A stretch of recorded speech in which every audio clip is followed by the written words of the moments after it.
You're hearing things? There's already one full... I've already heard one full team.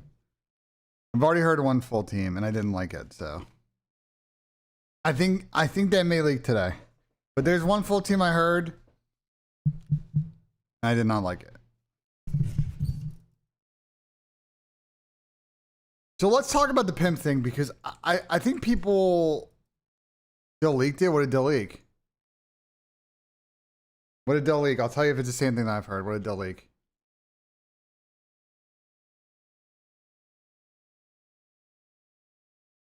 What did Dill leak?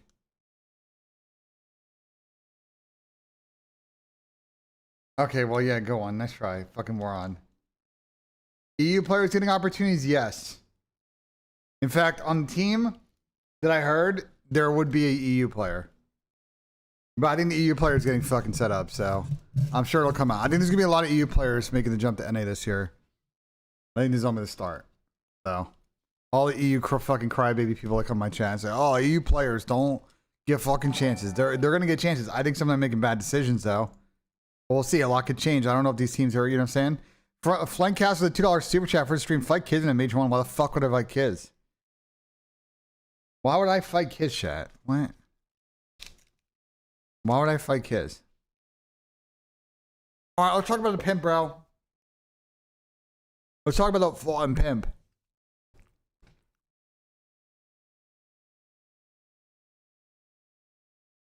So, there's been a posture change in the CDL, I would say in the last like 8 months with players and teams. And let me explain what's going on. I think slowly a couple of the talent agencies have started to consolidate a lot of the top end players in the league. And that's fine. But I think what's happening is now that the players are not signing these contracts that have the normal league form, right? Like for the first couple of years of the league, everybody had essentially the same contract. It was the same paper. There was a form at the end where you could add additional clauses within reason, and you sign that paper, and like, you know, a lot of the termination clauses, the cause clauses, the you know, the sponsorship clauses, like it's all the same. Everybody had the same deal. But you know, once the league started having oversight of contracts a couple of years ago, like everybody's got to come up with their own form now. And in classic esports org fashion, I'm not saying that's what's going on with FaZe. I'm just saying in general, because I haven't seen the FaZe contract. I assume Paul's got a good contract for Chris. You know what I'm saying? Like, I'm just giving you like the general market thing with some of the other shittier teams.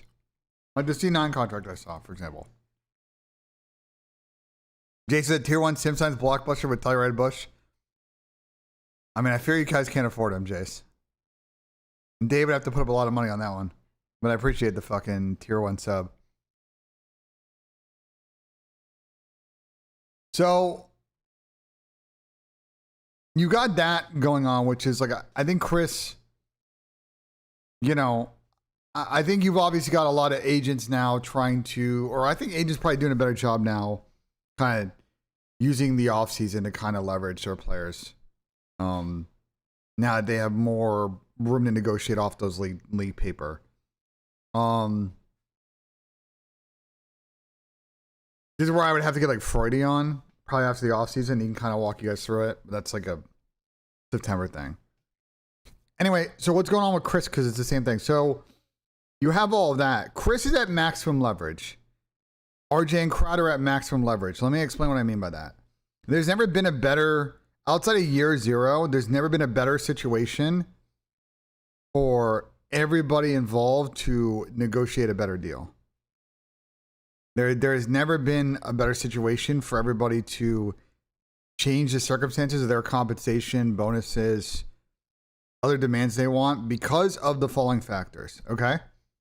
And I'm about to spit some game, and it's going to get clipped out of context. And it's going to be very funny when it does, because I'll go back to what I said in the beginning of this clip. I'm going to lay out a couple realities. And one or two of those realities are harsh truths that some people might take the wrong way. But you guys know what we do over here in the stream. I don't care about that shit. You know what I'm saying? Like, why people come my neck, like, I don't care. Okay? So, part 1 is the pimp had a fucking insane season. Okay? Realistically, the fact that he was a second team all-star was insane. I think the fans were faded for not voting him a first team All-Star. The Optic fans need to get a fucking grip, respectfully, about the pimp. Okay? They need to get a fucking grip and have some fucking reality. Because Chris was first team All-Star. I'm not sure what Papania those people were smoking. I don't know. The Pine Park's great. I've tried Pine Park before. Shout out to Hector. Pine Park, great products. Well, I don't know what they were fucking thinking. Okay? Name of the talent voting fucking Ant like 5th or 8th or whatever it was. Crazy. So Chris had an insane season. And I would say that he not only had an insane season, he led his team to overperform. Okay? Now, FaZe fans don't like to hear that, but I think on paper, right, the FaZe roster this season was a good roster. But I think on paper, you wouldn't say 0-4 Abuza, Draws, and Simp was going to be better than Optic, better than Thieves. They were always in that 3rd or 4th best team conversation. Okay, some people had them as low as 5th. They were morons. I told you guys, like, I had them in that kind of conversation with like really it's Gentlemates in Miami. I felt like there was that conversation. But they overperformed. They won 2 events this year. They played great at champs. I know they didn't play great at EWC, but like they won 2 events, they won champs this year. I would say by all metrics, you know, they made almost every Sunday other than EWC. I think they really overperformed this year. Okay? And a lot is off the back of how consistent the pimp was. But it gets to point number 2, which is I think if you're Crowder and RJ and the Fish, you point to the coaching job you did this season, how prepared you guys were for champs, and you say this is some of our best work. This is some of our best work. We were consistently good all season. Right? Our worst event, or 2 worst events were EWC and Major 3, which they just like they couldn't even like, they weren't shooting well at that event. They still managed to get to fucking Sunday. Okay? No one's calling a booze in 04 shit. You're dumb. Okay? Because they're also in good leverage situation too. We're going to get to those points. Okay? We're going to get to those points. So, okay. So Pimp at maximum leverage. RJ and Crowder at maximum leverage because of this other factor. And I'm telling you right now, if this gets clipped out of context, I'm going to be pissed, but I'll understand because people are dumb. There were a number of teams that underperformed this year, and the blame within those orgs may fall squarely upon the coaching staff, or the perception amongst owners may fall upon the coaching staff to not realize the talent of those teams. Miami, very disappointing season for Miami Heretics. For Thieves, very disappointing season for Thieves. For Gentlemates, they played great at Major 1 and then completely tailed off afterwards. Optic doesn't count. They won 2 events. Like, they made it to every final. Optic is exempt for this conversation. So, if you're the coaching staff of FaZe and you're talking to management, it's like, hey, we did a bang-on job this season. As I've told you for years now, you know, and this is happening on Optic too, obviously, but like, you know, for years now, salaries have been getting squeezed in this league. They've never been in a better position to renegotiate their relationship with the org. They'll give me a second. Let me finish this rant real quick.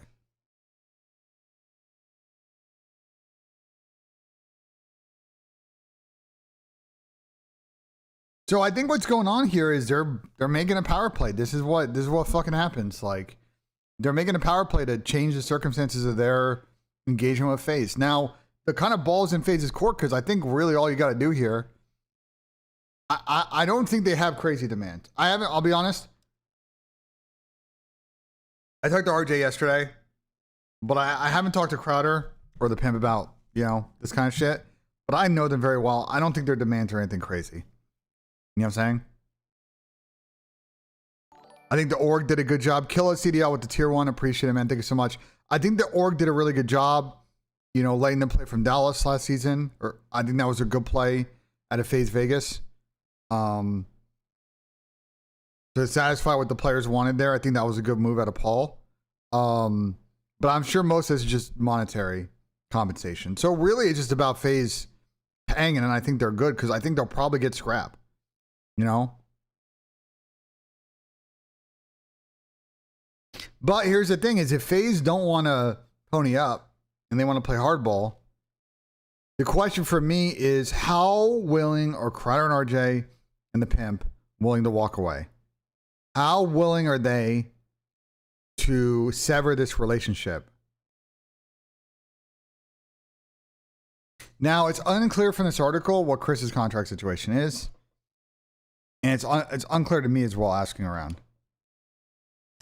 Octane said scrap the FaZe isn't a thing. I can assure you that Ernie is definitely looking at all options.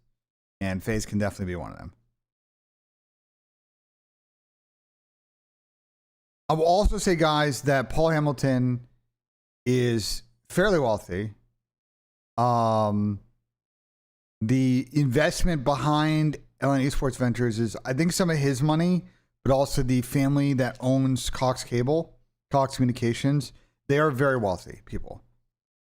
We went to a post-game celebration where Paul lives. He has a lot of money. Okay, FaZe were the #1 team in MTX this season by a large margin. Okay, they have funds, and it just comes down to really who's going to blink first in a situation. Like, is FaZe going to say, you know what? We've had continuity for 6 years. It's been great. We had a great season. Why would we disrupt that? Money is money. We'll negotiate. We'll find the middle ground, and everybody's happy, and we keep it moving and grooving. Maybe we upgrade the roster. Maybe we don't. MTX is microtransactions, so like skins, shit like that.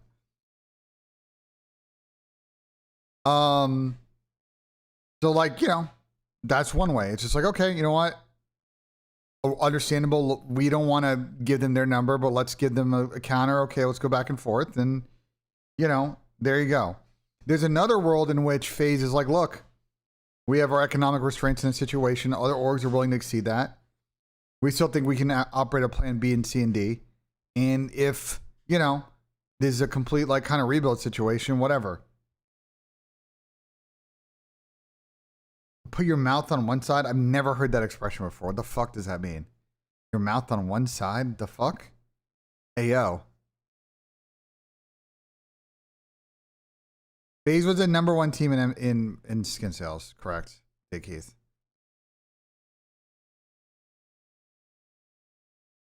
They had a very good skin. I'll be candid, like FaZe know what they're doing. Listen, I'm not going to get into this, like, kind of like fucking bag check thing. All I'll say is, like, FaZe have money. Paul's got money. The people that help fund AEV have money. I don't think financial pumping liquidity and capital in the org is not an issue. It's more of an issue if they want to do it. They have the money to do it. That's not the problem. The issue is that they want to change the economic model of this team to satisfy the demands of, you know, what's going on here. I don't know. And I think this is going to drag out for a sec because, you know, I think for Chris, this is very real. Listen, I've seen this team a lot in person over the last 6-7 years. They're very close. There's a lot of trust with that group, and the continuity has been successful. And like I said, I think a lot of the other coaching options out there, there's no disrespect to who's out there, but a lot of coaches didn't have amazing seasons this year. And is the other side green? You know, is the grass always greener on the other side? I'm not making an optic joke. I don't know. So, Optic have money. Optic also have money. That's not. I think there is different levels of wealth. Like Optic, FaZe, Gentlemates, Thieves. They can pump money in. Now the problem is they're not going to start paying people like $800 a year, $1 million a year. That's where Falcons could like go over the top. The problem is Falcons really, from what I understand, are still trying to build a team with Exxon on it, and that may be a deal breaker for some people. So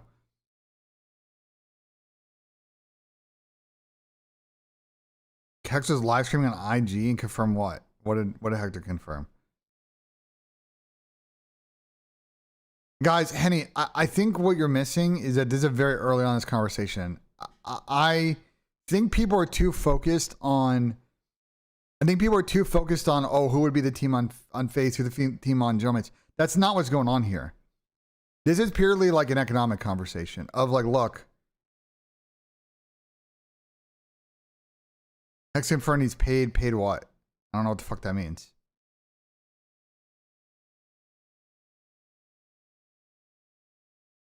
This is purely an economic conversation. It seems like to, you know, figure out, is FaZe willing to change the economic restraints around the team? And then they could probably get whatever they want. You know what I'm saying? I would not believe, listen, I love Shotzi, but like, bruh, Ant Yap's on stream, bro. You guys always, bro, do not trust players on stream during Rostermania. How long have you guys been around on this fucking scene? Listen, I love Ant, but players do not tell the truth during periods like this.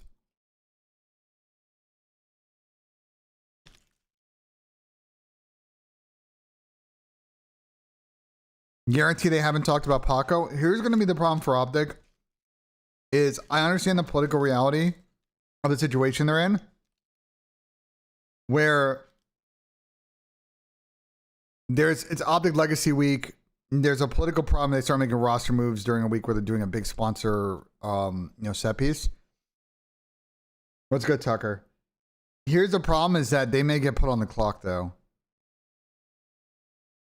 And that's kind of maybe a little bit the issue for them, is that if they do want to think about it, if other situations start to firm and they're waiting on Optic, Optic may just be put on the clock of like, hey, like we're not going to wait forever for Optic to find the most convenient time. So we'll see what happens in that dynamic. That happens quite a bit in Rostermania where people try to slow it down and then they get put. This is just like a negotiating thing. So anyway, that's where this whole thing's at. This whole FaZe, Paco, this whole Paco scrap, Simp, FaZe, Optic, gentleman's thing is not like really anywhere close to resolving itself, guys. I'm gonna be honest with you, this thing's gonna drag out for a couple more days. There are other teams starting to firm that are not related to the top tier of the dominoes. I think one or two of those will probably leak today or tomorrow. Kind of respect other teams not waiting, because they're not going to be involved in this bullshit. But that's kind of where Rostermania is currently at. If you guys are curious. I hope that explanation. I hope you guys like. I hope you that explanation like kind of helped you guys understand what's going on here. I hope I gave you like a really good nuance like look as to like, you know, the play that's being made here, because it's a respectable play in a situation where Chris is in maximum leverage. There's not going to be, or hasn't really been, a better situation, I think, for Chris to get what he deserves, because he's the best player in the fucking game. Outside of him and Ant are the two fucking CDL goats, and he can command value that matches that. Now, is FaZe willing to pay that? I don't know, and that's what a negotiation is, you know. So, is there gonna be a Paris Land in 2027? I think that all parties involved, because Gotaga talked about this, I think all parties involved want to make something happen because of how successful Major 4 was. So we'll see what happens. We'll see what happens, guys. I've heard kind of where maybe the events are next year. It's changed again in the last week and a half. It's a very interesting event split. So, but I'm not like, no leaks out of me because it changes every 2 weeks. So who the fuck knows? But it's a very good event split. I think there is a, I think the league is starting to get into a good rhythm on the type of markets they should go to, trying to not have every event be in NA. So we're a global league and it reflects that, and I think that's smart. So we'll see if that happens, because like there's a lot of time between now and then. But anyway, let me hop in Dylan's fucking Discord and see what fucking bullshit Dylan wants to tell me about today. Of them, they don't affect me at all. It's just, that's why I call it how it is. That's why I call it how it is. I have no bias to a player or a team. So Chad, tell Dylan to fucking, if a player hates me, tell Dylan to fucking invite me to speak. Cool. But I just, the fuck does this guy want? What do you mean? What do I want? You told me to fucking join. BENJ? What do you mean? What do you mean? What do I want? You're the one that fucking invited me. Why you join the audience? Like, why didn't you just join the call? Why I can't. It's why not, you how that, being that's weird? not how that works. Oh, really? Yeah. So if you act up, I could move you back to the audience. Is what you're saying? Yeah. If you wanted to be, if that's what you wanted to do, you know. Why would you think I want to do that? Though? I wouldn't do that to you. I was actually just gassing you up right now. What are you saying? I was just saying, like, damn, BenJ, like, although we've disagreed in the past, like, majority of his takes are pretty good. I appreciate. He says that. a lot of good about it. So, but you know, there's just obviously a couple things we're gonna disagree on. And I would say that's the one thing about BenJ. He's never biased to anyone. Like he's a straight shooter. He calls it like it is, which is typical. I mean, yeah, you guys were disrespecting the fucking MC yesterday. I didn't appreciate that. I think you respectfully. I mean, Kips still better. Kips is still better than MC in Black Ops 7. Though. I think I love Sam. I think Sam's got a big blind spot when it comes to MC, bro. You still don't think Kips is better than Black Ops? That's the only thing I'm asking you, BenJ. I'll start beef with Sam on that. I think Sam's got very strong feelings about MC, and I don't think he can get over it. I mean, I like MC more than I like Kips. But I still think Kips was better in Black Ops 7 than MC. Well, we can agree to disagree on that one. I had a lot of people, after we made that list, I had a lot of I had like 3 people message me, like 2 players and some other front office. I was like, wow, I'm so surprised that you guys put MC that low. And I was like, you're telling me? You're telling me. All right, we doing call-ins? What players message you? I'll tell you after stream. No, you'll tell me after the stream. Because everyone looks at KD. That's why I've been. Because everyone looks at KD. No, I don't think that's what's going on, but sure. Are we doing call-ins? Like, what's the plan ski here? Yeah, we do some call-ins. Do you want to? We link in chat. Yeah, I have it in my chat. You can look at yours if you want. Yeah, I think people like it because they crosstalk. It's a little. Ben's capping. Yeah, Ben's capping, bro. No one texted him saying that. No, people did. RJ said you spoke to him yesterday. Yeah, I spoke to RJ yesterday in the park. Fuck. He FaceTime. Me and Adam went to Costco and he felt like he FaceTimed him. Did you get a hot dog? Oh, no. What's good, Kramer? How we doing? Good, bro. good morning, Dill. Man, I'm so excited to play pickleball with my pal Dylan attached. It's gonna be fun. I can't wait. Is Kyler you streaming it? Dill's on the pickleball ground? Nah. Yeah. Wait, Dill, you're not streaming it? Nah, I don't think so. Damn, I've been streaming too much. I need some. You've been streaming too well, much. What? This is like this is I've been time streaming to milk. too much, bro. Is it time to milk, Dill? I'm tired, bro. Like, I'll stream the pickleball session next time. Because like me, Shotzi, we might be talking Rostermania too, so I don't have to keep moving or muting the stream.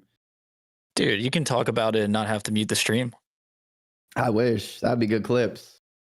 Wait, is Kyler going too? Just someone text? I don't know. Nobody texts back. I mean, YouTube chat. I would assume literally read Swooty would YouTube hit him chat all up. the time, guys. What are you talking about? But I bet you. I don't know where Kyler. I don't know I'll put it in if here he wants in a to play second. or not. Yeah, we can't leave Kyler out, bro. We can't leave Kyler out. That gives us 7, and then we need one more. BenJ, Only BenJ was here. I would. There's a possibility I might go to Dallas in a few weeks. I'm always down to play pickleball, bro.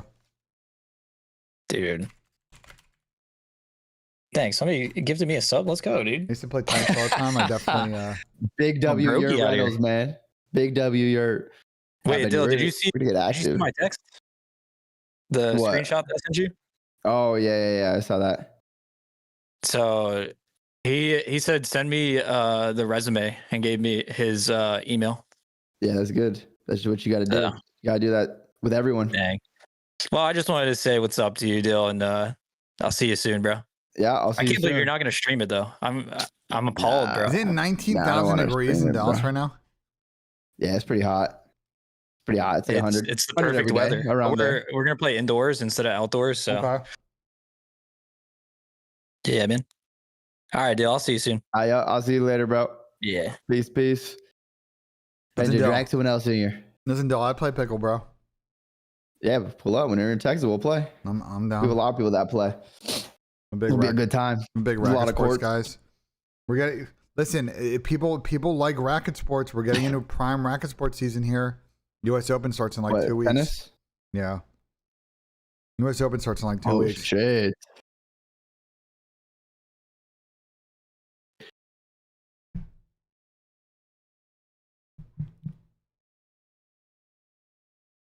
Is something gonna be like 108 here? Yeah. I mean, All right, let's get someone else in here. That's how it goes in Texas. Yeah, no, we'll stream another time.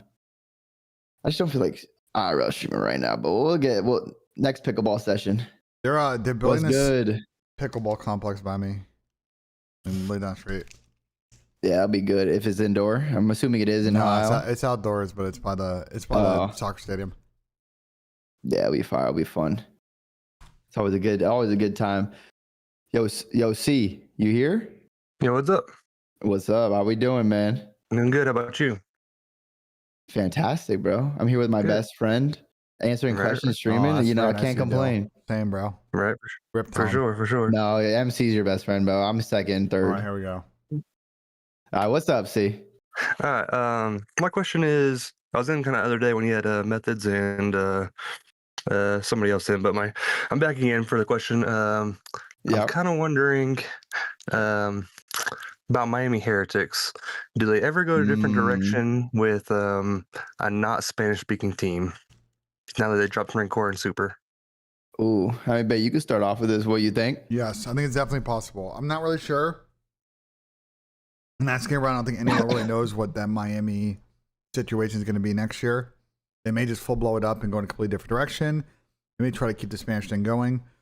I think stay tuned because no one seems to really know what the F they're doing right now. Gotcha. Yeah, Gotcha. I think it comes down to the ownership too. Like, is their goal in Call of Duty to be very competitive and like try to win events? Because if they are, I think they have to go away from the full Spanish thing. It's nearly impossible to win with a team from all the same region that's not from like NA. Wait one sec. Sorry.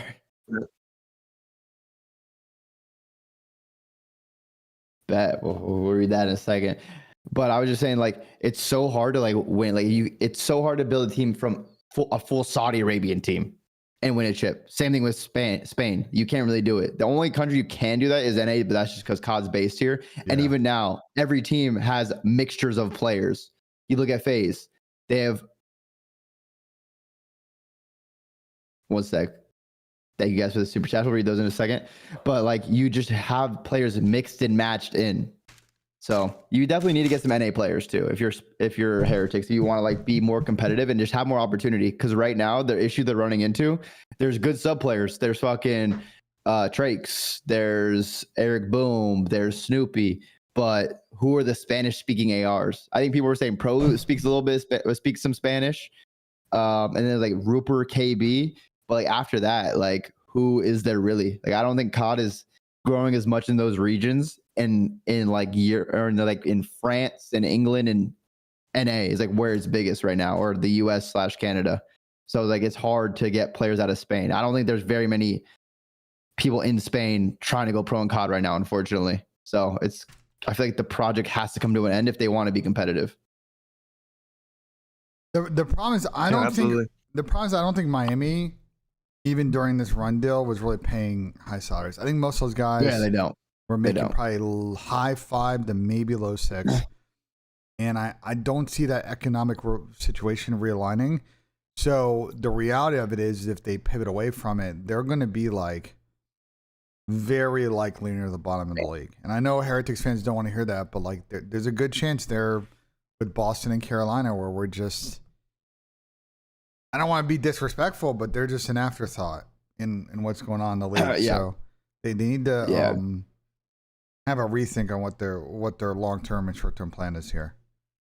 Yeah, I mean, I think it'd be smart though. Like, I think that Heretics branding is really cool, and they've had a great story. They've already done what they wanted to do, which was get a lot of like Spanish representation in COD. So it's like now try to build a team that could fucking win and go far.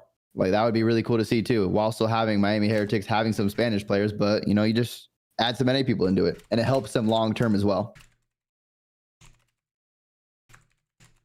Is all you got for us, C? Yep, that's it. I appreciate it. Thanks for taking the question. Appreciate you, bro. Of course. Yep. Yeah, how's it going? Yo, Ben, did you see this? The CDL earnings? Bro, this is crazy. The CDL Intel tweet? I mean, is it that crazy now? Yeah. The craziest thing is Steve's only making 100K more than Falcons. Like, that's how important it is to not bomb out at champs. Yeah. They only made 100K more than Falcons. Falcons had a great end of the year. Like these had a great, or not great, but a solid like regular season with the minors, the major 3, major 4. But like, bro, that's why we say how important Champs is. Look what Thieves made. Not even remotely close to Optic or FaZe. And that's impressive out of FaZe because they still got 5th through 8th at EWC. So the fact they still made 1.1, granted, is all champs. Yeah, but that's because the EWC fucking payout is very flat. Like, you know what I'm saying? Well, they pay everyone out. So yeah. But like it's still, I mean, that's still good. What 1.1 divided by 4, like times a half, because you gotta like factor in salary is what? Or it's 275K. I'll say like 45. I mean, you're still making like 125 in prize money. It's pretty good after tax. Yeah, I mean, that's just, bro, the thing about the way Scrap and Hydra are looking at this, though, the past couple seasons, like you just seen all of Optic shoot up in the cash earned and their money earned. And like, you're just sitting there like, damn, we just bombed out of 2 champs. They made, at the 2 champs, they've made 80K total. So 20K in 2 champs each. EWC last year, they bombed out, so they didn't make that much. Granted, they got 3rd this year, which is really good, a lot of money. But like, bro, if they didn't get 30 EWC, it would have been even less. Like, Falcons would earn more than them if Falcons didn't lose this year. It would have been maybe, like really that's close. A lot of what ifs. It's like everything's like a fucking butterfly effect. I mean, that's just that's just one map. I'm saying for like what you expected of that Thieves team, they didn't make that much for how good their year you think it was. Yeah, because they only, I mean, realistically, it's because of champs though. That's the ultimate word of this. Like, look, like they just left 100,000 on the board on champs. They didn't. They get 4th at champs. It would be another. Well, what's 4th? Like 120K. They'd be like close to 75. 160. Yeah, they'd be closer to the 750. So it's like yeah, I mean, that's just kind of how the prizing works at the end of the season. Like you can win 2 minors, but that's only 20K total. 40K, you split that 4 ways is 10 each. After tax is 5. You know, that's chump change because you get 5 just for showing up to EWC. Look at Carolina at the bottom. That barely covers one of Thieves' salaries right there. They barely paid back 1 salary with their prize money. But you know, I saw, you know, some people trying to say that Thieves had a good season. I think objectively, anyone involved in that team did not think they have a good season. Like, yeah. So, and then people just to deal real quick before we take a scholar. Someone's asking like how the org cut, like a bunch of cuts work. So there's a couple of things in which this could get cut. Chat. Obviously, you got to pay taxes. So you pay taxes in the entity or the area in which the state in which you won that prize earnings. Ooh, FaZe is feeling good winning in Vegas. Yeah, Vegas helps. But like winning prize money in Europe, it can get complicated. That's why you got lawyers. It's why you got fucking accountants. The org, some of the orgs take a cut, not all, but some. I think Optic's one of them that doesn't. I don't know if FaZe is. I know Optic's like always talked about they don't really take a cut. Yeah, Hector has never been a fan of taking money out of players' pocket. He's been pretty clear about that for like 10 years. Yeah. And then sometimes on these teams, the coaches take like somewhere from 1 to like 3%, 5%. Yeah, that's fair. Which is fair. That's a little bonus for them. The coach's cut's fine because like, bro, the coach is literally there with you all day, all year, anyways. Like, bro, like I would want to see my coach get paid. He's literally in the trenches with the team and me every day. Like, the coaches definitely deserve a little bit of money. It's what 1 to 4%, like, or 5 from max. The player's like, side of the cut. Usually, it's how. Yeah, from the player's side. So then that's how the pie that's beaten up. So again, like FaZe made 1.1, but when it's all said and done, you're probably making closer to like 275 after tax, which is like still good. That's still good prize money. It's still like a good bonus on top of. I think those guys are probably getting paid decent amounts. So my guess is those guys are probably clearing this year somewhere like 3 to 400K. That's pretty good money in a given season for the CDL. That's before any other earnings that they've gotten through other revenue sources. So. Yeah. I don't know. I wonder if FaZe takes it. I feel like for a little bit they didn't, or they took like very little. I'm not sure. I haven't seen a FaZe contract in a while. My guess is that FaZe does take a small cut, but yeah. Paul, yeah, so I know like Paul. Small cuts, I feel like 10% or like 15. Anything below 10, 15, or even 20 is like not that bad, but 10, 15 is like really good. I know that Paul. If they take less than that. I know that Paul generally will try to do sometimes a bonus every year for the guys, like just a discretionary bonus. So like, know what I'm saying? The math could even out there. You know what I'm saying? Yeah. So- But the craziest thing I heard is the Toronto contract. Holy fuck. What's the Toronto situation? Vance was telling me when he was on that team in Cold War, like they had a really good year, but they were taking 50%. So after, like, for example, That's they won scummy, Major bro. 2. They won Major 2, Yeah. and it was $50,000 each. And then after taxes, obviously they're in Toronto, Canada, taxes are insane already. Yeah. I think Vance told me he made like, after winning 50K, he came out with like 12 and a half or like 15 or some shit like that. Yeah, I Which is don't insane. I don't like that, bro. Like that. Like I know that the org's got to figure out economics, but like I think 50 is just that's. I think you should go no higher than a quarter. 25 is like the line for me. Any higher, I think is fairly selfish. It depends on salary. If your salary is insane, I could see you maybe taking like 30. Like if you're giving a hella big salary. But I think 20 is probably the most fair. Like I think 20%, that's solid for both the org and the player. But it depends on the salary too. Like that's you the can thing. just make But an these escalator. these You are can all make an things you escalator. negotiate. Though. You can make an escalator. Like you can make this more complex, where it's like, okay, well, if we start making a certain amount of prize money, then the cut. You know what I'm saying? Like, Yeah. I just don't think. Look, here's the thing. Is like I think teams do that though. Like for champs and shit, like players would get a higher percent of champs, like because the org is already going to make more if the team does well. So it's not like they're going to take another 30-40% of the champs cut it because it's already so much money. Yeah. So Wait, one second. You can drag someone in here, BENJ. I gotta read some real quick. you're good. Sorry, I was responding to a Instagram message. All right, who we got? Go chat. I'm gonna go in order of how people put their hands up.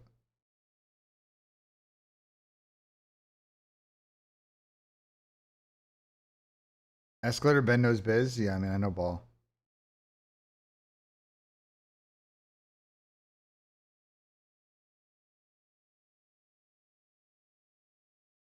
Who was better on land this year? The Pimp. 04 had a great season, though. Listen, I love Twin. But, like, you know, people that are saying 04 is better than Twin this year, like, you know. Love Twin, but, like, come on. Love me some Twin. He's a great guy, great kid, good heart. Best takeover in the league.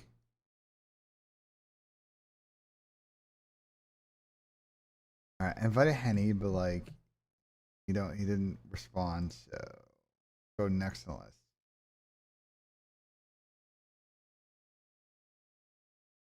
Ampy yapping, bro. Ampy just saying shit stream.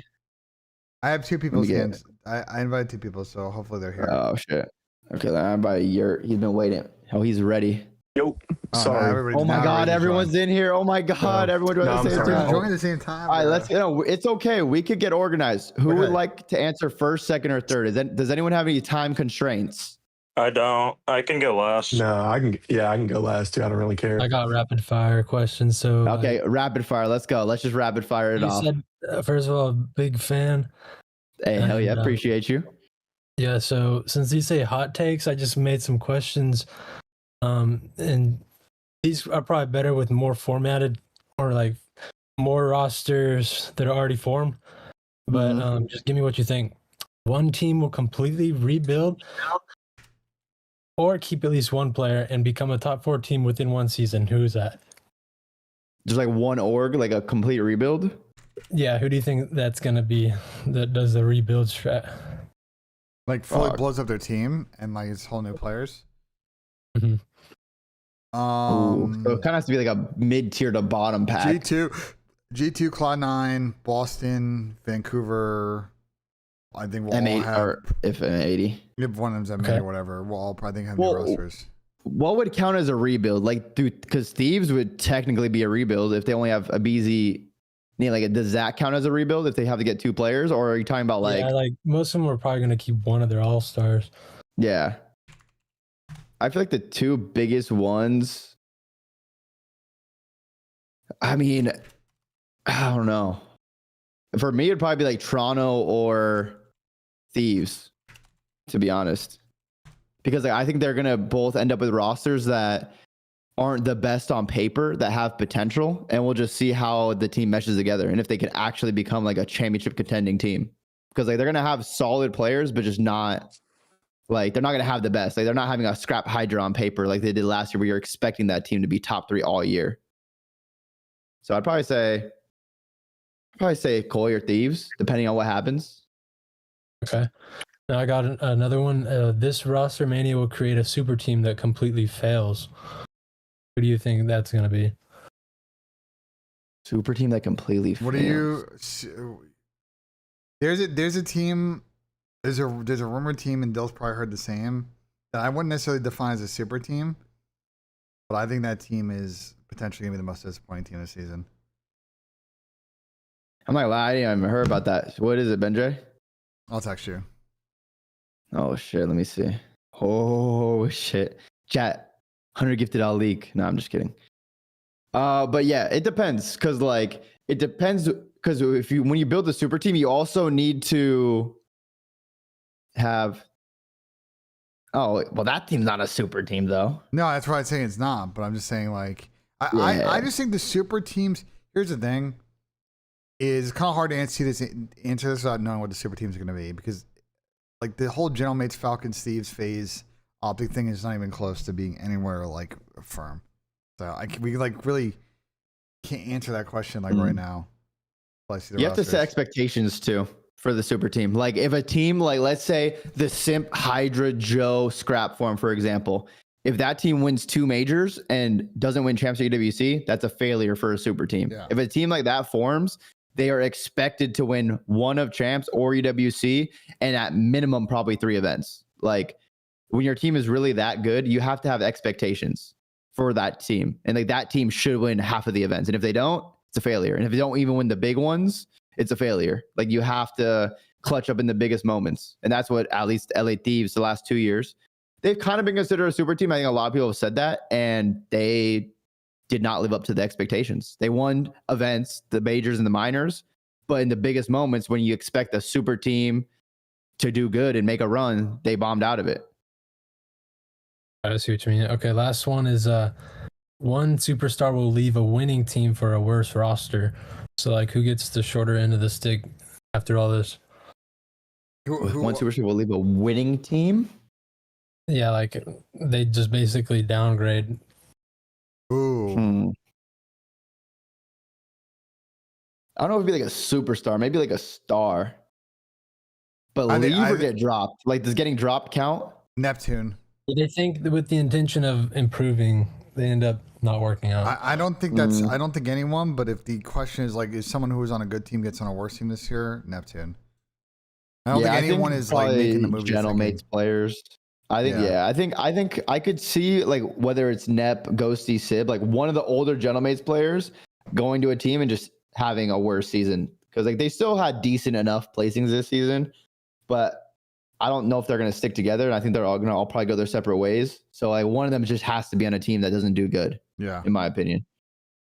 All right. Appreciate y'all. Hell yeah. We'll keep it up. Thanks for making my job a lot more enjoyable listening to y'all. What you doing right now? You at work? No, I work nights. So. Oh, okay. Been on the plane. Hell yeah, W. So you need to go get some sleep then. Yes, sir. All right. Good night, man. Get some rest. Right. Peace. See y'all later. So you're ready? Yeah. What's up? Dude, I just wanted to ask this quick question before I go to like my notes. Do you think like whenever you guys were just talking to the last guy about like Thieves, do you think they're gonna part ways with Nissim even after like I feel like he had like a decent season. I feel like Lurks probably would have won Rookie of the Year. Maybe this is a hot take, but I feel like he would have won Rookie of the Year if he was on a better team. But do you think he's going to get removed off of like Hydra and Scrap leave? Do you think he'll go too, and then they'll just build around a BZ? Ben, you can start off. Can you repeat the question? Never mind. He's here. I'm here. trying to like. Sorry. I'll be honest. Here, do you want me to start off? Yeah, I wasn't paying attention. Yeah. Okay. I got you. I think right now, since they're gonna leave Scrappin and Beezy, there is. I mean, I don't really know an AR duo I would take over Neum right now. Mhm. I think they need to get an AR with firepower. Like a lot of people have said, maybe Ghost Reunion with Neum. Personally, I wouldn't be a fan of that AR duo for Thieves. If I'm Thieves and I lose Scrap, like I want someone that could get a kill. So personally, I think they should target a Luca first of all. That would be like the most important one, the most important piece, getting a Luca. After that, it's like maybe Rencor. A Luca and Rencor would probably be my top two. That would be my top two. Keep with Neum. Other than that, like the only way you would get rid of Neum if you get like a ghosty Rencor or a ghosty Aluka. But at that point, you probably just keep Neum. I think he's done enough to stay on the team, but he's definitely going to have a role. This is the reason why like the whole Rookie of the Year drama was going on, because like he won Rookie of the Year and he's kind of like a role player, which is not bad. It's fine. He did his role well, but he just needs to step up this year. Like he's not going to have Scrap and Hydra. He's going to need to get more kills and make an impact on the map, which I think he could. We just don't know what that looks like yet. We haven't seen him do that. We saw him do it at moments, like at Major 3, he really stepped up, but we have to see. Right. So like I watch a lot of Valorant, like a lot of competitive Valorant. Obviously they're backed by Riot, and Riot has studios all over the world. Since like I think he said like 9 or 10 teams are based in Dallas, or maybe 8 or 9. Yeah. Why? Like I understand like C9 or whatever they're going to end up being, or Boston, whatever, you know, they're already still there. But why couldn't we get to a format? I know everybody hates online league matches and everything like that. They say it's cheese or whatever, blah, blah, blah, blah, blah. Is there a possibility that maybe we could see kind of what Valorant does, although they have like less majors, it's all over the world, but you know, they just have like one facility or one team facility. It's limited capacity, like what Valorant does. They have like a few hundred people there. And you know, you have the league matches there, and it's every weekend or whatever, Friday through Sunday or whatever we normally do. And since everybody's in Dallas, or a majority of people are in Dallas, we just do it there, because then, you know, you don't have the online league matches. And then maybe, I don't know. What do you guys think of that? I know it's kind of a long shot. Masterclass generational answer right here. Can you expand on your question a little bit more? Because I have an answer. Yeah, for sure. Yeah, for sure. So like, I know Valorant has more money backing, obviously, because they're the same, you know, Riot is huge. Call of Duty. Riot's also a private company, which kind of helps, but go ahead. Oh, right. I didn't even think about that. But because, like, you know, it used to be, you know, you had Atlanta FaZe and everything like that. They weren't necessarily based out in Dallas. Everybody's moving to Dallas. You know, I know that, like, there's the teams that are the bottom feeders. They don't pay worth a shit. They don't really care. I mean, they should, but they don't. You know, they just kind of got in, can't really sell it. You know, is there a possibility that instead of doing the league matches, we just the league itself is like, hey, we're going to get rid of the online matches. We're just going to do them in person because everybody's in Dallas, or a majority of them are. It kind of puts pressure on the other teams to come in. Maybe the league pays a portion of that, or maybe they reimburse them a percentage, because it's better for the league if it's in person. You do, you know, maybe a maximum seating, kind of like what Valorant does, where it's a few hundred people in the stands. Okay. You know, it's not a full-blown major or anything. So then you're not worrying about like super liability clauses or anything like that, insurance-wise. It's a team facility. It's a combined, so it would be like a COD facility maybe, and they could kind of trick it out, maybe owned by it's Microsoft now that owns Activision Studios, so it would be, you know, their own facility. Yeah, but they don't. So like, a couple things. So Activision used to have that Johnny Carson theater space in LA, and they got rid of it. I remember a few years that. ago. Look, here's the reality of it. I don't think viewership changes if you play online league matches versus LAN league matches. Really? What I think the league may explore this season is two paths to try and get more activity in sort of closed room LAN environments. One is doing stuff in Columbus, whether it's in the new EFG office that they opened up last year or somewhere else in Columbus, in like a closed small LAN environments, maybe with audience, maybe without, but it's more of, you know, that. Because they can just send a signal back to their control room in Columbus. It's going to be like not that expensive to do. The second thing, in sort of the similar boat, is that you've got spaces in particular at the optic office, at the FaZe office, where you could set up a series of cameras, a small stage or stations back to back, and you can send those feeds back to the control room in Columbus, and they could kind of do LAN with the remote production. So I think like they may try those things with either LAN competition or quasi online competition, but they're not gonna like go get some like studio LAN league space and make that like I think the economics of that don't make sense right now. Sure, maybe in the like future, fully but not switched. now. Yeah. Do you think? Okay. Oh, sorry, Dale. No, go ahead. Do you think that, like, when it comes to expansion, I know expansion, like, especially right now, we've already seen kind of like what that looks like. Obviously, not really great right now. Yeah. When it comes to like, I know it's so tough because Call of Duty is not as big around the world. But do you ever see it? Like, I know Zenny said yesterday, like, you know, trying to get to China and everything because, or I think actually, Ben, you said that where you were like, COD Mobile is like the biggest game in China and everything like that. But like, do you ever see it? Like, I know it's great having like gentlemates and stuff. So we have that. Okay. Do you ever see it being where it could go like to an expansion where there maybe two teams come in, they're backed by, I know you said like the Chinese government, that's such a funky thing to dictate. Well, it's not really the Chinese. I mean, it's not really the Chinese government. If you do business with any company in China, you have to work with a Chinese company to be in China, and pretty much any big company in China is linked to the party in some way. Usually how it goes. Right. But are you saying like, just because I'm trying to say like, are you trying to say like, do you see a situation where we see like a Chinese team come in? Like a Southeast Asian maybe like a Chinese team, maybe like a South America, like not like Miami Heretics, but like Brazil or something. I understand like your question. So possibly, because what's happened is that a lot of the entities that spend a lot of money in EWC definitely see sort of the upside of being involved in the CDL, especially if they're in a market that's not normally touched by COD. It kind of checks two boxes because one, you're like good for EWC, and two, like you can kind of generate growth in a market that nobody's really touching. Those entities have talked to the league. I think there's definitely interest. Again, as I discussed the last time we did the call-ins, I think part of the problem is nobody wants to pay $1 million for a spot from these like orgs that are trying to exit. They're more willing to pay. Is that what it still is?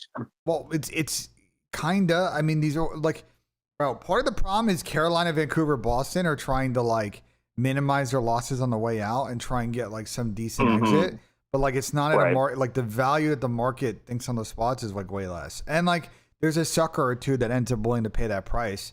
The problem with that is that sucker is also bad at running a fucking business, so then you're just selling the spot to someone who's not gonna be able to figure it out in 2 or 3 years and just sell it again down the line. So it's kind of like a fucking stupid ass cycle. So to answer your question, it's possible. I don't see it right now. I think what's more likely that if we see non-NA expansion or a non-NA team entity getting a spot, I think it's more likely a Saudi team probably first before Chinese. That's true because they do have the most. I mean, they have the most throw around money, and you see it all around esports. Well, I have one last question. The Chinese orgs have money too. I just don't think the mechanics of that we're gonna get figured out anytime soon. But what's your last question? Yeah, that makes sense. So I was playing back in like UMG and MLG days. Like I remember going to like the only event in Nashville, and it would do like vlogs, and they were like, "This is such a nice space." It was out at Opry, and anyways, like with like the CDL, like everybody said, like once like that whole like lawsuit and everything was going on, we were probably going to see it go away. Obviously, we didn't. There were payouts that were had, stuff like that. COD back in the day, and Dill might have a different opinion, but I really liked back then the concept of like the open bracket, giving people the opportunity, because I feel like challengers like Joe Schmo like me, if I make a FaZe account, I'm fighting with thousands and thousands of people on competitive discords and stuff like that to try to get on like a decent team that's not backed at all, but you're putting in like 8 to 12 hours a day, like trying to scrim, trying to find scrims, talking to people, connecting. It's almost like the music industry in a way, right? Okay. It's a who kind of thing. Back then, it was like you have so many more matches. It's $1,000, $5,000, whatever it is, in a ballroom in Nashville. Okay. Because it was UMG Nashville back in 2013, 14. Do you ever see it? Like, I love the format of like EWC, even like you're saying like go to like those small type of rooms again? No, like, do you ever see it being like some sort of like open bracket, maybe not as large as what it used to be, where it was like there would be like 100 teams, 200 teams, 300 teams. But do you ever see it being an open bracket style where it's like you actually have people that are unknown that are playing other people and stuff like that, where it's not just like ex pros and stuff like that have already been dropped that are winning a lot? That happens now though. Like people and they're like people sign up and just fucking get a team pass to GMAC Atlanta and Birmingham play. Like it happens now. Look, here's the thing: is you can only make it the open bracket thing is not a sign up problem; it's a math problem. Okay, because like the time problem is the amount of people and the amount of stations. Like generally these open brackets run like fairly efficiently, and there's usually very little delays. It's literally just a math problem, and especially for an opening event of the season, I think realistically you could sell 256 fucking team passes. The thing is like if you only have 16 stations, the tournament's gonna take a long time to play out. So look, here's my thing: is I think what would be really interesting for the CDL to do. And they refuse to do it. And I've mentioned this a million times, is that they need a sanction or a sanctioned circuit for local events. There should be a situation that in MENA, in Europe and NA, that you can accrue a maximum of pro points by attending local lands that are sanctioned by the CDL. The CDL, it checks 1, 2, 3, 4, 5 boxes as far as being an approved competition. The results are reported upwards, and eligible players receive their pro points. And that would help kind of drive a lot of tier 2 or tier 3 tournament organizers. The only problem is I don't think ESL FaZe would be down for that because that creates competition, their own fucking business. But it would create more like excitement on off weekends. 100%. No, that's such a great idea. I actually like both of those. You guys had a great conversation. We covered a lot of different things. The whole landscape of esports, from China to COD Mobile, math equations, UMG Nashville, open bracket. But yo, Henny, are you still here? Yeah, I appreciate it. Thank you guys so much. Problem. Thank you. Have a great rest of your morning. Yes, sir. You as well. Henny, you're not asleep yet, are you? No, I'm not. I was close, but okay. I'm glad. Ben met his match. For sure. 2 wings of the same bird. Yep. Wake up. Go take a shot of espresso real quick, and then get your question. I know you're tired. Just real quick, I have 2 other questions, but what was your favorite game, would you say, to compete in? And also probably your least favorite besides AW, since you obviously won champs then. I'll probably say favorite game. I'd probably say Black Ops 2 because the game was godlike, but that's when there was a lot of local lands in LA that I would go. So I would just I probably went to like 8 or 9 local lands, and it was just fun. And that's kind of like what helped me get really good and be really good when I started competing at like major tournaments, because I was already just used to playing on land versus like pros. Like I was beating like back in the day, I was beating like in BO2, I beat Parasite, he just won champs. Stainville got second at champs, I beat them. Accuracy was on their team, I beat them. So like I was already playing and beating pros back then, and that was just fun because like we used to it would be summertime, 100 degrees, we're in a fucking old Nokia phone, closed down phone store, which is like a fan. Yeah, literally. And it was just like everyone from the West Coast would be there, so it was just fun as fuck. So probably BO2, or other than that, I'd probably say, I don't know, maybe World War II. I actually really like World War II as a game, and particularly Search and Destroy. Like Search and Destroy was really fun in that game, so I like that. And then the one other one is, do you think that like with Pred, I feel like he's just in such an interesting situation with like his career right now. Yeah, for sure. Kind of like the whole optic thing. didn't go. I mean, they won champs, obviously, but then the out of game stuff, and then obviously kind of went to Falcons and didn't really go well either. And then it seems like there were other out of game things. So like, do you think that at this point, like he's kind of burning bridges and he might be shortening his career by like all of the out of game issues, or like where do you think he's going to go next? Really? You want to take this one first, Dylan, or you want me to? No, you can go. I just went. You can go. I think, yeah. I mean, look, like this has happened to players in the history of COD. You just start to build too long of a list of people that don't want to team with you, and then you just can't get on a better team. And then all of a sudden, your only options are playing for Poop and P on fucking Carolina with people that don't want to try. And so it's like, I think for AG, like, look, there's a time and a place in the CDL where, he was on the top end of talent. And I still think he's talented, but like, a lot of these teams are doing a much better job now with the roster construction. And like, I think this next team is really important to him to try and get back upwards on getting onto better teams, because I can see a situation where for this season and next season, he's stuck with like these kind of like high risk rosters and not great situations. And like, if they don't work out, then he's just recycling onto another team that's like trying to qualify for champs. Like he's just not in the elite tier of team situations, and that's tough because you're not going to make. That's what happens, bro. You're not going to make 250 to 300K. You're going to be making fucking 75, 90, 100 with little prize money. Like the economic like hit is pretty significant at that point. Yeah, I mean once you start dropping out of that top team like area, it's so hard to get back in it. Like if Pred were to come in this season, he's gonna have to do a rebuild team. And if he were to come in fry, they got some good places, he could maybe get his way back into like the top team talks, like the top 3, top 4. But it's just in a rebuild year because he's missed champs, the last 2 champs since he's won it. He hasn't played at champs. So it's like, and then he joined Falcons. They were mid last year. They were mid this year. They got better once he was off the team, unfortunately for him. So it just like, he just needs to have a season on his own as a rebuild. And he needs to like reform his play style too. Because everyone sees him as like very selfish. So this is the year to kind of like show that he has growth as a player in the game in Call of Duty. And then he can maybe get back to the top spot. But it's just going to be a tough year for him. Like he's not going to have the teammates he wants or the roster he wants, or probably getting paid like the Falcons salary. It's just a whole new year. Like he has to find himself again and be the Pred we know he could be.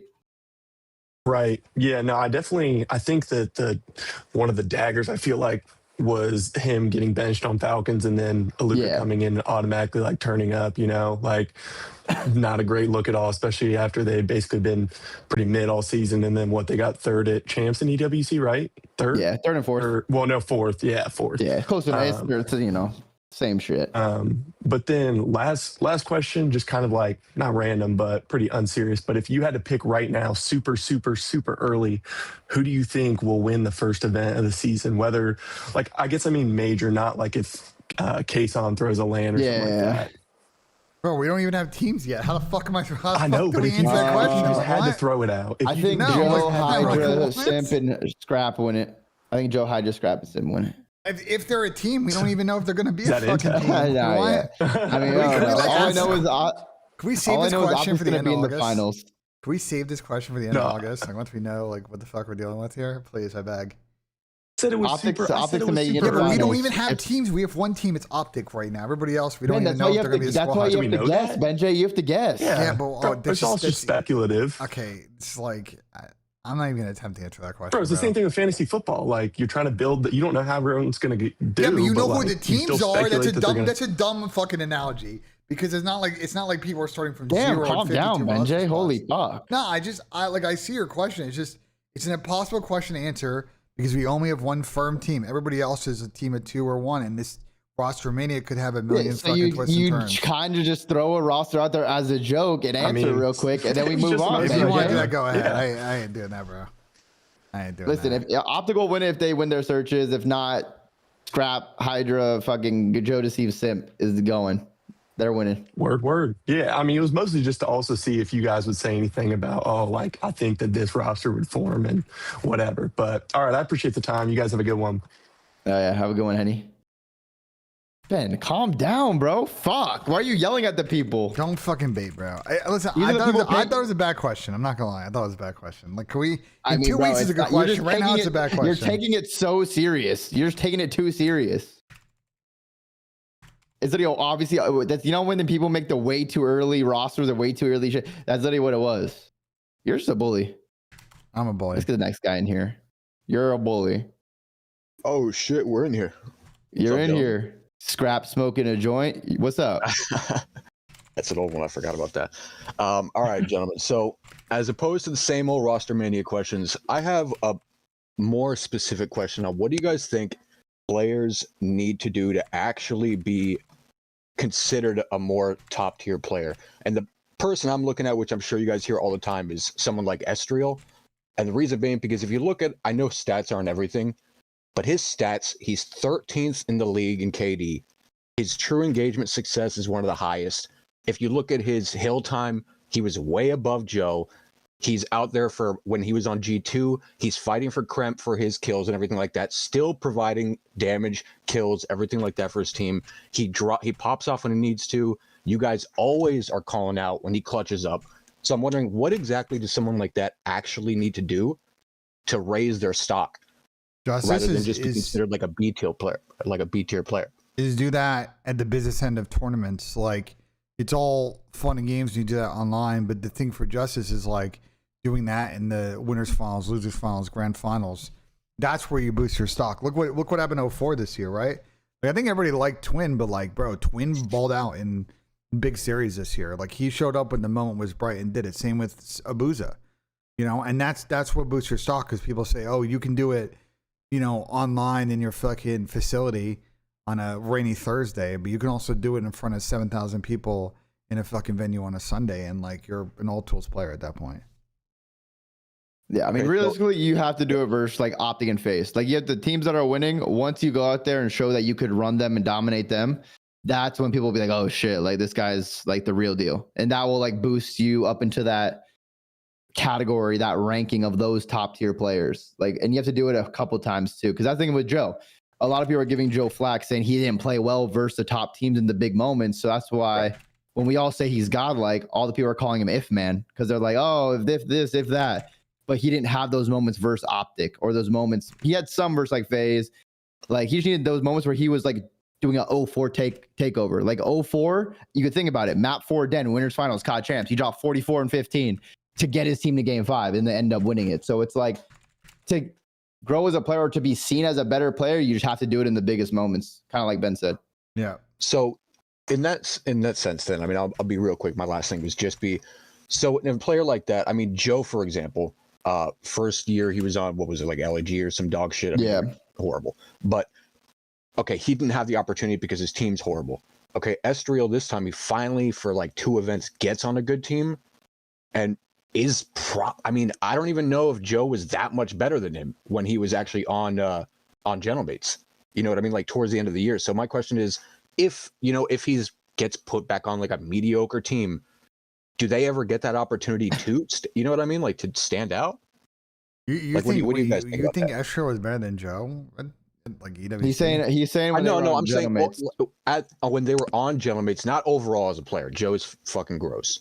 But I'm saying, like, on Gentlemates when they were on LAN, I felt like Estriel was doing more overall impactful. I might be tripping, but I feel like a lot of times when stuff needed to be handled, Estriel's name was being called out by all you guys on stream, everything like that, more than just Joe getting a bunch of kills. You know what I mean? Like, there were multiple times on Hardpoint, you'd look, Estriel has over a minute, Joe has like 6 seconds. You know what I mean? Like, yeah, I mean, we can pull up the stats, Benji. We can pull up the stats too. I gotta keep it a buck. Like, I'm pretty confident that they were telling Joe on Toronto in this season, like, bro, like, if we're winning a team situation, we do not want you sitting in fucking hell. Like, go push out a cut, go rotate to new, and start wreaking fucking havoc and creating space for our team. Like other less selfish people will like soak, and like they will pick up like the pinch and other cuts on the way like over, So I don't know. I don't know if I agree with that. I think Justice had a great EWC. Don't get me wrong, but like Joe is basically being told to just play at an insane pace and get fucking kills so that we can make the plays behind that. It's just a different role. Yeah, I got I mean, it's close. It was definitely close, but I think overall, like that team kind of disappointed since they formed. Like I thought that Gentlemates team had an actual chance to maybe get into a finals, maybe win an event if things went really well, and they kind of just got stuck at the third, then fourth. Do you know why that is though? Falcons I thought it would just the ARs. Personally, I look at the ARs. Well, yeah, the ARs definitely weren't very good at the end of the year. Yeah, that's exactly why. Yeah. I mean, 100%. That's why I just feel bad about the Justice thing, just because I'm thinking, I'm like, he's probably going to get dropped for some kind. That's what the rumors are. He's getting on a good team, bro. He is Justice. He'll get on a good team. Justice is going. Listen, Justice is going to end up on one of these top 5 or 6 teams if he does end up on Gentlemates. He is going to be fine. I think a lot of people, the second like the complimentary sub role, whether it's a run it down sub or another like kind of more roaming sub, is like a very hard role to fill for a lot of these teams. And I think he is going to complement whoever they want to pair with them. I think he's going to get on a good squad. I think it'll be fun. And it's possible he may also stay on Gentlemates, by the way. I think people should understand that. Like, he may go nowhere in this situation. Yeah, that's the last thing. I mean, just because, in my opinion, I'm like, I feel like he got such a small opportunity to show people what he could do on a good team. And I feel like he actually proved himself on that team with some ARs that are not even playing at 90% of their ability. You know what I mean? So in my opinion, I was just kind of thinking, what do you guys think someone like that has to actually do to maintain a spot on a high roster, rather than just, because it seemed like he did his job and he's still probably getting dropped, So I was just curious. Yeah. I mean, he just didn't do enough to show that he should stay on the team. The fact that they're even keeping him and wanting to sell him means like they think he's solid. They think he's going to get some offers, which is good news, but I don't think he did enough to be like, okay, this guy is definitely our starter if like shit goes bad and we just have to keep Estro with Joe. But maybe that's what they're thinking too. Who knows? Yeah. They have Nep and fucking Joe on their bench, or not Joe, Nep and Estro on their bench right now. Well, gentlemen, that was pretty much it. I appreciate your time. Like I said, I just wanted to know what you guys think about these kind of B tier players, what they actually got to do to get out of that spot. So I appreciate it, Bliss. Yes, sir. No problem. Thank you so much. Have a good one. I think it's a fair question. I think it's a fair question. No, I just think people got to understand roles, and like I'm fairly confident telling Joe we do not want you soaking hill, bro. If I was Joe's teammate, I want you to go kill everything. I don't give a fuck about the hill for you. We're not saying to run away from the hill. We're saying like when it's time, he'll get in the hill. But like if me and you, Joe, are at the hill, well, actually, if it's me, I would push out and get the cut. Joe sit in my fucking hill because I 3-0'd him multiple times on land and online last year. Yeah, you can go watch it. I 4-pieced him on the Hossie into Rock. Hossie into S&D went 10-1 versus him, slammed him in a 1v1. If it's you, BENJ, yes, you're sitting in Joe's hill and he's pushing out. Yes, I'm just saying like if it's a P2 den and we just got a break with 20 seconds and there's 3 of us, like I'm telling Joe go lobby the middle and start fucking cutting people at Arch. You know what I'm saying? Like computers, start getting fucking kills. Like I said, Joe could have had a great year this year. He didn't want to pick me up from YYZ. He wanted to keep his team, and look what happened to him. Hirohito Aura. W. What's up, Fat Shotzi? What's up? How we doing? I'm good, man. So my hot take is I don't think Hydra wants to team with Scrap. Why would you say that? Because what happened at Champs? I think you're wrong. I think you don't think, bro, your teammate's selling you at Champs, like, you know what I mean? Like, at the biggest event of the year, and he does that. Like, I think for Ernie, I talked about it all throughout this year. Dill can attest. I think for Ernie, he's still the same way that Dashy went through this in his career. He's still trying to mature as a player. But the thing is that I still think Paco recognizes that Scrap is an S tier player. And with the right system and the right people around those two, I still think they're an incredible duo, So, yeah, it's possible that Paco's maybe looking at solo act opportunities, but I don't think the band breaking up is like a 1,000% certainty, Okay, yeah. I get that. I think you're kind of right in some ways. I don't think they really want to play together that bad. It's kind of the lay of the land right now, though. Like they might have to play together, though. Like if Scrap goes to FaZe, Paco's kind of fucked if he doesn't get on Optic. Like, yeah, he get a Booza, yeah, he could have Joe, which is still a good team. But Paco's goal, obviously, we know he wants to join Optic. He wants to join the likes of a Shotzi and a Dashi and a Merc, or he would probably want to join FaZe with Simp. So like, I don't necessarily think they want to stay together, but they might need to. If FaZe and Optic don't change, like it's in both of their best interests for them to team together. Oh, gentlemen, yeah. Or but I don't think they're like possible where thieves keep them. You know. Hey, if Nate wins some more Rubets, for sure. If he wins, he can help pay their salary. But like, yeah, I don't think they're like, we need to stay together. We're a duo. They're like, okay, if it works out, we need to stay together. We could. If the option's there, yeah, we'll see. But I'm saying that because like they got like given Ghosty and Envoy. Those are two like off-ball kind of players. You know, like they'll play the hill, they'll like block and stuff like that. They lost a champs with them, you know. They like bomb out champs and EWC, and then they get given a BZ, and then they get gifted Neum. You know what I mean? Obviously, start of the year with Kenny was bad. You know, it was like it is what it is. But they get gifted those two duos to like win a chip, hopefully, and they don't. You know, they bomb out badly. Yeah. No, that's why I think they're looking elsewhere to go join the teams that win, like the FaZes, like the Optics. Because they try to build something and try to do it there where they found success in the regular season, the off season or the postseason did not treat them good. So they're kind of like, fuck it. We need to go get our rings. Like we can't just have one ring and be ringless when like those players are expected to be in the Champs Grand Finals, like competing for these rings. They're always like versing them and stuff. Yeah. I think I think a key thing. I think a key thing that I think Scrap and Pac are also looking for is just more stable results over the course of a year. I think one thing that the FaZe core has always done well and did really well this season with, I would say maybe the third or fourth most talented roster in the league is they made every Sunday. And I think that consistency is something that Bernie and Paco haven't had over the years at Thieves. Like they were very up and down in the beginning of this season. Like the year before, they were still getting runners up, but like, you know, I think that was because the talent was very top ended 2 years ago. But as we head into this season, I think it's going to be 5 or 6 very competitive rosters. Having a team that you're confident in that we can auto make Sundays, not sit there not sit there and stress for that top 6 match on Saturday against a good squad, knowing that if that does not go your way, like you are not playing on the last day of the tournament. Yeah. Like, yeah, 100%. Okay. Oh yeah. Thank you, bro.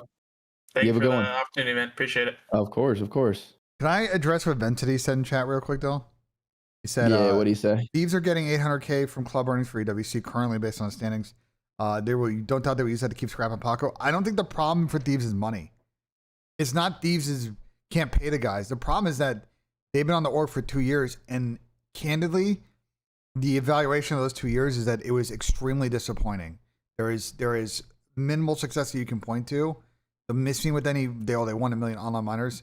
They won a couple of events, but they did not play well at any of the big events over the course of those 2 years. And I have a feeling that both those guys just want to change the scenery because whatever is going on there, they're not happy with the consistent underperformance, even though you could obviously say that maybe Scrap didn't help his case with champs this year. Like the lack of consistent performances at those big events, like they may seek success elsewhere on that front. Yeah. Just go join something that's tried and true and we know works, like a FaZe or Optic system. Yeah, I mean that's why FaZe are able to recruit people. Like, what if FaZe have a bad team? Yeah, like the end of the trio last year really disappointed, but like outside of that, like the worst placings were like when Dill and them fucking beat them at Major 5 and fucking Cold War. Like the successes are significant around all that. Only team to 3-1 them the whole year, by the way. They never lost 3-1 other than to us. Yes, sir. I'll take that. That's my crown, my big achievement in my career. 3-1 in Cold War phase. That's your crowning achievement, not winning a ring or running through an artillery strike and 3v1 in Dynasty. Like that. Nah. 3-1 in Cold War phase. The only time they got 3-1 literally the whole season. So I'll take it. That team was godlike. That team was literally god. What about the Dynasty, who you beat multiple times in your career? That's not big. But I beat them. I beat them multiple times. Cold War phase, I only beat once. Beat once. They were hard to beat. All right, let's pick someone next, Dill. I like these call-ins, guys. Keep asking. Yeah, today I think the questions are getting better. They're getting better than the first days. You know, we're learning a little bit. It's not just, so do you think Hydra's joining Op? Where do you think Hoop goes if Hydra just? Yeah, you guys are asking more interesting Let's questions. get today, Kerbo. W. Appreciate it. Yo, can What's y'all good, hear me? bro? Yeah, we can hear you. All right, man. yes, I yes. got. What do you got for us? All right, this is. Man, I don't know. I got a couple questions. I'm trying to think which one to ask. Limit 2 questions. 2 questions. 2? All right, that's all I need. All right, my Yeah. first question. All right, first hot take is I think Optic, and this is a hypothetical. I don't think Optic's changing at all, but I think that they would want Scrap over Hydra. Still for Hook. I think Why? that. I just think that they would want. I think that Merc is a god tier sub. Like with the MP, he was gross.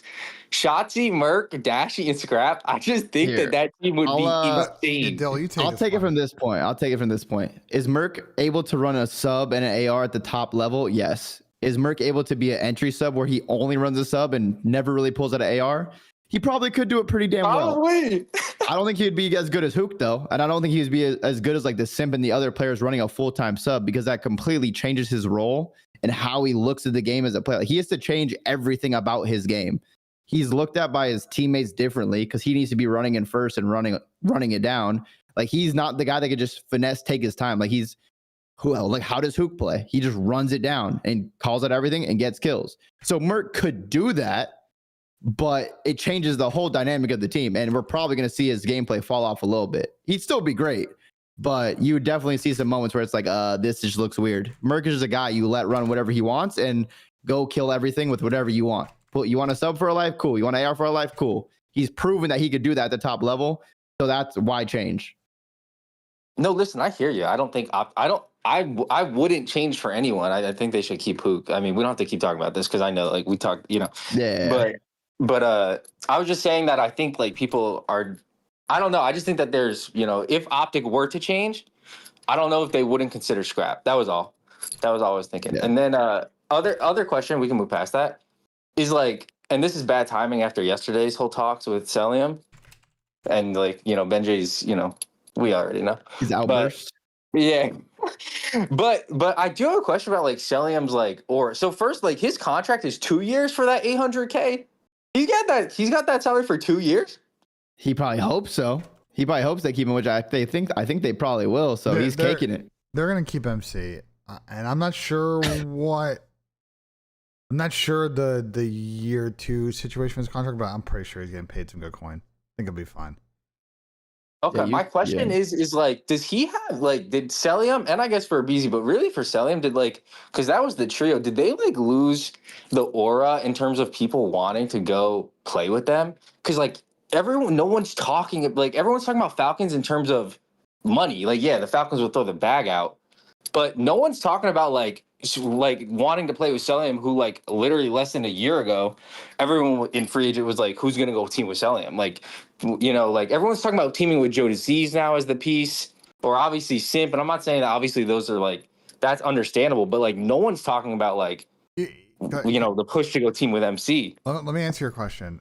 They are, but it's a nuanced conversation. The problem with Falcons is that players look at that situation as a situation where they have no control. They look at it as a situation where people that are way above, who don't necessarily even really, like, interact with the team, make decisions around the team. Whereas with Optic, like, ownership is very flat. Like, that Hector is paying attention. If there are issues, I can go to the owner direct and they'll understand where I'm coming from. FaZe, Paul and Eric, like, they'll understand where I'm coming from. Gotaga watches on mates. You know what I'm saying? Thieves, management, there's not that many people, like, they watch. Whereas with Falcons, it's like you go to a situation and it just feels like we're in a bubble, and, like, that the people above the bubble just make unilateral decisions and it may screw us. So that's why I think, although Falcons does offer significant financial resources to anyone that joins, they don't feel like they have control over the situation. I think that kind of is affecting the chatter around their Rostermania this year.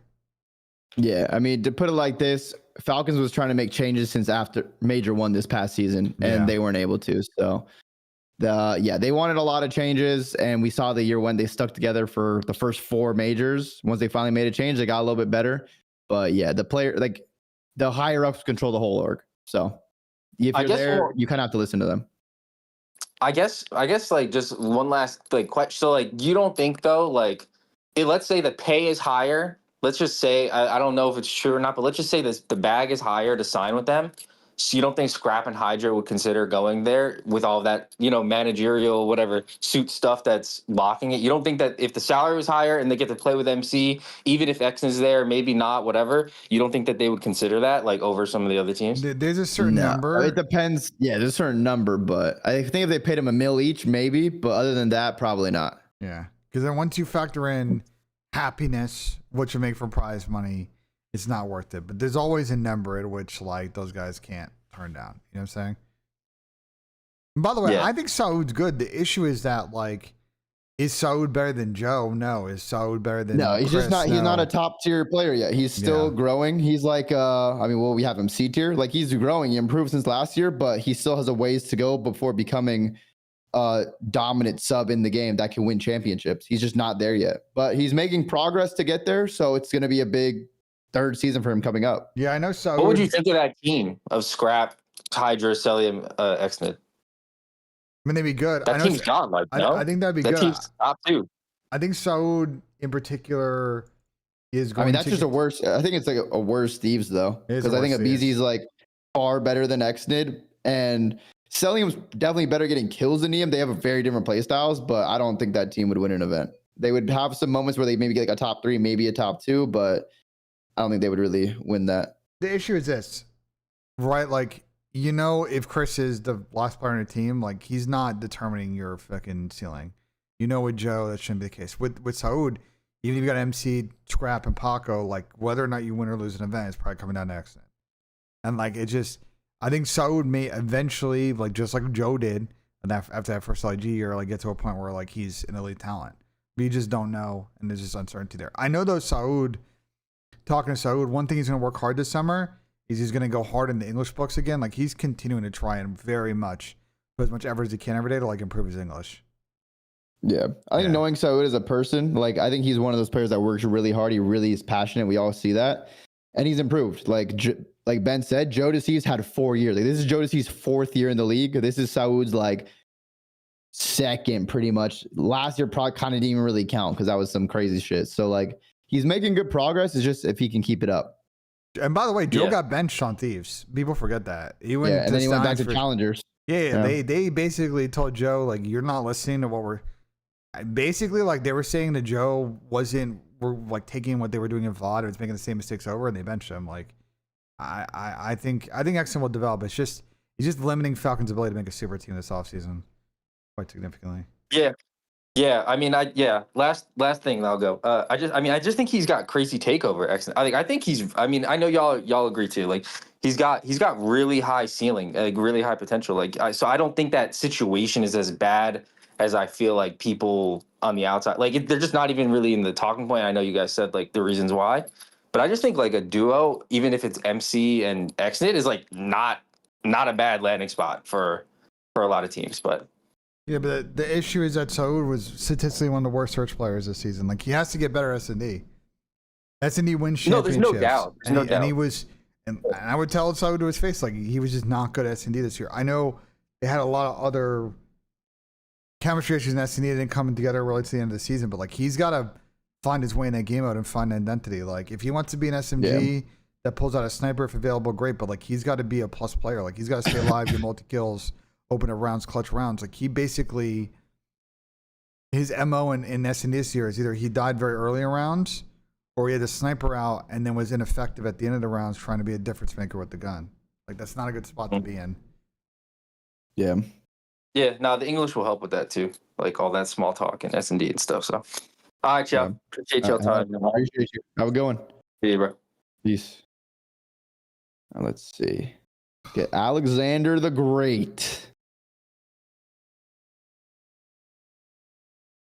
Yeah, Ronnie, can you leak something, Ronnie? What are you doing, man? Yeah, what the fuck, Ronnie?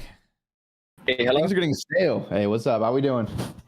Good, bro. Hey, I requested when I was somewhere quiet. Right now I'm driving, but you're good. I just want to say something or bring up something. Dom brought up the Mercules, dropping Mercules, but I just don't see how he can think of that. But why wouldn't Optic think about investing in the next 3 years by making Hydra and Scrap part of their squad? Because I feel like Hook and Dashy are usually the weakest link on the team. So I feel like Optic needs to revamp their season, like for next season. Yeah, but why would you drop Brandon? Hold on. Like Brandon had a career year. Like Brandon still has the straightest shot in the league. Like why would you? This is probably Dashy's best season in a long, like overall, like throughout the whole season. To be honest, listen, like Optic. Listen, I agree. Here's the problem, bro. Optic finally have something that they've wanted for a long time, bro. Their team is very consistent. There's no point in disrupting that until they start being inconsistent. Like as much as Scrap and Paco are good, and you want to try and maybe upgrade one player on your team to pick one of them up, I don't think it's worth disrupting the full chemistry of the team when they have something good going on. Like, why would you ruin that? No, I think they have something good going on, but it's just not guaranteed that they're gonna have such a good year again. You know. But maybe if they shake it up and get both of them at the same time, I feel like they would pair up great with Shotzi and Mercules. And it's something that nobody is bringing up, but I feel like it could be like the mega pack-a-punch. It could be, but here's the thing. The reality for Optic is they're going to have They're going to have Shotzi and Mercules for a long time. They're the biggest Oregon COD. Everyone wants to play there. So no matter what, even if they play this year out, they win one or two events. Let's say Hook and Dash, you want to retire for whatever reason. Optic can still get whoever they want. They'll pay any buyout. And every single player will be telling the team they're on, yo, I want to go play with Merc and Shotzi. So Optic has this thing where they can get whoever they want pretty much whenever they want, because the players will want to go there without a doubt. So they don't really have to worry about the long term too much as long as they're performing, and they're still performing. So they don't really need to make a change based on that. Yeah, that's true. But that would kind of like negate the next 2-3 years of like getting the best players, because Scrap and Paco are going to sign a good contract. They're probably going to be locked up for another 2-3 years, and like you're not going to get a chance to maybe sign them again, because by that time maybe another superstar or superstars are going to be up next. I feel like it's really the last chance. That's a good point. That is a good point. But the thing is, what did Scrap and Paco do versus Optic the past 2 years? No, yeah, they didn't play that good. Granted, if Scrap joins FaZe, that's a little bit of a different story, because like that's combining two teams that were supposed, like LA Thieves and FaZe were the other two best teams. So that's kind of combining like those players, which makes them better for sure.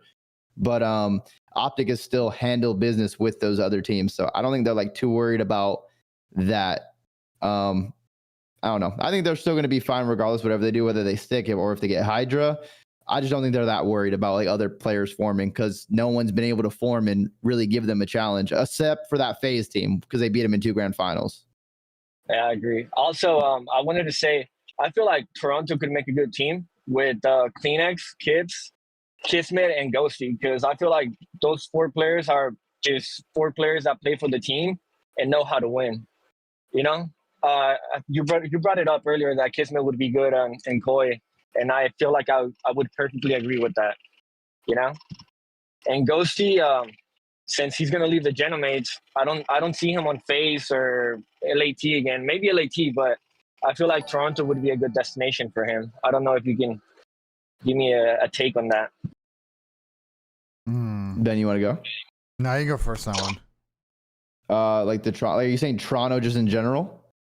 Well, I feel like Toronto would, the Koi, if they were to sign Ghosty and Kismet and pair him up with Gibbs and Kleenex, that would be like a really good team, like a sleeper team, just like the Genomates were this year. You feel like they would be really good, or they could be not that good, but their ceiling would be winning a trophy, because I feel like that's what Toronto's missing, like a good 4th player.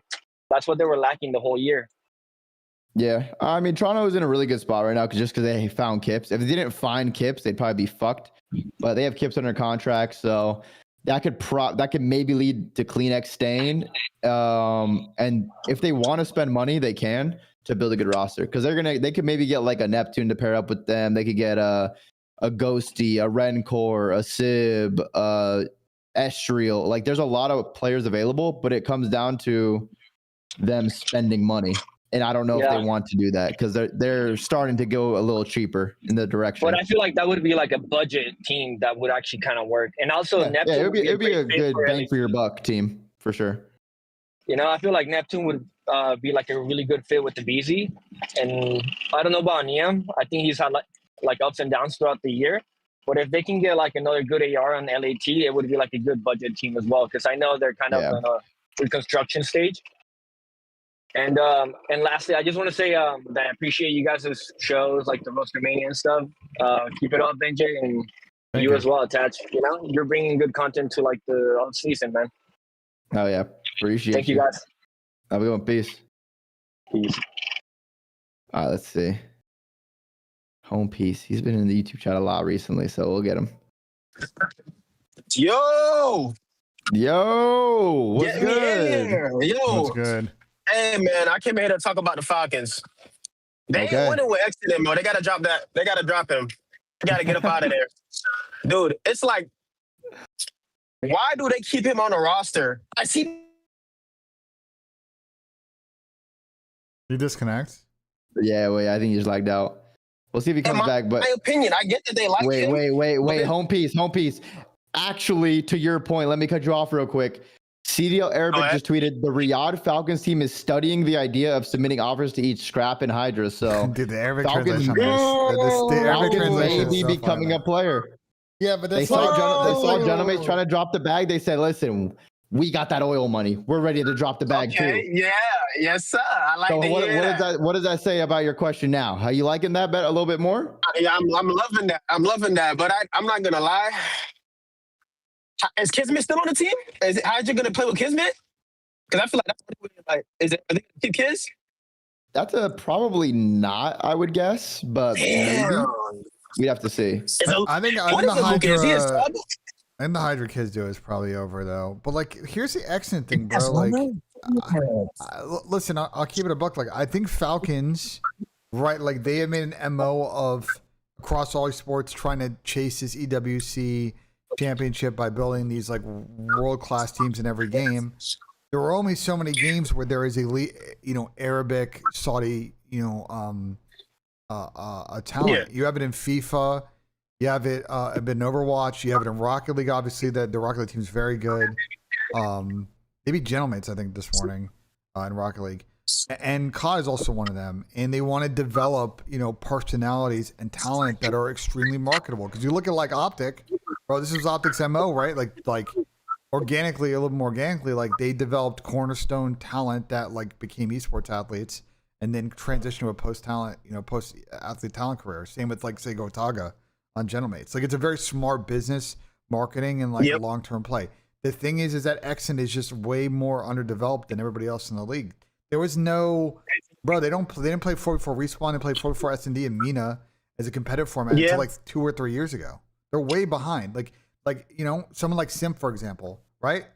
I talk to Chris all the time. Chris obviously was going to locals and running fucking, the Northeast and fucking online UMGs against fucking Dylan Attach and the Optic Dynasty. But the thing is, Chris was also sitting there interacting with these pros and understanding kind of like what it takes to be that kind of person. I think Exxon is learning all of that stuff for the first time. Like, he generally just years behind. That's perfect. Sully is my favorite player. I want to see him win. You feel me? So it's like, if Exxon needs to go to C9, send him to C9. He's still going to be in the league. Don't send him to. Here's the thing. If we're going to loan out Exxon, he needs to go to a team with people that know how to win. Don't send him to shitters, bro. Like, no, you laugh. I mean, he's gonna be in the league. He's good. Bad idea. He's a good player, but it's like, man, no, he's gonna learn nothing. He's going to learn nothing, bro. That is a terrible. Respectfully, I mean, with all respect, that's a terrible idea. But I think Exton could get on like a solid team. No, he'll be on a good team. I would just say it. He could get on a solid team, and then he would still develop. It depends. Like, that's the biggest question with Falcons org. What do they want to identify themselves as? Because they haven't came into COD and they've spent a lot of money, but they've had Celium and Pred, who they spend the money on. In other games, they go and buy whole rosters where it's a God squad. That whole roster is a God squad. They have not done that in COD, and that's because they obviously want to keep Exton on their team. They can still keep Exton and just loan him out and then build their God squad. So it's on the Falcons. What do you want to do? Do you want to be that team, that super team, or do you want to have representation every single season? Because you could do the super team for a year or two and then bring Exton back at some point. Like it just depends what they want to do. Like that's the question. Isn't that what's isn't their that goal what in COD? Dynamates did when they first got in? Isn't Linz French? They did it. They experimented with Linz. They wanted Linz. And they won. Yeah, they wanted Linz. They wanted they wanted Paco first with Scrap, but they went to LA Thieves, and then they needed a French player, so they got Linz. Yeah. Okay. Yeah, you guys are wrong. My exit take was pretty crazy. C9, yeah, I was just talking shit. No, but yeah, I appreciate you guys. I appreciate all the questions answered. Yeah, you guys have a good one. See you guys later. later. Bro. Yeah. Yeah, I'm just like, Do you see this tweet, Ben? The Arabic tweet, but like it doesn't mean anything. Yeah. Oh, like we're studying. Like I'm sure they're gonna put in offers for Paco and Scrap. I just don't know, like how serious those guys are gonna entertain it now. I think, bro. I think they're gonna. If they're actually going to submit offers to Scrap and Paco, I think they would get rid of Exnid. No. If they're like Scrap and Paco are going to say, listen, we're only joining this team if we can have another fourth. You can still keep Exnid on contract, loan him out to another team, but I don't see them playing here with Exnid. Like I think they're going to be like, yo, it's either us or him. Because bro, these guys obviously they want to win too. Like their legacies are important to them, and the past 2 seasons for these two in the big moments have been failures. I know, but if they're making 800, 900 a year, they may say fuck it because they're also team with MC. Like, I don't know. Like, I think there's always a number, bro. Dill. There always is a number, but like it depends. Like it's a lot of money for sure, 100,000%. But like, the team would still be good. Like, I mean, it would be good. They could maybe win. No, they could definitely look. It would just come down to like, you'd have Clay coaching. You just need to figure out like how to get So to give you more across all 3 modes, because So's respawn was actually pretty solid this year. If you figure out his surge, like they could be he's very high. Saud needs to raise his floor in respawn when he's doing bad, because he'll have moments where he does like really bad. So if he could do that, and then obviously we're gonna search, like he'll be good. But I mean, like we said earlier, Saud's a good player. It's only his first like kind of second year in the league. He just needs more time to develop. But I don't know. I don't think Scrap would just want to go there and take the money. Granted, 800, 700, whatever is a fuck ton of money that sets you up for really good for life if you're smart with it. Plus all the other money he's already made. But I think Scrap's at the point where he needs to win. Like if he doesn't win, it's just going to be, he's going to be the laughing stock and the embarrassment of Call of Duty for how talented he is and the MVPs he has, but doesn't have a ring. Yeah. So I don't know. I think they really like, that's probably Scrap's main focus is winning the ring. For life, I literally said bro, if you make 700K in 1 year and then you've already made 1.5 other mil in COD and you're still going to make money after that and you go broke, I mean, you're just dumb with finances. It's very easy to live off $2.5 million already and then to make more money after that. And if you're just going rogue, that's on you. You can make a lot of money and live a very good life. Wait, at 30 and 2.5 million?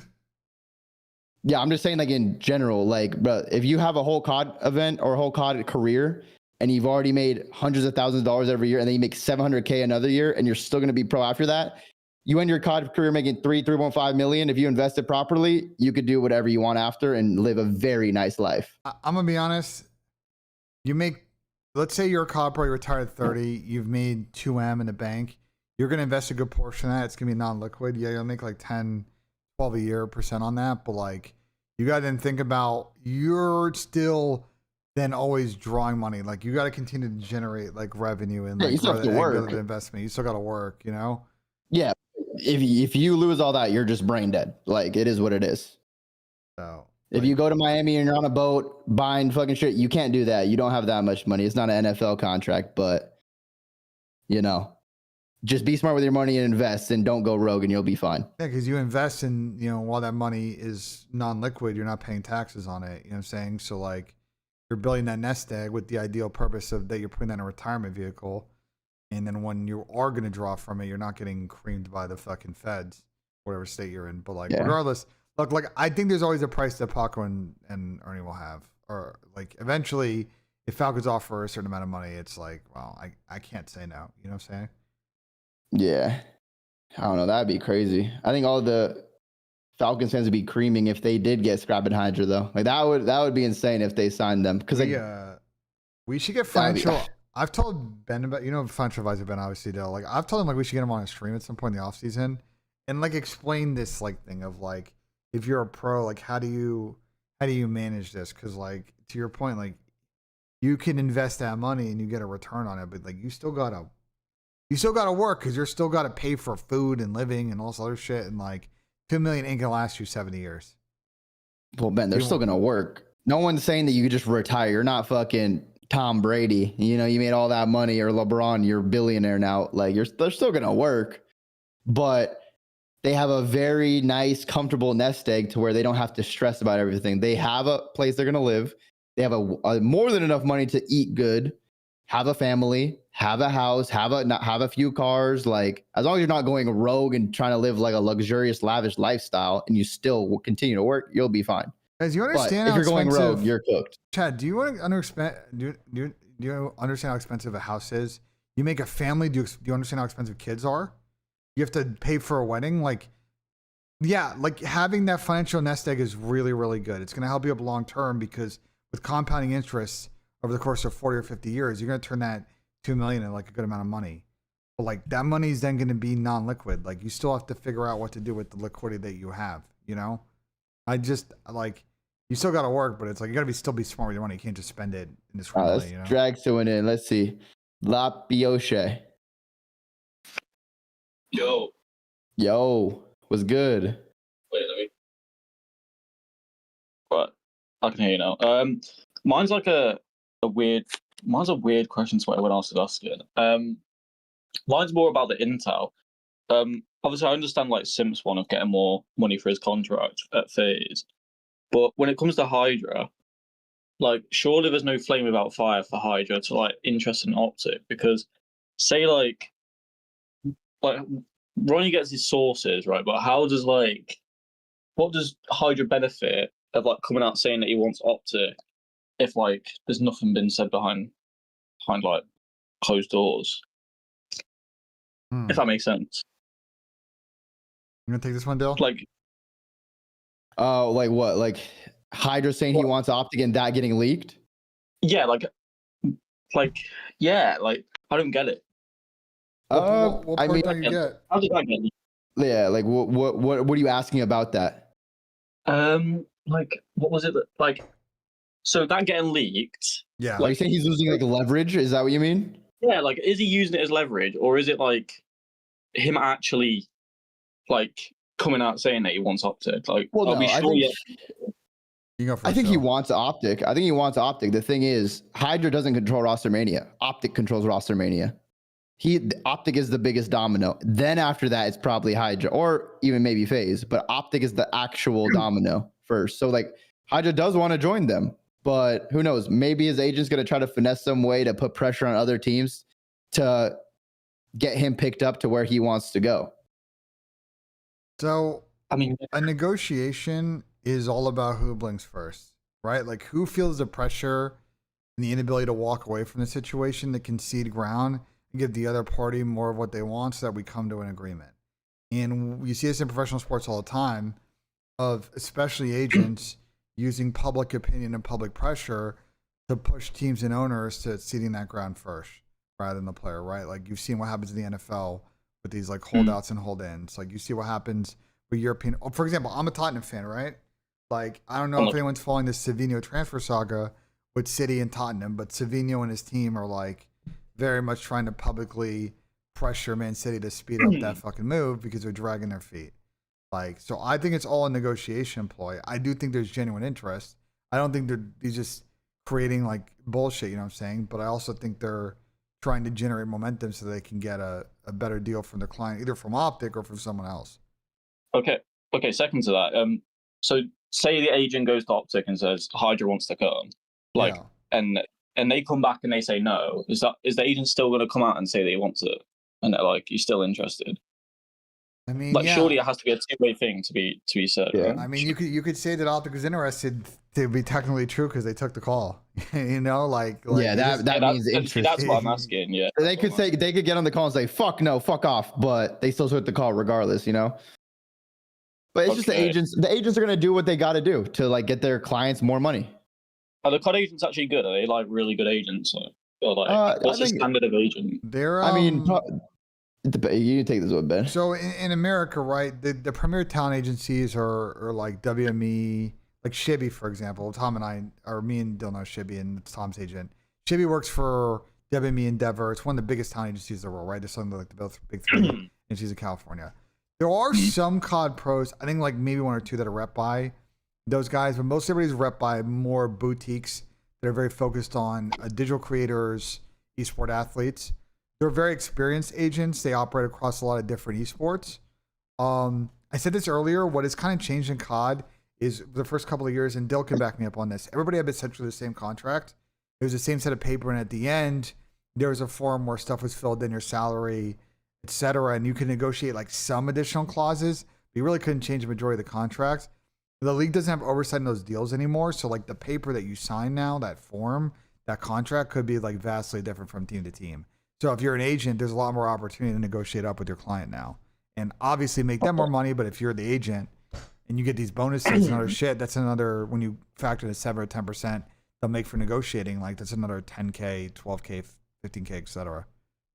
Yeah, I was just wondering if there's any flame without fire. I didn't know if like agents could just come out and say that, even if. Oh yeah. Well, they can get someone. They can get someone to say it. Like the agent himself isn't going to say it, but the agents are going to get Ronnie Intel to say it. They're going to get Breaking Point. They're going to get the Ghost of Hope to say that. Like they have no problem saying that because there's just more clicks and interactions, and the agents get what they want too. Their player gets talked about in the headlines now.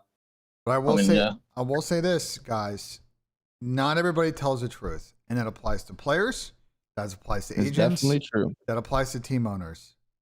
And BENJ. No, I tell the truth on this stream. I never lie. Honestly, I agree.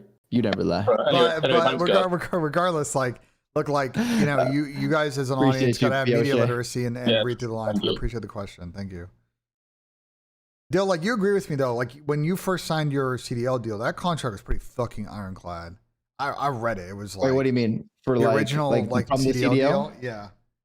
Well, yeah, I'm pretty sure there was a thing in that where they could record us 24/7 if they really wanted to. Like, there was a bunch of stuff in there. That there was a lot of stuff you couldn't get changed. Obviously, it loosened up as the years went on, but there was a lot of stuff that was just like set in stone, and you kind of just had to accept terms because it was a whole new league. But here, what Ronnie just said is important. I'm about to put on some game. Okay, European football. BENJ masterclass. European football. A lot of people think that agents leak to, you know, David Ornstein and Fabrizio and etc.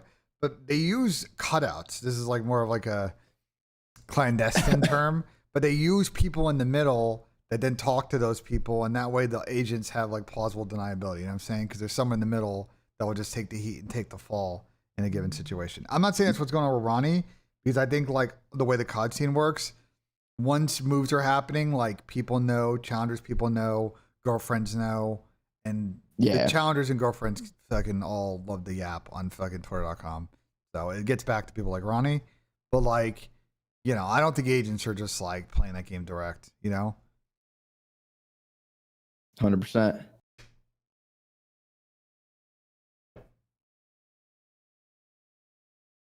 Yo, what's good, Cubsy? All good, thank you. I got two things. First is a scenario, second is a question. I'll start with the scenario, which is that I want you two to build a team to compete in challenges next year. And I'm wondering which four players you're choosing, but try and keep it somewhat realistic. So assume that, you know, some of the best players from you're challenges. You're a challengers or owner, huh? I'm not, no. No, I'm just fucking with you. Good idea, though, to be fair. Rafi's in here. Wait, Rafi, Rafi, you leave the stream or give 5 to both of us so we're not answering the question, Rafi. We're not doing this for you. I would do Nemi, Dimensions. I would do probably Byron, Pro Loot. If I'm trying to think who may not get on the team this year, that would be like really good. It's tough because I think a lot of the bottom tier teams will pick up like some of the new challengers.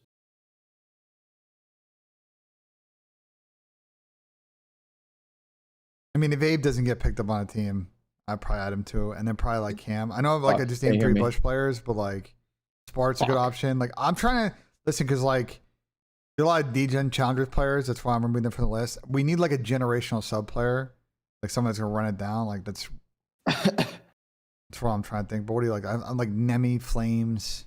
I think Dimensions is going to get into like either a bottom tier pro team or like a top level challengers now after his performance. I think, I don't know, it's going to be weird too. There's a lot of good challengers orgs too that are going to build teams. Yeah, I like Dimensions. Flames is good. I'm sorry, Zoomafia. Icons is also good too. That Vic is good. I'm trying to just think of a list of all the players. Cammy, do you see Cammy getting in the league? Potentially. And someone said Mythic. I think Mythic may get in the league. I mean, yeah, for sure. I would definitely try to pick up Mythics, but like if you're picking up Mythics, you kind of have to build an EU team. No, that's like but he's got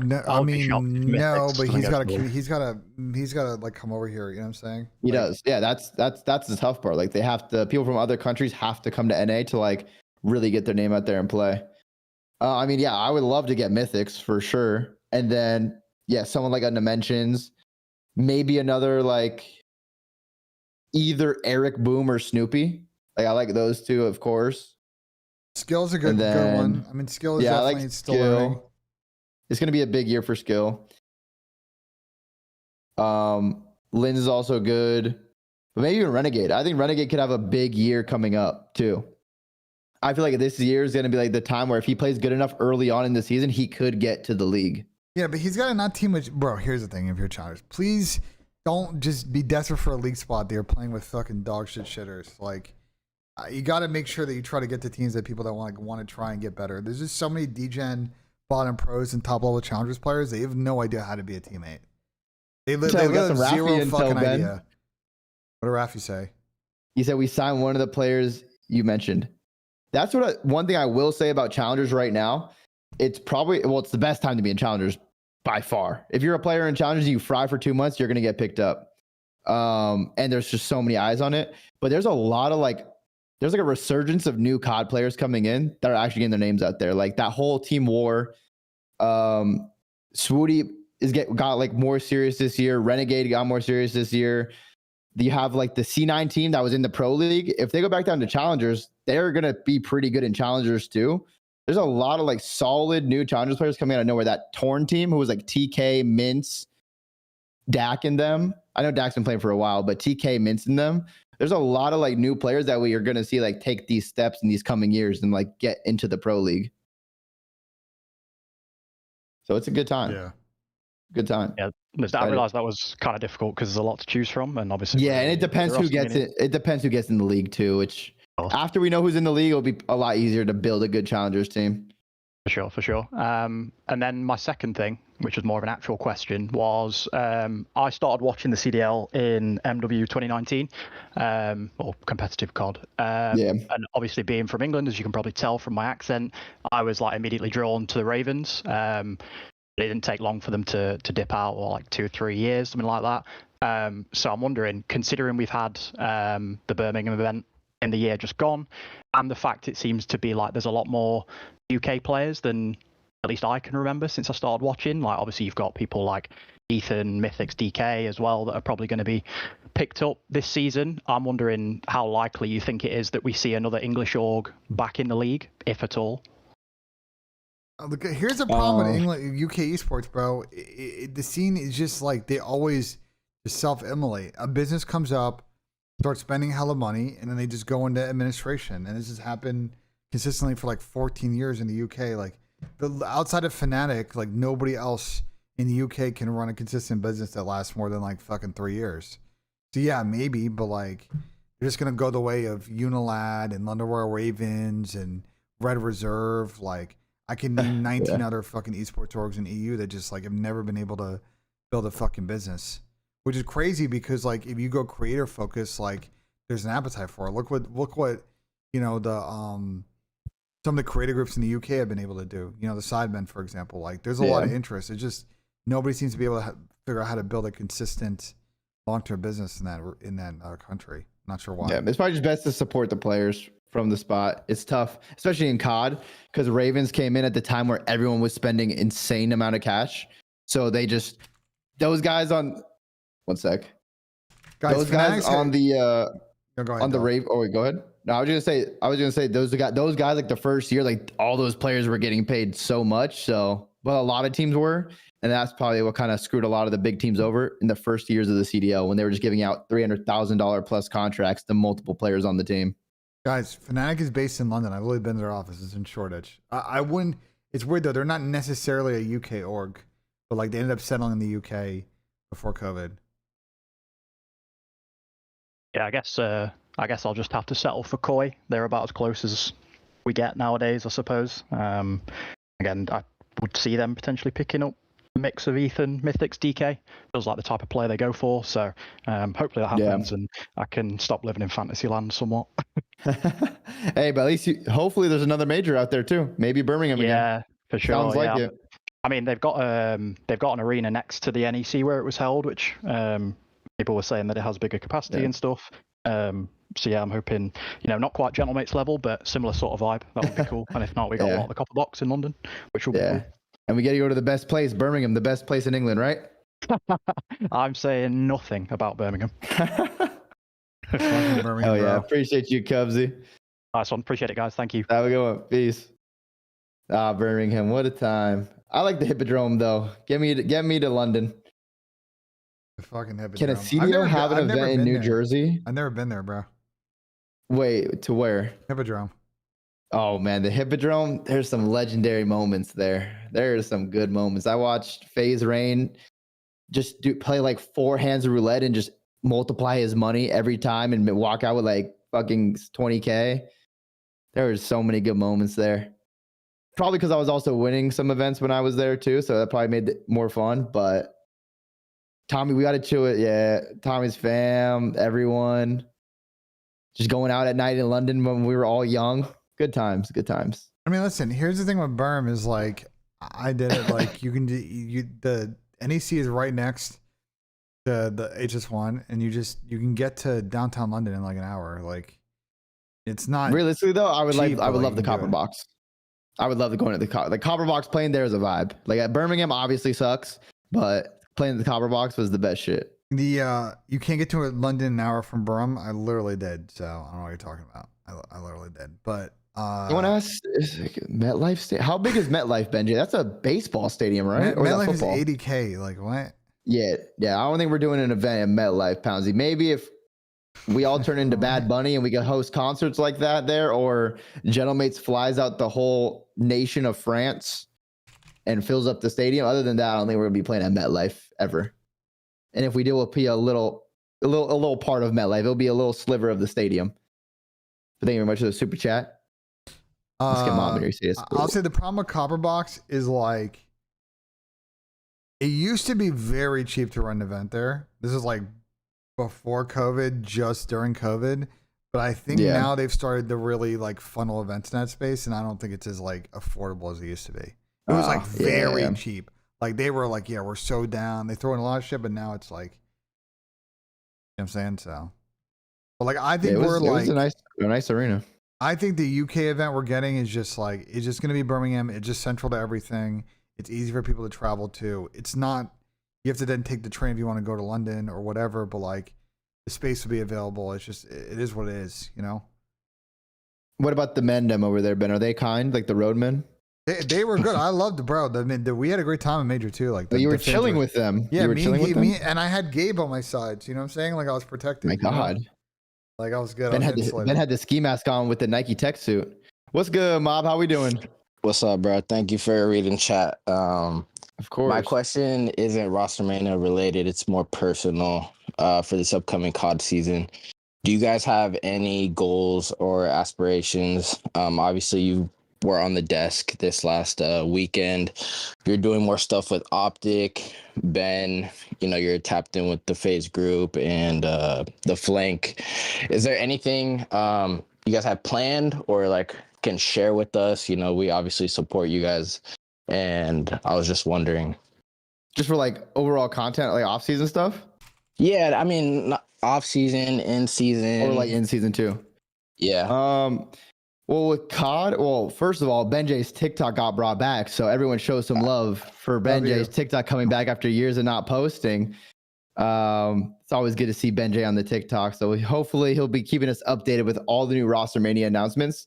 But I think with COD, especially like the off season, like it's Rostermania first of all. Then after that gets settled, you kind of start doing other stuff. So I'm sure you'll see a lot of people playing like other games. You'll maybe see some off season tournaments and some other COD games, old CODs people are playing.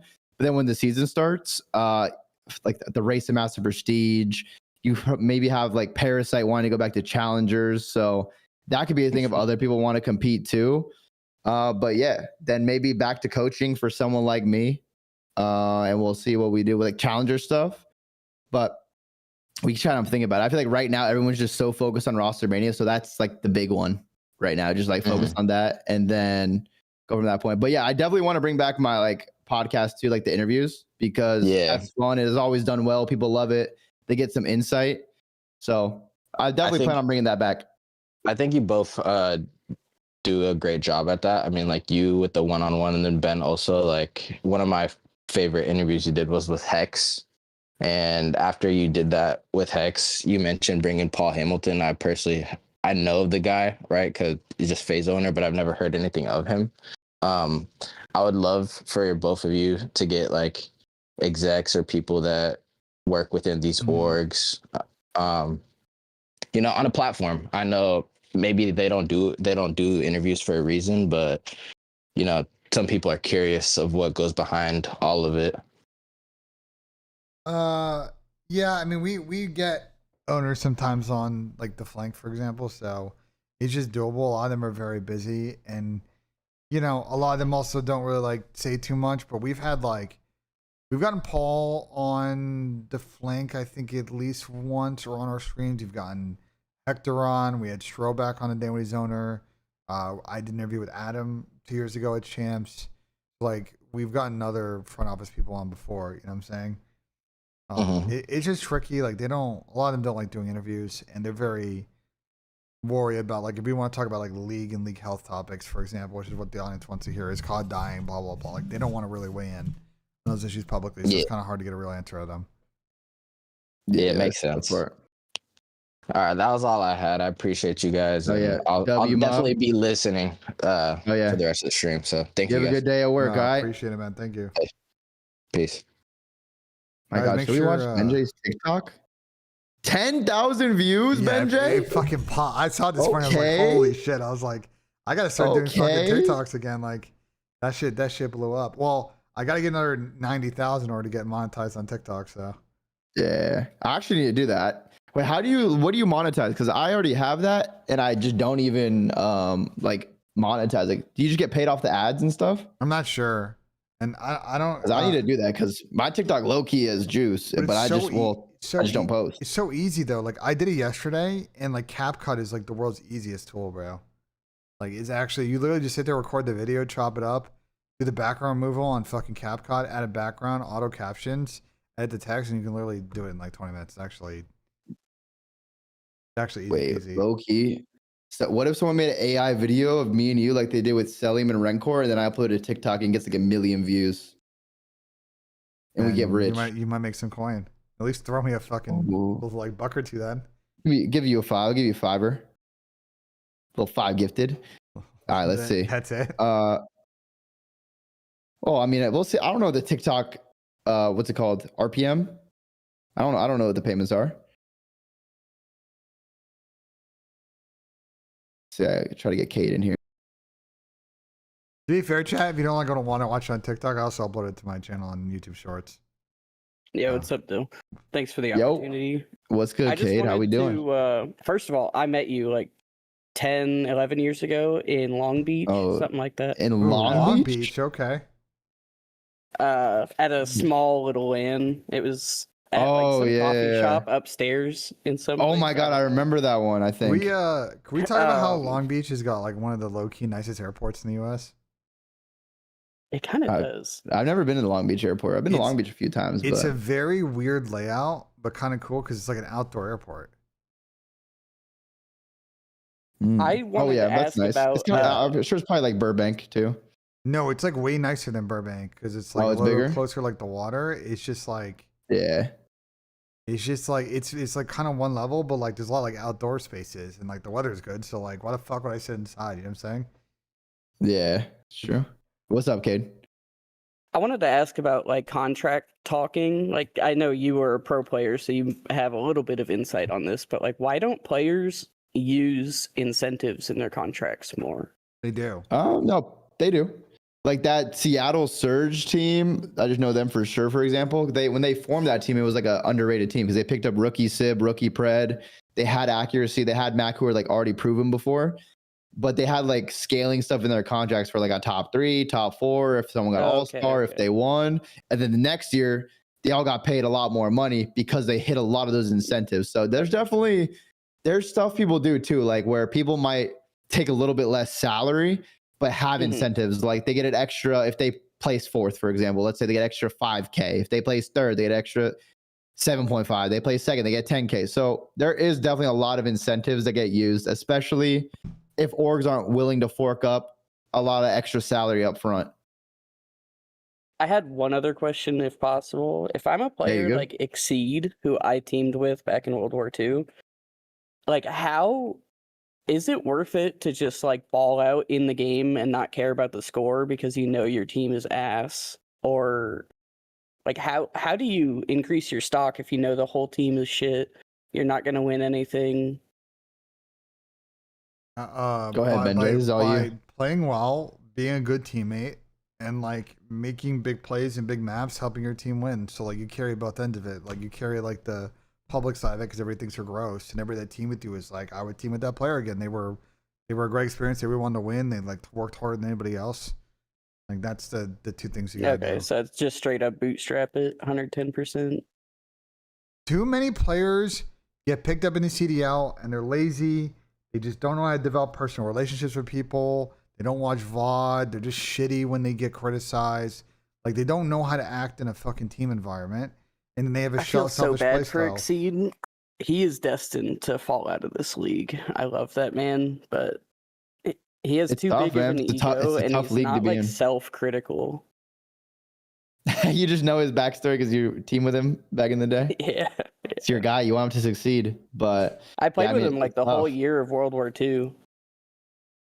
I mean, kid, that's just that is a problem with a lot of players. Like I love Exceed, but like he's got like a pretty sizable ego, and he hasn't always popped off and gotten pro opportunities, and like that's why he's not getting opportunities on an elite team. But could he eventually find the right core of 3 where they all like are really single-minded and they show out? Yeah, it's possible. I just don't know if that opportunity is going to present itself. Yeah.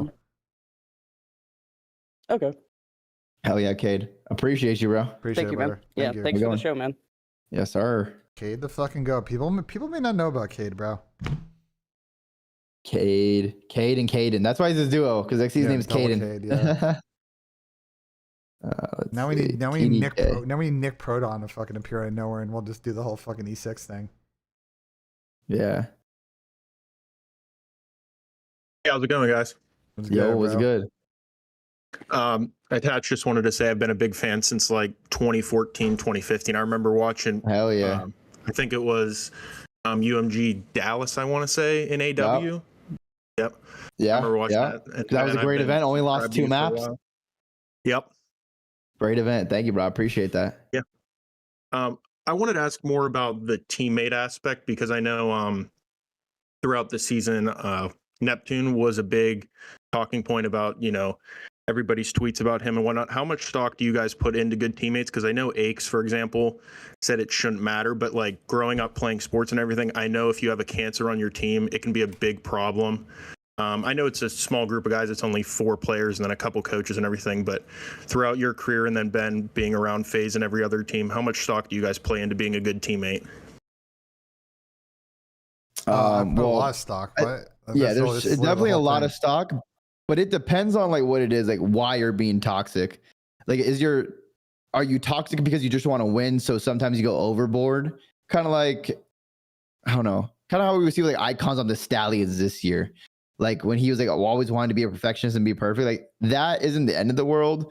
But when you're teaming with other players that are like in the pro league that have been top players and pros before, you still have to give each other respect. Like there's obviously going to be arguments. There's going to be times when you're fighting, having to figure out something, a certain play, whatever it is. But you just can't be like weirdly toxic at a game, like putting your teammates down, like talking like you're better than them or you're more than them, you know? Because then there's like people will start feeling some type of way. But I think if you just want to win and you're tough on the team, it's not a bad thing. But if you're just being like disrespectful, people are going to take it a bad way. If you're actually being like toxic as a person, not just a competitor.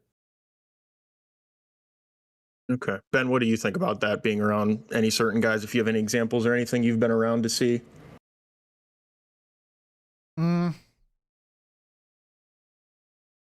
I don't have examples. I just think like, how do I put this right away?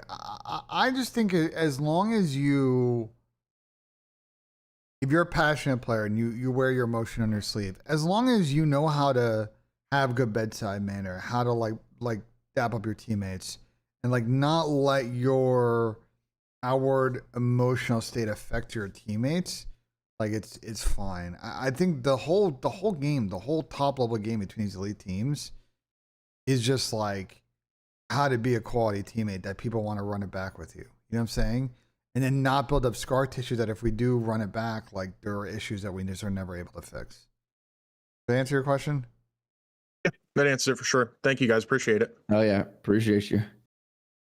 Let's bring a Reese in People here. don't understand what I mean by bedside manner. It's like, let's say someone's a bad series, bro. Like not being a dick to them and like trying to like raise them from like a shitty situation. That's what I mean by fucking bedside manner. Yeah. Ben, you would be a good teammate, I think. I think I'd be all right. You actually be toxic. I might be a little toxic. That's why. We've seen your Madden games. I might be a little bit toxic. What's good, TDK? Yo, what's up? One sec. I can't. Oh, no. Can't hear you out loud. Oh shit, you can't hear us?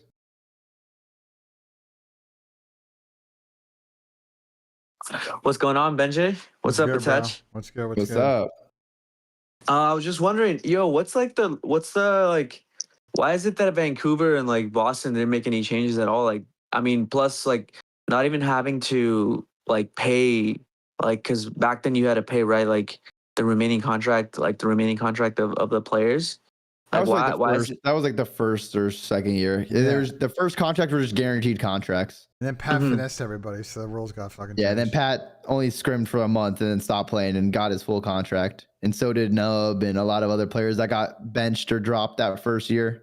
Yeah.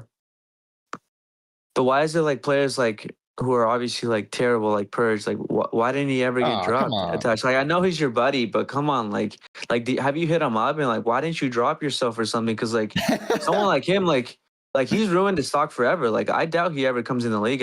Like, Purge will be back. I believe in Purge. Like even if he's like multi MVP and challengers, like he's never making back to the league. Like I feel like just it's wait impossible. till Vault Remaster comes back in. Vault Remaster will revive him. I don't like when people make that take because all these players are all very young, and people say the same thing about the fucking Bulldog on Paris, and then he's now like he's been in the league. 25. Okay, but like it's still very young. People say the same thing about the Bulldog in Paris. Oh, I never get back in the league, and then he got back in the league. I like. And then.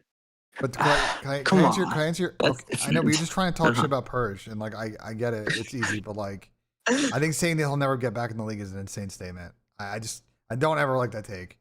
But like to answer your actual question, like. I think Boston has background issues going on with the org that complicated making any roster moves. And Vancouver, candidly, had no idea what the fuck they were doing this season. So, yeah, a lot of the orgs also just don't want to spend extra money and waste time and resources talking to other players and picking them up. Like usually the bottom tier orgs will make. We actually saw them make quite a few moves this year, but in the past they would make like 2 moves max because then they would have to send PCs out, get him from the old player, reship him out to the new player. Like there was a bunch of bullshit when I was on Vegas. Like the owners, when they're cheap, just really want to limit the moves because then you're paying someone's severance for like whatever the 14-day after, and then you're starting up a new contract. So I mean, they just don't want to spend extra money when they don't have to. A lot of the time. I see. I mean, that makes sense. I mean, attached last one. Who do you got like for challengers this upcoming year? Like, what team are you rooting for? Obviously, there's no teams in paper, but do you have any like specific players that you may be looking out for, or you have your eyes out? Like that are gonna do well, or people that I just want to like see improve? Yeah. Like, do you or do you think like someone like Webby will make it back in the league? Because I think he's actually pretty good. And yeah, I think he could for sure. I don't think I wouldn't send him to challenges. I think he should be in a at least at a bottom team or something like that. Like he's got good gunny, good IQ, good arrow and all of that. Yeah, I would say I like Webby. I want to see him more in challengers because he did pretty good in the league, but it's not bad to be in challengers, especially when you're that young, like the whole C9 team is. Like they're so young. It's not bad for them to go back to challengers and build their game up, because if they just stay in the league, what's going to happen? They're probably going to get shit on again because they don't have time to like build themselves up as individuals or understand COD at like a top level. Yeah.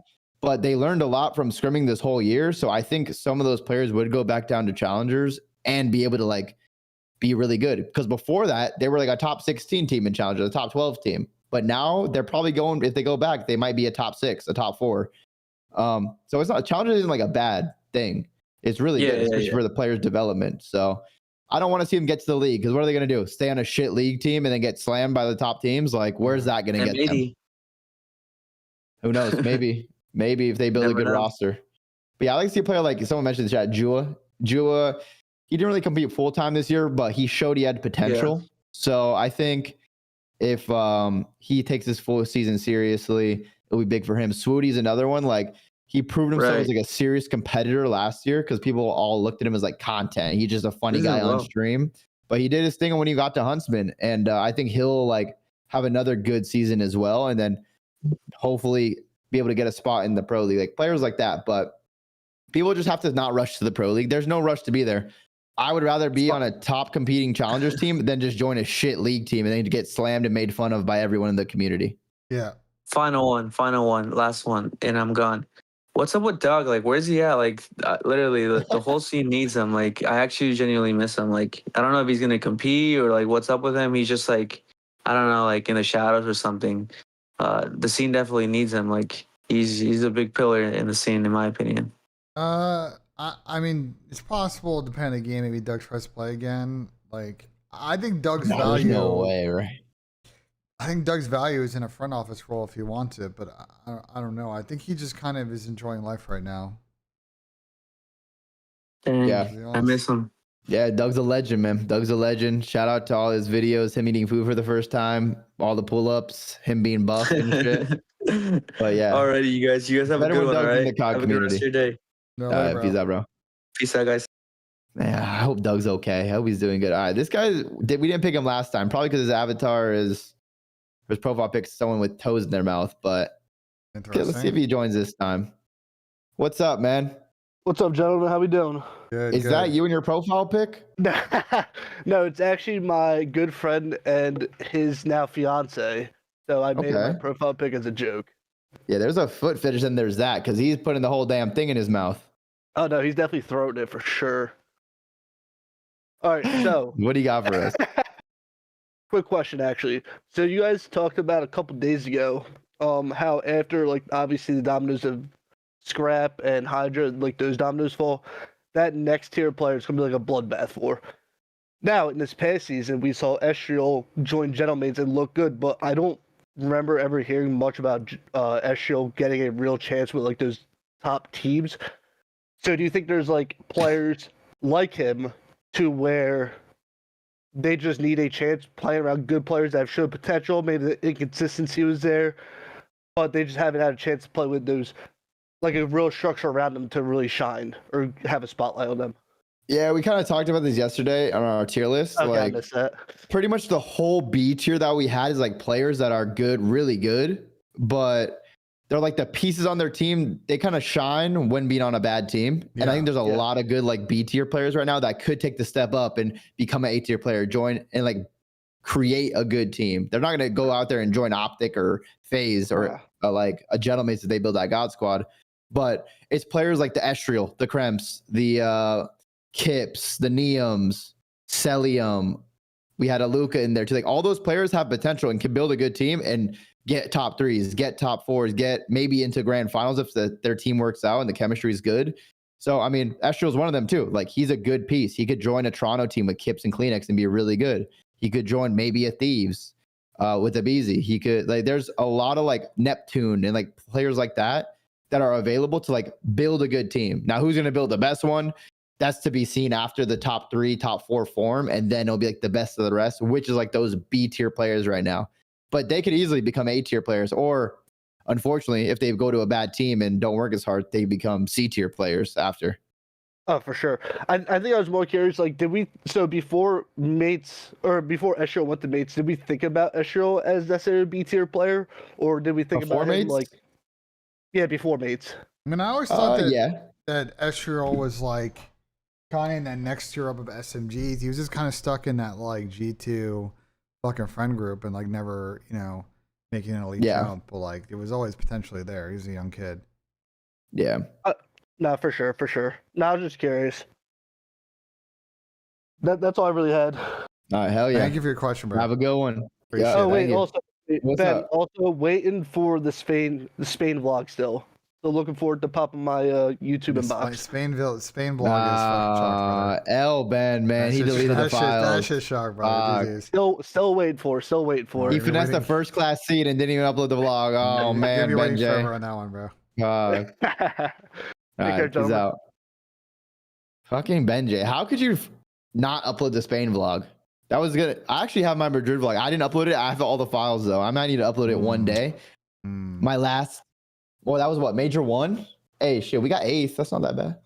Can I answer Nick's question in the chat? I was talking about this What'd he earlier say? about the Simp thing and about how I think like it was not to like disrespect any of the coaches in the league, but like if you look around the situations this year, there are a lot of teams with good players that just like tremendously disappointed this year. And I'm sure that there were some fingers pointed at potentially the coaching staffs. I mean, the players obviously disappointed too, but the coaching staffs are not trying to like motivate their players to perform at expectations or above expectations. So I don't think that coaching staffs are lazy, but I think that there's a massive gap in coaching. There's a massive skill gap in coaching. Yeah, I also think there's money is involved a little bit too. Like these bottom tier orgs, they pay one coach to do it all. Be the GM, be the coach, be the social media guy. And like they have to focus on so much rather than just the game.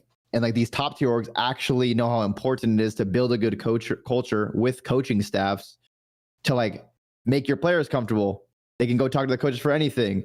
And the other bottom orgs, the mid tier orgs, like don't really put an emphasis like the top orgs do. And that's why the coaching staffs on Optic, FaZe I don't like good. the argument. I don't like the argument because I know that Crowder and RJ wear a lot of different hats over there. They're still doing a good enough job and they help motivate their fucking team to overperform this year. But what about a org that only has one coach though? A lot of the orgs, I will say this. FaZe is 3. A lot of the orgs that only have one coach usually have someone on the DL that's helping out. They're just not getting paid. So yeah.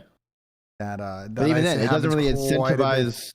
Yeah. They just don't invest as much. LAG last season had like 5 coaches on our fucking team. They had like 3 analysts that weren't getting paid. You know what I'm saying? Like there are a lot of people that like want the experience, like essentially intern. But I just think just a skill gap. I think a lot of coaches don't know how to motivate their players, don't know how to run a camp where people like are disciplined, and they don't know how to discipline people. And they just let people show up late, don't watch VOD, don't try, and like the camp is just loose. Whereas over at FaZe, listen, bro. Nick's in my chat. Nick Proto. Nick, if someone shows up late to fucking VOD or late to a team thing, what do you think fucking Crowder and RJ are doing? I can assure you it's not going to be words that I would like to say on fucking Twitch.tv. I'll let you know that. Like they actually they run a real camp over there. It's a real job. Other teams are just very loose. Like they just treat it like a hobby, like a fucking summer. You know why that is though, right, Ben? Because the coaches are scared of the players. That's why. The coaches just want their job and want to keep their job, and they want to make the players happy. Because guess what? When Rostermania comes, they're like, "Oh, I'll go wherever you go, player." So like they're scared for their jobs. They don't want to step up and be like actually put them in their place. And that's one of the. I mean, that's probably it. Yeah, but how do you motivate people? That's like a lot of coaches. But here's the thing: you can't motivate people if you don't command respect. Otherwise, you're really just an assistant. A lot of them probably don't do it. Otherwise, you're not a coach. You're just an assistant. You're just there to give the players advice. You're not a real coach.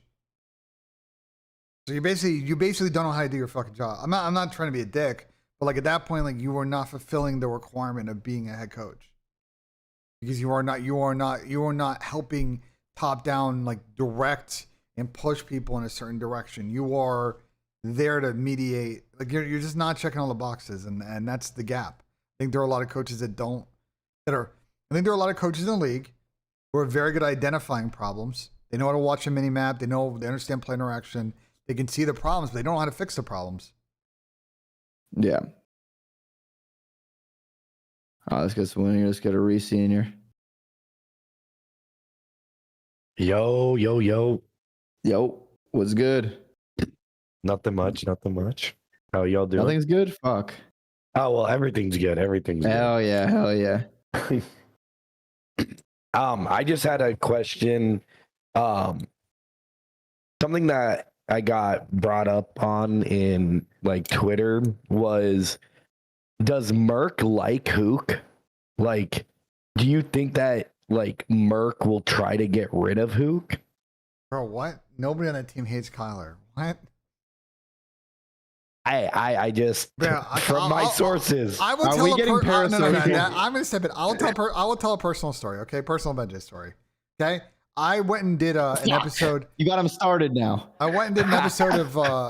Did an episode of Around the Bar before Major. Actually, yeah, before Major 4. It was like a couple of days before Major 4, and we recorded at like 8 p.m. at night, so it was like pretty late. I was hanging out with like Gersh and them over at their house. I think MC was with us. Whatever. We went to dinner. So I left dinner to go drive all the other side of Frisco, get to the office, like, still some Optic guys doing a content shoot there. Davis, and then 2 other people, Merc and Kyler, sitting side by side playing fucking games in their scrum room. So I'm pretty sure that Merc and Kyler like each other, bro. Like they both work hard, and I think there's a lot of respect between everybody in that fucking camp. I mean, if there's one person that's impossible, I don't believe like that they don't like each other. Like that wasn't like why I brought it up. It's just like everyone always brings up like Dashy Ant's relationship and Hook, but nobody really brings up Hook and Merc. And so I kind of just wanted to bring that up. Nobody in that camp dislikes each other, bro. Like I think. Oh well, yeah. You don't make it to 8 straight without liking each other. Well, I don't think the COL. I don't think that's not entirely. Hold on, it's not entirely true because there's an era COD where the best team in the game, COL. I don't think they liked each other, bro. Like I think they argued and bickered and fucking complained to each other every single day. Oh yeah, Clay did get dropped after 8 straight grand finals. Yeah, but even when they picked up Damon, it's not like, listen. Even when Damon was on that team, because they used to stream all their practice, like they all bickered and argued and yelled at each other. Well, they hated each other because they had to have Mr. X drag Aches out of bed from the hotel to the main stage. That's why. That tends to happen when you have Aches on the team who thinks he's better than everyone. That was a different era. Now there's an era where like you gotta be able to like have team chemistry and trust. Otherwise, you're gonna underperform because you're not gonna make decisions as quick as the teams that are all single-minded. Yes, sir. I appreciate it, Reese. Thank you. FaZe and Optic are great examples, bro. Oh, one more? Oh, hell yeah. Ask. Yeah. Giants aren't going to be anything. That's facts. That's facts. Which Giants? San Francisco or New York? Both. I like that. I like the San Francisco Giants hate for Dodgers sure. all the way. Dodgers all the way. Absolutely. Oh, we're filthy Dodgers. Man, come join the winning side, BENJ. Get the fuck out of this. You guys are like LA Thieves, BENJ. You can win in the regular season. When it comes to postseason, early exit, baby. Facts. W. Reese, man. Ball not acting like he's working to spend gazillions of dollars to be competitive, but it's all good. We spent the same. The Mets have spent more. The Yankees. The Mets. No, the Mets suck. I will agree with you on that. The Dodgers are spending significantly more than most of the league and will continue to spend more than in the league because they've deferred all this fucking money in the 2030. It's still close. Hey, okay, well, you're going to be writing checks in 2045 for like all these players. Like that money's not going away, though. That's fine. But the Dodgers also make the most money out of any North American sports team per year. Shout out Shohei and the country of Japan. But that's because also they have a regional TV deal where they don't have to put the money back in the pot due to the previous. That's because MLB fucked them over years ago. That's why the MLB fucked them over years ago. The Bankruptcy Court fucking gave them an absolute in on that one with the McCourts. But the MLB fucked them over, and this is what happens now. They weren't there for when the Dodgers were losing. Now it's a problem. They weren't there for the Matt Kemp days, Andre Ethier, Manny Land. They weren't, but now the Dodgers start winning. Listen, all I'll say is do we in the game, best talent in the game. They know how to scout talent. Do we honestly sit here and all believe that Ohtani wasn't in on the betting? We really think it was all his translator? No, he would never do that. We really think it was all his translator? Really? He's a great guy. Ohtani would never do that. He doesn't even enjoy sports betting. Okay? All right, Benji, you can take control for a second. I'll be right back, all right? Likely story. Jack's going here asking questions. All right, you guys are going to have some Benji solo questions. Go Dodgers. Be right back. 3P on the way. All right, let me see who's next in here. Oh, where's the fucking thing? We'll do that. Yo. What's good, bro? Talk to me. What do you got for us? How are you doing? I'm doing good. What do you got for us? I got two things. First things first. This might be a hot take, but I think Abuza and Scrap is a better AR duo than Draza and Scrap. Why? What do you think about that? I think Abuza, I think he's more similar to the past ARs that Scraps play with, and I think he would enable better. He has top 7, I think, in hill time. He lets everyone else do things on the map, and I know I saw your argument S&D and everything, but even this year, Draws had a 0.95 in S&D, and I know he does more stuff than just that, but I don't know. I mean, listen, I think Ernie's better than Zach, yeah. So that might, I don't know if it's such a hot take. I think the only problem with a Scrap Abuza AR duo is if it's a 3-sub game or a 4-sub game, I think they might be slightly better with Zach, but Ernie's still an S tier talent, so I don't think your argument is all that crazy, you know? I just feel like Draws and 04 is low-key just too inconsistent. When you're playing against Optic, they're on always force layers. You know? Why do you think online they were just very hot and cold this year? But because they were just inconsistent players. We get to land and those guys were prepared and showed up in big moments and had great series against good teams. Zach outside of EWC and Major 3 this year played good at every single land. 04's role, nobody's gonna play an entry sub and just drop a 1-1-5 every fucking series.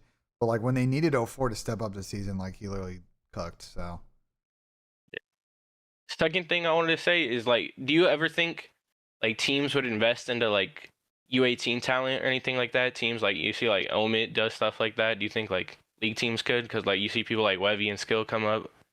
Yes. Wevy's 18 and he's already I one think of the someone better players talent wise. I joke about this to Asim all the time. I think someone's gonna sign fucking Yusuf to a futures contract at some point. I listen. The issue is that Activision will not sanction U18 activity because of insurance and legal reasons. Now, if they're able to figure out that issue, I think yes. But I can definitely see orgs identifying some 15 or 16-year-old talent and saying their parents look like we want to have futures rights on said player, once they're age eligible to bring them into our roster, bring them into our organization. I'm sure someone will try it. So. One more thing, watch out. Just won U18 champs. His name is Gene. He's next up, bro. Trust. Okay. W. I'll catch you later, though, Ben. Have a good one, bro. Appreciate it, Chef. It's always a pleasure talking to you. Yeah. Thoughts on Wevy and Nejra? There's good and bad. I want to see them play with better fucking teammates, not on some dog shit fucking C9 fucking Fugazi, you know? Because holy fuck, C9. Borderline unwatchable this year. I'm inviting Cyclone. What's good, Cyclone? Hello, hold on, give me 1 second. You're good. Okay, now can you speak? What's good, bro? Hello? Yeah, I can hear you. How are you doing? I'm doing good, man. We're sitting here. I'm live for another hour and 45. So what do you got for us? Okay, I have 3 questions, but my first one is dealing with Lurks. Let's say Lurks didn't have a $100,000 buy or whatever, and it was more manageable, maybe 50 or 60. Do you think he would get on a team like Falcons, or it'll be more like a Thieves or Toronto? It's probably more of a Thieves or a Toronto situation. I think. So Lurks' agent was in my chat yesterday and insinuated that there's been some resolution of a situation in Carolina. So I won't be surprised if once we get into like the weekend, early next week, and we start hearing about Toronto or Thieves that like Lurks is in that combo. That wouldn't shock me. Okay. And also, if you're Thieves and you're not able to get Rancor, do you like do you target more of a sub-based team than like get somebody that helps Abizi more? Or do you like take a shot on like Ethan or somebody? Like, I'm not sure what Thieves are gonna do. They got a lot of options on how they want to handle it. They can still build a very good team even if Paco and Scrap leave. Tyler obviously Tyler's strength is that he will provide good pressure, but also win a lot of insane mid-range gunfights that subs don't normally win. You want to the best way to get mileage out of Tyler is an SND. He's someone that gets a lot of bloods, but then he dies next quite a bit. So you want to build a team behind him that can handle the 3v3s very well. That's why the trio was very good, because they were basically the best mid-round fucking search team in the game. So I would want to try to find guys where we can be S&D focused, because you know that ultimately the super teams may potentially be better respawn teams than us. But if we know that we can bring that series to 5, we know that we can ice up an S&D and we have to meet the goals that we want. Does that kind of answer your question? What's good, Twin? Yes, it does. Another question. All right. I know we've seen like trades for the first time like last year, or at least major players. If any chance, if Genomates start to struggle, and Jodeci's has been wanting to play with a VZ, do you think there would be a chance that Thieves take a shot and attempt to do a trade where they get Jodeci's one? Or do you think it'll be too many I think Joe's barring Joe dropping 0.8s or some bullshit happening, I think he's pretty auto locked on Genomates for the foreseeable future. Appreciate it. No problem. I appreciate your questions, man. Thank you so much. There's a caller in BENJ right now. What the fuck are you talking about? What? The fuck? Wouldn't be saying anything in the Twitch chat, bro. I swear.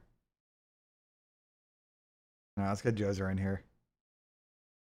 What's good, Joser? Hello? Can you hear me? Yeah, I can hear you, bro. What's good? So at the beginning of last year, I'm pretty sure everyone enjoyed the Monster Tournament. And I was wondering, do they limit them to one tournament throughout the year, or can more companies do that? Or was it just like a first year thing? Or can we see more you're talking about like the Monster Invitational? Yeah.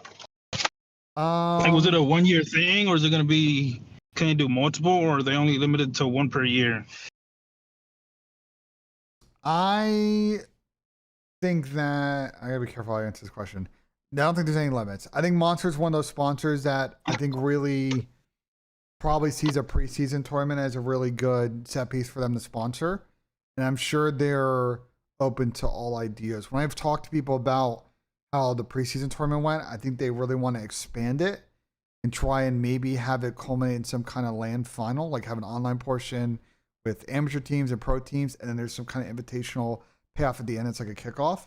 You know what I'm saying? So let's see what happens. But I think there's a lot of flexibility there. To answer your question. Oh, okay. All right. Thank you. No problem. Appreciate your question. Because I think chat the Monster really sees an opportunity to own November and December, bro, before the CDL gets started. You know what I'm saying? Especially around launch when there's the most eyes on the fucking game. It's a very smart play out of them. So. All right. Let me bring in Kimchi.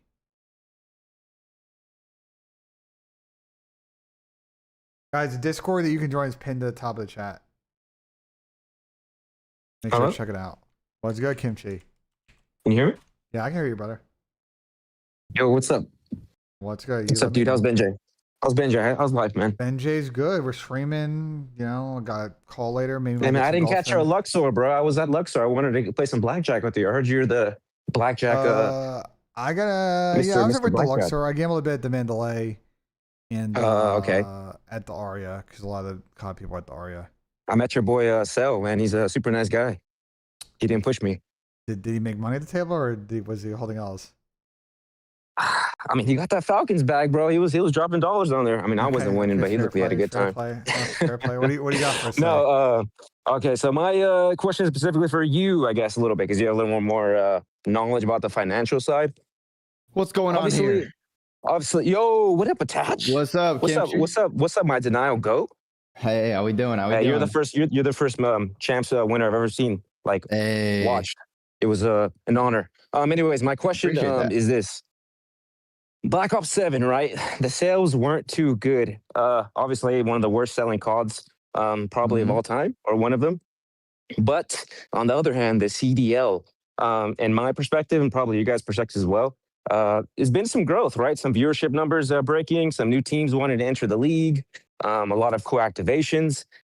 My question is, what do you see the future of the CDL being in the next 2 to 3 years? Because I know the CDL contract is supposed to be expiring. And on the Activision Xbox side, if you see sales keep decreasing, why is there really a reason to keep investing or even keeping the thing around that's not really producing any benefit or sales to the actual game itself? Well, on the game, it's two pretty much completely different entities because competitive COD and the CDL is way different than actual Call of Duty and the games. I think the reason the game didn't sell as well because Black Ops 6 also didn't sell as well. And then it was just Black Ops 7 after that. And I think a lot of the people that do buy Call of Duties don't care for this crazy movement, unfortunately. Movement's cool for a lot of the competitive players. People love jetpacks. The casual audience still doesn't really like jetpacks as much. They might like BO3, but AW and Infinite Warfare, they weren't big fans of. AW best COD of all time. Facts. But when you look at a game like the ports sold 8 million copies of Black Ops 2 and millions of copies of Black Ops 1. Those are the most successful COD games this year. But people want those the casuals want those slower pace, older CODs. Bro, those games just made so much money and they just brought back old CODs, which was super easy. And they made and it worked hundreds of millions of dollars doing that already. But yeah, I think we'll see. I do think from a development standpoint, they're going to go more simple. Outside of Activision, what do you see the CDL being? Do you see it keep being the CDL? Because I mean, we're at a point now where the CDL has been around as long as the CW of 7-8 years, which is pretty crazy. But what do you see the CDL's future? Maybe BENJ can answer that. What do you think? We see expansion, or do you think we see maybe a different entity? Maybe this is really out there, but maybe a breaking point taking over and creating their own league. I know they have a little BPL thing where they did 8s. Maybe that sort of thing. They don't have capital like that just yet. I think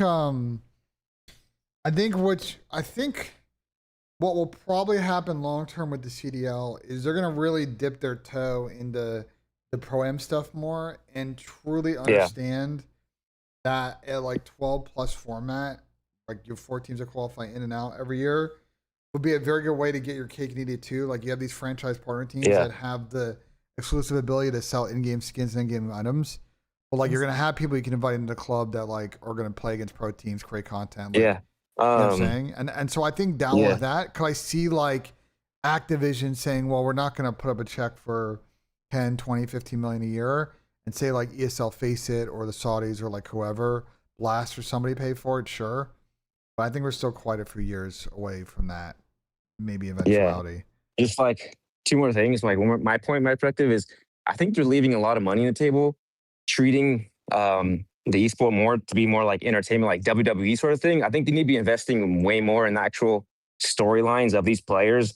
Even you see with EWC, you see Optic winning and they're posting every day or doing interviews with Shotzi and Dash here. You're posting, doing little montages. I feel that the CDL doesn't really have that, where their social team isn't doing in-person interviews with Dash or Ghosty or someone that. No. Hold on. I followed the CDL on TikTok and Twitter Instead, they definitely do. So you might not be following the right account. No, they could be doing a no. They could be doing a better job for sure. They could be doing a way better job with the amount of players in this league. Exactly. Yeah. And the personalities. Like, hold on. But finish your thought though. Sorry. I was gonna say the event they did a really good job was at COD Champs. They actually had Study go around, talk to the teams and the players before, and they aired that on the streams, and they aired that in the venue too. There was original content, the drawing shit they did with the players. That was good. At the other events, but even we watched the same ads over and over, so they need to do it more often. Your issue is not with social media content. Your issue is with the broadcast doing what we call shoulder content. These little side pieces and content pieces, that is purely a CDL broadcast problem. That is not a social media marketing problem. That's them being willing to spend money on those shoots. The problem with that type of content is it's a luxury item. There's no tangible ROI. Those content pieces don't make money. But you could use that content and change the format of it and put it onto on the internet social, or social media. I think that could be like a sponsored segment though. No? Like maybe it's like a monster interview segment where they interview Simp talking about his background. I don't know. I feel like that could be a big avenue for sponsorship as well. Like little ad pause. When it comes to sponsor deliverables with that, those are very much add-ons to finish out a deal. No one's going to build a deal around those content pieces, and they're very difficult to sell because again, there's no tangible ROI. You're offering the brand like a logo placement, but there's no read, there's no call to action in that piece to go buy this product or go to this website. So they're not going to get good mileage from sponsoring that thing. So it's a luxury item. EWC has it because it's a luxury event. The league wants to spend money elsewhere. That's why you don't see as much of those side pieces. You know what I'm saying? Especially outside champs. Yeah. One last thing. BENJ, how do you feel if you made a BZ and Simp leave FaZe? I didn't. He's happy. I didn't make either leave FaZe, so I don't feel anything because it's not my fucking fault. That was BENJ's plan. BENJ will backdoor you. Here we go. Yeah, okay. Here's so much bullshit now. Word to Bose. BENJ will backdoor you. He ruined FaZe. All right. I think you're next, Attach. He's gonna get you off the flank. Dead ass. He's going to. All right, boys. Thank you for answering the questions. Have a good day. You too, man. Thank you. Can't believe it, BENJ. You just hate everyone named A that's on FaZe. Yeah, it's all my fault, BZ, Booza, Arcides, Atat. It's all good. Just whatever. Yeah, we had Mix the other day. I think he was pretty funny. He had good energy. What's up, Mix? Let me get my mic unmuted. What's popping? Good, bro. Chilling, man. All right, I'm gonna be honest. This whole thing we're doing right now, shit's boring. So let's spice it up a little bit. Okay. Give me a hill. To the chat. 04 to the Jason, my man. Hey, my dog 04. Hop in if you need to. Hey, I got a question. Give me a hill that you're willing to die on, and I'm willing to argue the opposite of that point. Okay. Wait. What would you say? Yeah, I'm asking you. Give me a hill that you're willing to die on. Yeah. About Call of Duty. I'll argue the opposite of the point. BENJ is the dumbest person in the COD community. Nah, I can't do that. Honestly, BENJ, hey, actually, you just handed me a layup. Thank you. I'll go ahead and dunk this one for you. BENJ is your league intellectual, right? We get annoyed of him, but honestly, he spits facts. He says the shit that the rest of us don't want to say, or we don't want to hear, or we don't want to think about, right? Yeah, definitely don't want to think about what he's thinking. Yeah, he gives you the financial aspect of your dumb, hypothetical. Oh, let's stack a roster. Nah, here's BENJ to correct you. Well, they can't afford it, right? So you need a BENJ. So, yeah, come on. Hand me a hard one. What was that? I'll give you one. Dashy is the best player in the league, right? The model of consistency. He's been doing it for the better part of a decade. He's running the best team, constantly in finals of every single tournament, yet he doesn't get the love for it. He's a main AR, which is also, I think, the hardest. Does he get gas? No, I don't actually. I don't think he gets enough gas. You think he does not get? No. He needs more. Listen, I'll keep going. How much he more plays do you want? main AR. How much more do you want? Let him go, Ben. Let him go. Let's see what else. I mean, I want to hear what you got to say, but I think the main AR is the hardest position to play in Call of Duty. It really is. Bad to be hearing that because it's the easiest, but okay. Is it the easiest? You have a bunch of cracked subs in this league running around able to get a kill at 10 meters. Who can hold up a heady, hold an angle, control the map, lead the squad, and get a shot off at 40 plus 50 meters on the map. Not too many people. That's why we're struggling to find main ARs in this league. That's why Celium is so highly rated. That's why Scrap is so highly rated. Dashy is the best player in the league. Convince me I'm wrong. That's fair to say. I will say, because I mean, Dashy probably had his best season in a long time, like just overall, because I don't think probably since Vanguard he was in like MVP talks, and then he started getting in those this season. So I think he's at the point of his career where he kind of perfected his role of what he wants to do on the map, where he can get a lot of hill time. He can enable his team. He has probably the straightest shot, if not top 2, top 3 in the league. Best pistol, one of the best snipers. So I think, I mean, he does get a lot of gas. Like, I think we all say he's like really reached like the peak of Dashy. Like, I don't know if he can keep growing as a player, it'd be really impressive, but he's at the levels that where it's like it's hard to really get better at what he wants to do in his role for the team. Like, I think he's 99 Dashy with this team. I will say though, to counter the argument, I don't think AR is the hardest role. I think being the best sub or the great sub is harder than being a best AR or the great or a great AR, because take Hook, for example. Like, he's great at respawn. His comms are insane, which is really difficult to do. To run in first, get a lot of kills, and then be calming everything and keep track of the whole map. Because usually when you're AR, you're playing a little bit slower. You have more time to think. You're soaking hill time. You're able to pull up your mini map, or not your mini map, your scoreboard a little bit more. See who's alive. See who's dead. Obviously, we wouldn't say Hook's the best sub. We'd probably give it to like Shotzi or Simp over the most impactful. That was literally my next target argument. I was like, I know he didn't just give Hook best credit, well, but also Hook, you could say Hook is the best respawn sub. I wouldn't hate Hook that. Is the best. There's an argument comms, for that, man. I'll give him human UAV. I won't, like, we can't sit here and argue that Hook is about to get dropped for Hydra, but then also say, Hook's the best sub in the league, right? Those two things don't work. Well, the thing is, there's different types of best subs, though. That's the thing. When you compare Hook to someone like a Simp or a Shotzi, or even a Hydra, Simp and Shotzi, when they're in their flow state, when they're in their mode, they're the like most impactful players in the game. Like, when Shotzi's getting lost on the map, he's getting kills. He's hiding your base on Scar, flipping you out of P1 to back green spawns. Like, there's nothing you can really do about it. He's not calming that. He's not letting that was a big problem with Shotzi, is him not letting the team know what he was doing. I'm not saying he's still doing that, but I'm saying that was a problem in the past, right? So you say he's not the best sub when it comes to skill wise, but we'll give him the best comm sub, kind of like Ghosty's a human UAV as well, but we don't even talk about him in like the upper echelon of ARs. So the one thing about that, I'll just say, like, that's also what he has to do for the team. Like, I can't really rate, like, you rate overall players, but do you think Shotzi does his best for his role on his team? Same with Hook, and same with Dashy, and same with Merc, like, or even the FaZe team. Do you think those 4 players on Optic do what they do best on their team? What's needed out of them? Yes. I think so, like, as a team, they've all mastered their role on the team. Yes. And I think when Shotzi has his moments, he is the most impactful on the team, because he's usually taking over in Search and Destroy when he's at his peak form, and he's getting lost on the map and still going on those 6, 7, 8 sprees in game. Same thing with Simp. That's why Simp probably has the best overall awareness I've seen of a sub player consistently. And he has those moments where he drops 40. He takes over in the searches when he needs to. But like, he does his role great. And 04 did his role great too this year. 04, when he needed to take over, he dropped 45 kills versus Optic in Hardpoint, which no one else could do multiple times in the year. So basically what you're saying is it's almost impossible to say somebody is the best at something in this game because of, 1, the different play styles, and 2, like, there's not one player that's great at all of this, right? It's tough to be the best at everything for sure, yeah. Yes. So can we agree on Dashy's the best AR then?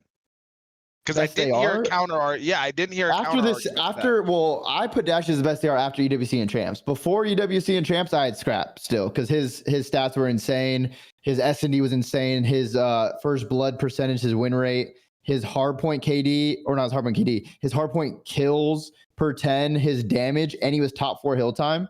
That's why I had Dashy winning MVP in the regular season. But that's the issue. MVP as well. That's the issue when the postseason, because in the postseason, when it really matters, that's you see who steps up. And Dashy and Optic played great. So I don't hate having Dashy as the #1 AR in this game as the overall season. Okay. See, I'll take that. You know what? I'll take that. All right. I don't have anything else, so I'm gonna hop up out of here. If I come up with something else, you'll see my picture at the bottom. Oh yeah, No problem, bro. appreciate you. Good to talk to you again. See you guys. Appreciate it. I can take one more, BenJ. Who should we pick? I got one more before I have to head out. I don't know. You pick somebody, bro. It's you. You take the wheel here. This guy looks like an alpha male. I think he's gonna ask a good question. He has a sculpture as his Discord, Abby, and it says discipline. So I think he's a hardworking alpha male. What's up, Goose? How you doing? Doing fantastic. Can't complain. Yeah. I have a little question that I wanted to bring up. Do you think it's better to talent stack or get a or a team of 4 that knows how to play the game together the right way?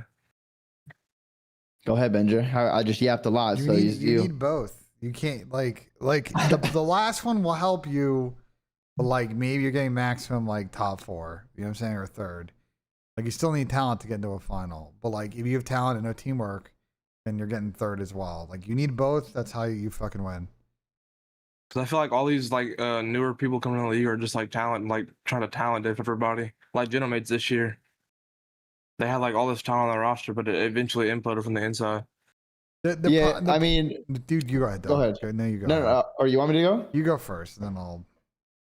I think when it comes to talent, it depends the talent you have on the team. Because there's obviously S tier and A tier talent in COD. There's B and C tier, but talent will get you out of those really shitty situations randomly. You'll just have a sub player or an AR that could randomly walk into a room and pop a 3-piece, even though your team didn't play that situation properly or correct. They could bail you out of that situation due to their talent. Now, the thing is, the best teams could do both. They usually play situations correct, but then when they don't, they have the talent to back it up, to get themselves out of it and bail themselves out. The issue is when you see the mid-tier teams, sometimes they'll have a lot of talent and they'll play smart sometimes, but that's why they get capped at maybe a third or fourth at events, because you're not just going to be able to out talent a top team, because the top teams have talent and smarts consistently compared to the mid tier. Yeah. I think my final thing is, I think people are undervaluing Crimp this year. Yeah, he should be on a pretty good team. I would assume if he doesn't get held by G2, he'll be on a good team. I mean, he literally carried G2 the entire year. No, he did. If you take Crimp out that roster, they probably get top 6, top 8 every event. Yeah, probably top 8, maybe a top 12. 100%. I think he's I think he should be one of the more people that look out for this offseason. He could be. I mean, there's a world where if Hydra or if Simp were to leave FaZe, maybe he just takes Simp's spot on FaZe. If Simp goes to team with Hydra, Scrap, and them somewhere on Genomates or Falcons. So there's a world where Crimp could end up on a FaZe, or probably end up on a Thieves or a Toronto, their good rebuild Toronto, or the Genomates. He's probably gonna be on a pretty good team. So yeah, what do you think about the Joe Crimp duo? We've seen it before in the past, but now they've developed a lot more as players. Yeah. So it'd probably be better now. It could be good. The only problem is you're pairing an SMG duo of 2 people that have never won the CDL event. So when push comes to shove and they're playing FaZe or Optic in a grand final, or are they gonna sink or swim? Last time we saw them against FaZe, they did good, and then we got to the middle of the series and FaZe said and then they kind of kicked into another gear and it was GG's. But I still think they could be a good duo for sure. Yeah. Yeah. All right. Well, you can have a good night. I gotta go. Yes, sir. Appreciate you, Goose. No problem. No problem. Have a good one. You too. All right, Ben. I'm about to hop out of here. You gonna stay on? Yeah, I'm gonna be on until 2, so another hour 20. Yeah, I bet. It's been a pleasure, BenJ. Early one for me, or a short one for me today. We'll be on for a longer one tomorrow. All right. We're doing a podcast tomorrow, Dill. If you'd like to join us at 1:30 East. Okay, maybe we'll see. Let me know. We'll see. All right, peace out. Peace, bro. I'm gonna keep doing these call-ins, chat. If you guys want to fucking keep your hand up and shit, I'm down to keep doing call-ins. So you guys want me to keep doing them?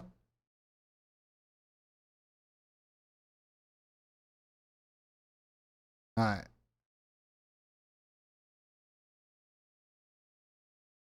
Let me just turn off Dylan's chat so we can take a bite of chat. All right, let me go through the list because people keep toggling shit. So here we go.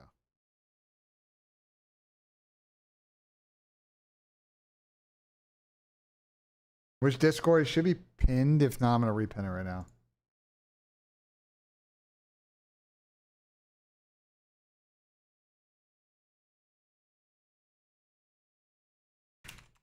Join call-ins.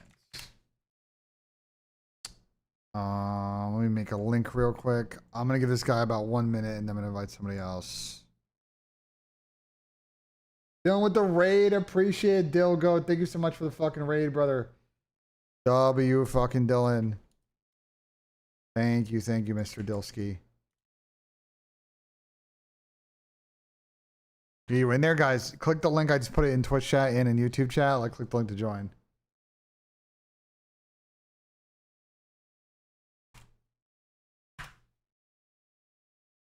All right, the person I invited is not responded yet, so I'm going to go next on the list. Go Robert here. What's good, Hello. bro? What do you got for me? Yeah, well, I today? was just wondering, do you think that teams are considering that this could be the last time Hydra's on the market? Because if he goes Gentlemates, he's pretty much being given a life contract, in my opinion. No, he could definitely have opportunities to test the market again. What? Like, I don't think. Yeah, there's well, a- obviously he could, but I think he's going to be like the Gentlemates Shotzi, where like he's not gonna leave, really, is he? Like he's going to be the French guy on the French team. He's going to be given the keys to the roster. I don't think it's like sports where like you sign in like the NFL, you used to get like maybe 2 free agency run-ins. I think there'll be other opportunities to get Paco, but like to lock him down for 24, maybe 36 months, yeah, potentially. It's also an off season where like I think him and Scrap and Chris and other people, like there's like a super team that could like, you know what I'm saying, get together. Yeah, that's what I mean though. Would that influence like FaZe's decision to think, oh shit, I need to go get him now before he gets Gentlemates for like ages? I think what FaZe is thinking is I talked about it earlier. It's more so like Chris and the squad and FaZe are using this opportunity to like change the economic circumstance around their team because they proved to the market from their perspective that like they're worth more from a value. I think you add in Scrap and Paco, like it just changes what FaZe will have to do as far as compensation to make like a super team. And they don't get it, they may want to do it elsewhere. So it's just a very unique window in which all this is happening. Yeah. And second, where do you think Spurs finish then? I think top 6. We need to get a fucking striker or another winger in though, because Odebear's not back till November. Javi's not back till like early next year. Madison can't stay healthy.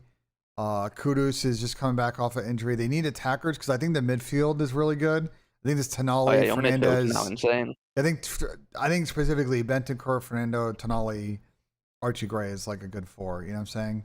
Yeah, you're on about getting Savinho now for 70 million. Yeah, I'm fine. Like obviously the problem with Savinho is like where the goal's gonna come from, but I'm sure we'll figure it out, bro. Top 6, right, especially with no Europe. So thank you. Yeah. All right. Cheers. W fucking question.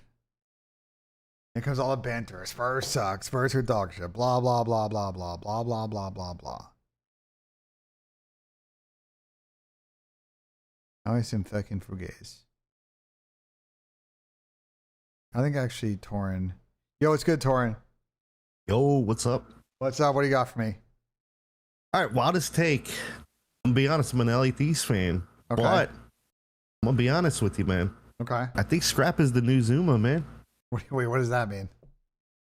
I think he might be cursed. I don't think he's gonna get a ring ever. You don't think he's why do you think he's cursed? I mean, I'll be honest, I've been watching since pretty much Black Ops 2 days, so kind of know ball pretty big. I would say pretty much watching since MW2. I mean, they got curb stomped by subliners. And then pretty much from there, they it's cruised until Sunday at that event and had a fucking stinky. Yeah, I mean, that's kind of the thing. I mean, when I watch kind of, especially with the Steves, I feel like the Steves team, they should have been the team. But it seems like when it goes to champs, it seems like Scrap kind of just has the worst moments that I could really tell. I'll ask you a question. Yeah. How many championships did Brandon have until this most recent run with Optic? How many career fucking wins did he have? Not much, to be honest. Over how many years? Like quite a few years, right? Yes. So like, I hear what you're saying, but like, I think Ernie's just got to develop as a person, and then he'll be fine. Like, I think he'll eventually win a ring. He's too good not to. I mean, I don't wrong. I think he's a great player. It's just, I don't know. I mean, it's like watching him, and it's like, I don't know if it's like a mental block or if it's like kind of just like nerves or something. I don't know. It's like, it's a little weird, as well as I think, again, this Thieves team, again, you're with Paco and stuff like that. I think Paco is one of, again, the greatest SMG players, as well as a BZ. Don't get me wrong, I think a BZ had a little bit of a rough season this year. So it's like, I don't know. And as well as, I don't know. I think this Thieves team, it was kind of destined for it to break up a little bit. I think you definitely are not going to see these two players on this team for sure. Listen, I think Ernie tilted at champs this year. I think it's pretty clear from what we have seen and what he said that like he tilted. So he's got to work on just keeping his head on his fucking shoulders. I think he's fine, bro. Obviously, I think he's gonna have a completely different team probably this year. But like, I think he's going to get a ring, bro. There are a lot of great players that took him a while to get a ring, and then it just started kind of flowing afterwards. I don't think he's cursed, bro. I don't think he's doing like 0 rings. You know what I'm saying? Possibly, man. Hey, I appreciate it. I will say, though, I do think Hydra going to Optic. Really? You think so?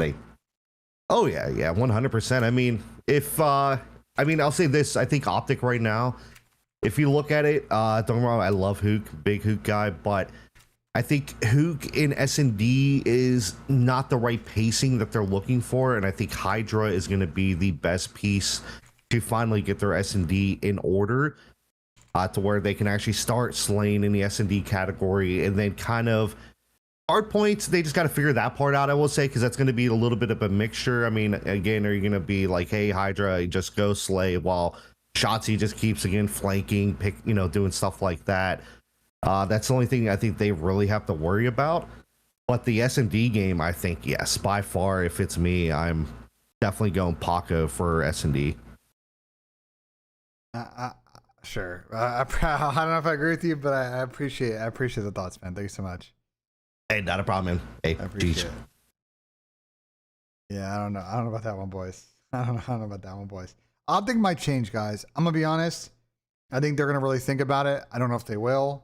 There's a chance they stick, but I just think they're going to do what they always do, which is publicly they're gonna say we're sticking, and we'll see what happens over the next few days. And as like offers start to form up, they get a sense of where the market's at, especially if they're going after a Paco or a Scrap. They'll make a decision about what they want to stick. Kind of just how it goes, bro. You should do the homework. There's no point in not doing the homework and seeing what's out there, guys. Otherwise, we're just kind of missing the moment. Try and go through and make sure people that are Corona's not here at this point. Slime is here. We'll get Slime. What's going on, BENJ? What up? What do you got for me today? My question is, I don't know if you saw, but the Daniel Say is having a meeting with like the top challengers orgs here in the next couple weeks. What would you be interested in having them talk about, like for the health of the league and like the minor league like challengers season for the upcoming years and stuff like that? What would I change? Yeah, what would you like to see like these challengers organizations bring up to Daniel Say to get him to like try and change and stuff like that? Yeah. I think tangible things that they can improve tier 2. One is I think better, more readily available communication. I think while the challengers Discord is great, I think unfortunately nobody from the league is in that chat. And I think what happens too often in that Discord is that FaZe is presented with questions that they can't answer, that have to be escalated, and they got to cover for the escalation. When instead there should be a challenger's POC in there. You could say, hey guys, you need to give us a sec. We need to huddle up internally on the league because there's a weird issue, and we're gonna try and get back to you guys ASAP. We know there's a deadline coming up. Don't worry about it. Like, you just got to give us some time to like get the right answer for you so we can operate like the right way here. I don't think that happens enough.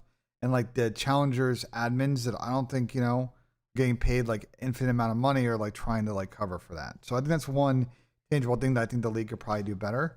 I think the second thing is I think more pro-am content is probably what the amateur teams want. They want to have more opportunities against professional players. The league also knows that, so I think figuring out what that looks like would be really important. Is that something where you could like mix in those like sponsored tournaments, like the Monster Invitational and stuff like that? Yeah, Is that what you it's think part an of the whole opportunity package, for that is? Yeah, it's part of the whole package. Gotcha. And then my second question for you, BenJ, is what is going on with like Fred's situation? Is he going to become an unrestricted free agent, or are the Falcons trying to hold on to him and trying to get a buyout from him? Like I've seen a lot of people get released and stuff like that, post that they're free agents, restricted or unrestricted and stuff like that. I just haven't heard anything from Pred. I'm pretty sure AG got released. Did he? Okay, I must have missed that. So I think he's free. Where AG's at is maybe a little bit of intel. It seems that he is building a team right away and not waiting for Rostermania. So there's a very good chance that at some point here, today or tomorrow, his full team is going to leak. They're actually moving fairly quickly. And I think people have thoughts on the squad, but like I'll give them credit. Like they're not waiting for some bullshit to happen there. So they're getting who they want and they're getting it before anybody else can. Yeah, because they're kind of outside of the like current sweepstakes, so there's no point in waiting. But I think for AG, this next team is like really important. Like he's got to reestablish like better credibility as a teammate. And would you say his stock is the lowest it's been in the last couple of years? Yeah. So. Awesome. That's all I really had for you today, Ben. Also wanted to say Pat was moving weird the other day. I got your back, BenJ. Pat's always moving weird, but I appreciate it, man. Thank you so much. Of course. You guys have a good one. Thank you. Yeah, Pat's always on some fucking bullshit. W questions, guys. W questions. Guys, I'm gonna keep doing this for like another hour. I have a flank meeting at like 2 East. So we're gonna do this until then, and then I gotta dip because I gotta talk to Tomasi. Who's here?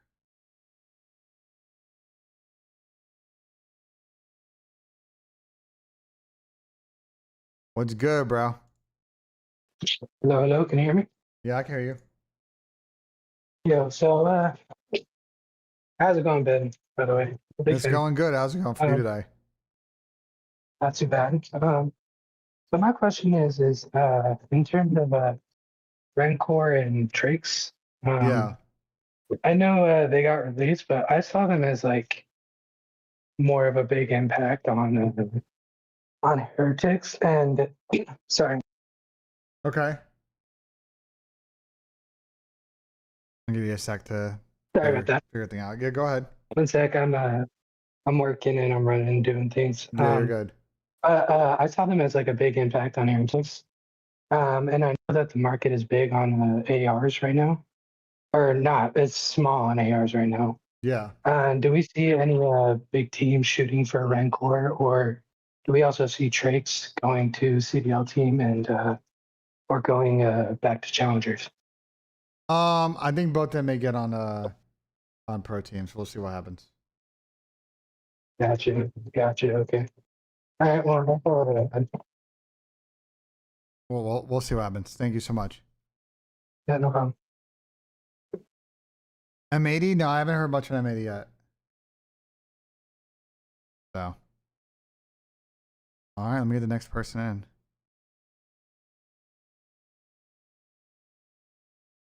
Oh, Frankie's here. We'll see if Frankie's here. Yo, it's good, Frankie. Skip me. Something came up literally like 5 seconds ago. Just skip me. I'll get the next one. All right, just let me know when you're good. All right, yeah. All right, let me get Nemo in. What's good, Nemo? Yo.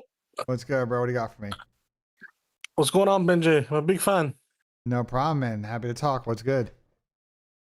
Beautiful. I've been tuned into the stream from the beginning, and I want to talk about the FaZe stuff.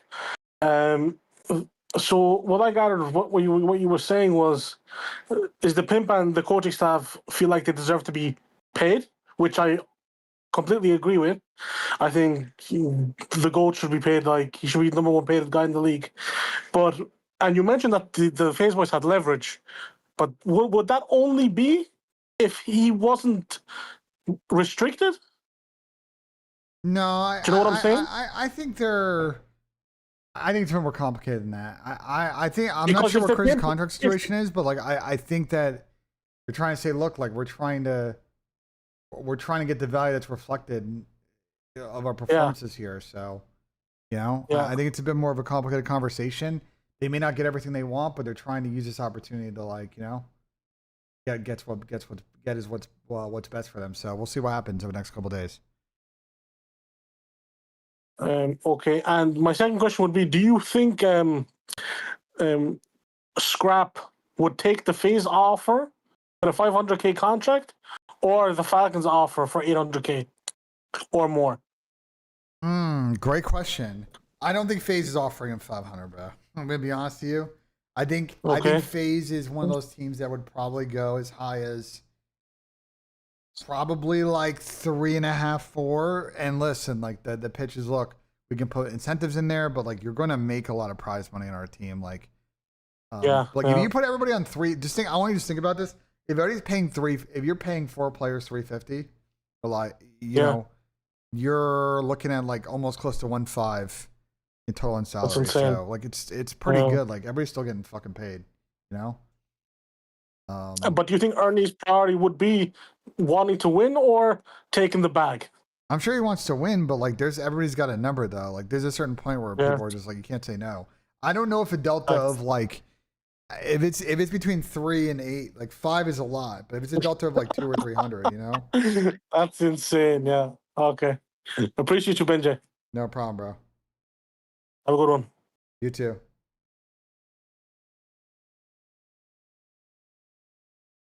I made as much prize money as Scrap. Yeah, Falcons playing good the last couple of events definitely helped.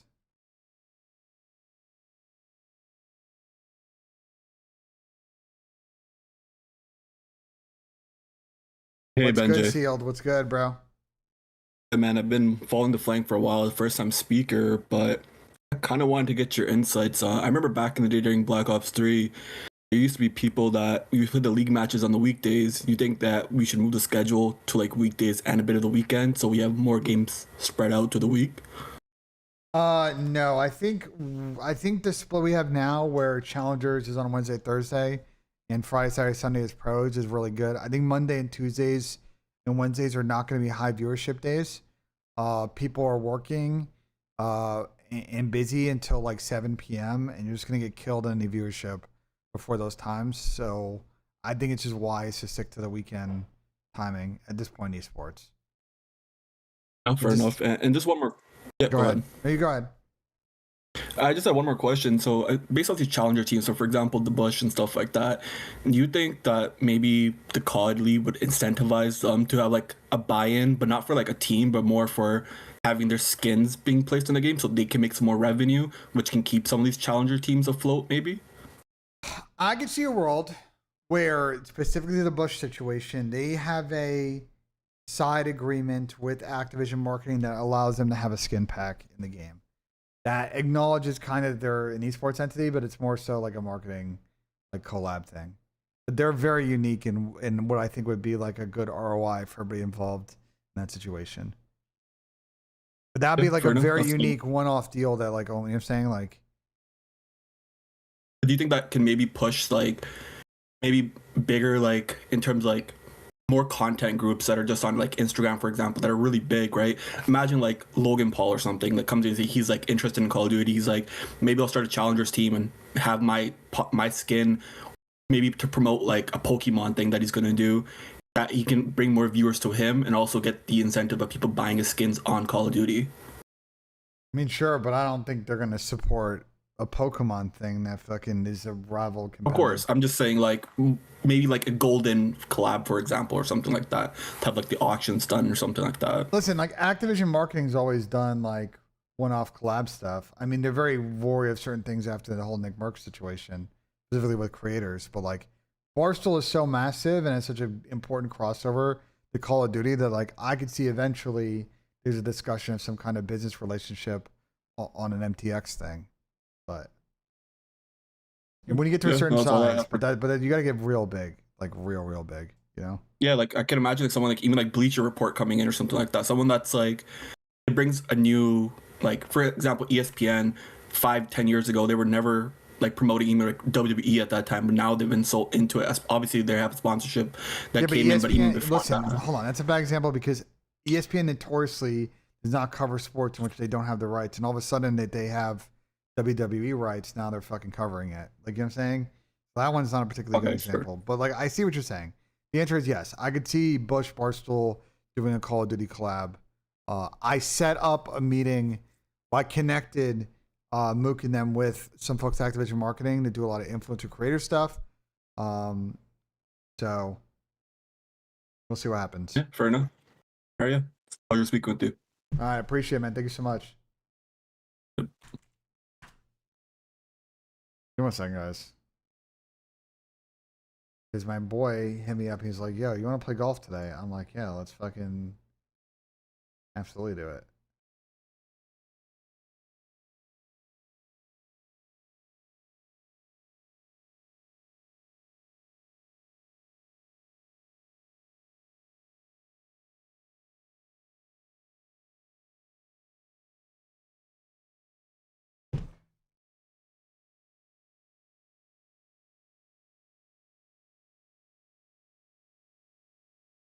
John 81 today, W. I need to cry about the Logan Paul. Okay. Sure, I'll make that happen.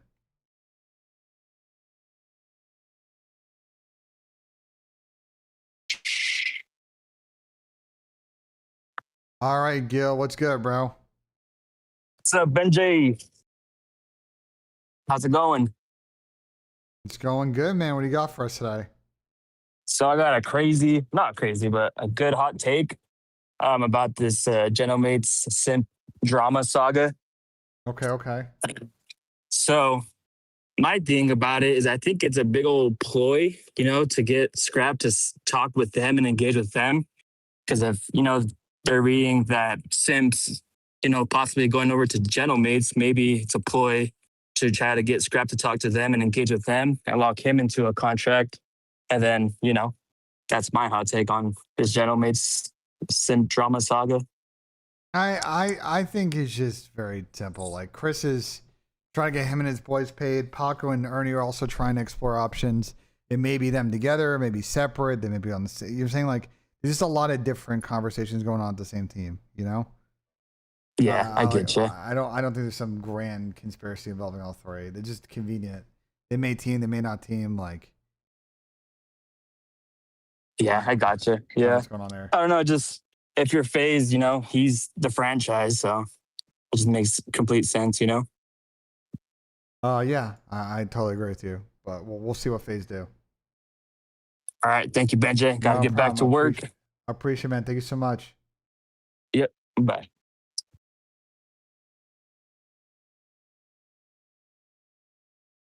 Let's create a new clip. What's the clip about? Let's find Kies in. Guys, we're gonna like 50 minutes this and I gotta bounce. What's up, BENJ? What's good, bro? What do you got for me today? How you doing? I had 2 questions.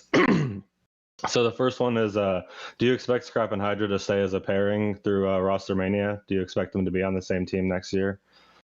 Scrap and Paco? Yeah.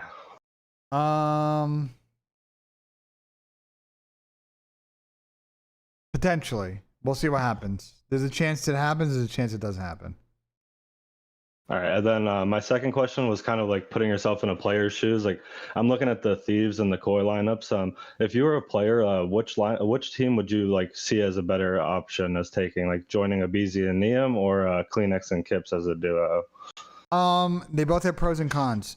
Toronto. Thieves, you could live in Dallas. Toronto, you'd have to go to Toronto and you'd have to pay Canadian taxes, which I don't know if Alvor's still in the fucking chat, but he can attest to how fun that is. When he was on Vancouver, so that's a big con for Toronto. What about in a vacuum? Yeah, but like all that shit matters though. Like people, a lot of these guys live in Dallas. They may not want to pack up and move to Canada.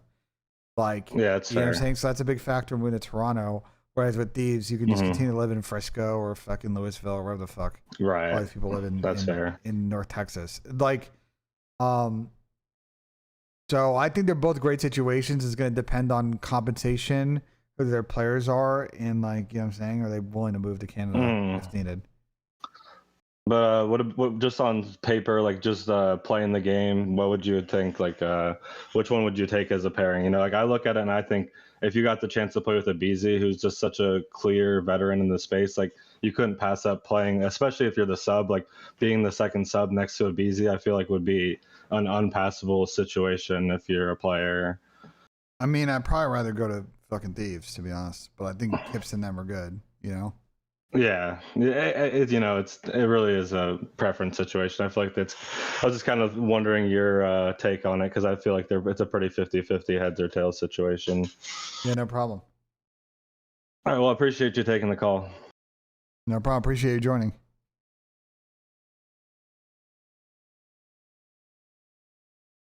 One second, chat. I sense text.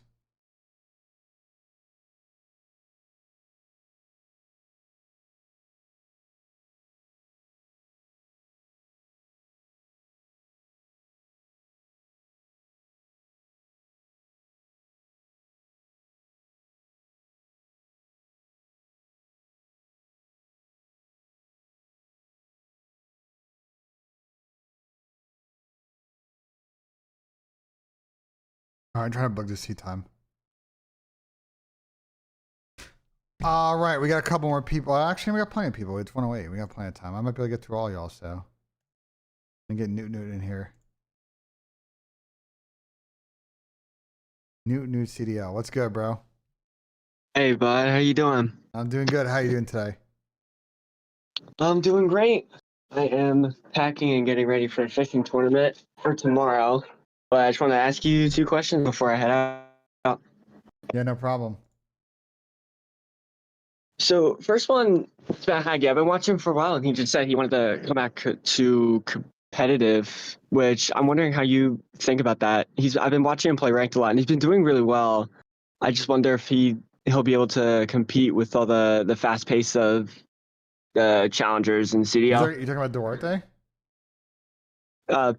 Parasite, yeah, Haggy.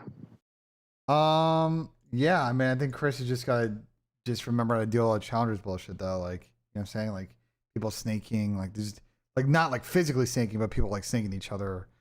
Yeah, there's essentially just Ghosty Simulator and just doing GAs the entire time. No one likes that. Yeah, so we'll see. I think Chris is going to try it for the content, and he's going to see how it goes. Yeah, that would be, yeah, hopefully he does well in that. And then my second question for you is, I've been trying to get into like just everything recently. Did my CCL season, which didn't do too great, just because we didn't have any coaching and whatnot. And my thing for you is, I definitely want to find a way to get into like getting coached and whatnot. I just want to see if there's any way that I can get into it. Coaching? Yeah, like or being coached anyway, because it's the off season right now, so I definitely want to make sure that for next COD that I'm ready to go, because it'll be my last college semester. Coaching's kind of a tricky one to get into, from a competitive standpoint, because like especially if you're trying to coach pro teams, if you're not a professional player, you gotta kind of work your way up, you know. Like what I'm saying is like you want someone to help coach you. Yeah, like I want someone to help me. Yeah. Preston Priester, for example, is someone that tweets out a lot about like offering coaching services. So just like check Twitter. A lot of former pros are doing like coaching stuff like that. I would just, you know what I'm saying, like. Yeah, I was gonna say if there's anyone that I could reach out to, it would be great. I think Priester is the only one that I know that like consistently does it. Priest, say if I'm gonna try and write it down before I head out. What's what is it for social? Like what is it? Someone in the chat will link it for you on Twitch. Okay, yeah. All right. Well, I appreciate it. All right, I gotta get ready. Thanks for having me. Yeah, no problem, man. Appreciate the question. Yeah, of course. All right, see ya. So I gotta run the bathroom real quick. Quick commercial break, and we'll keep these going and moving and grooving. I appreciate you guys so much. But more action coming up.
All right, chat 1 second. We're gonna get this going again.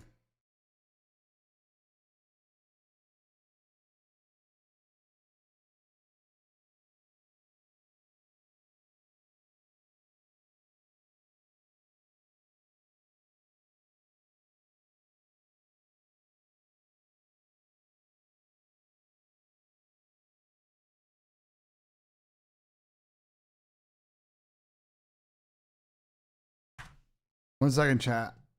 Just sign real quick. That would be good.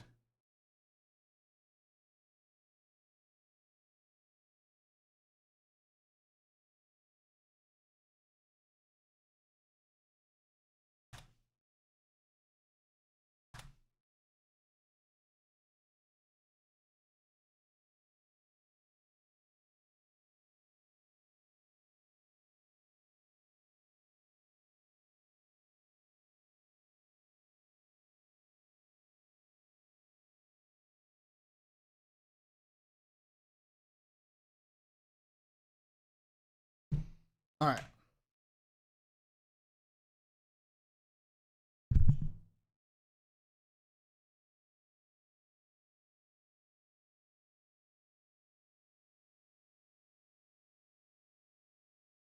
One second, chat. I'm gonna bring our next caller in here. Sorry, guys. I had to deal with something real quick.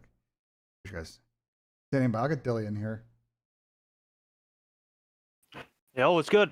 What's good, bro? What do you got for me today? Well, first of all, you're a golfer. You're a golfer. What's your handicap? I'm at 11.1 right now. Okay, not too bad. Not too bad. All right, so my question is around G2. Huge Minnesota fan. So, like, are the odds of them keeping Kremp and building a good team, like, is that going to happen? Are they going to buy? Are they spenders? Or will they always just be a poverty team? G2? Yeah. They're not a poverty. They're not a poverty team. Like, I wouldn't. Right, but they're I also wouldn't not classify as spending that. money. Like, I mean, in the recent years, they haven't really had, besides Kremp and I guess Envoy this year, they haven't really like made bigger moves, right? So are players not wanting to go there, or are they not buyers either? They're just not gonna pay outside of like low 5 figures, or high 5 figures, low 6 figures. Like, they're just not gonna spend like 200K, 300K per player. You know what I'm saying? They did that for a while, but they got no return on it. So they're like, you know, they're fine being like mid pack in the league. Gotcha. Okay. So keep my hope low. All right, I understand. Yeah, I know it's disappointing, but like not everybody's gonna be willing to spend like $1 bucks. Nah, I get that. I get that. Thank you. No problem. Anything else for me? Perfect. I appreciate the question. GP. Who the fuck is GP?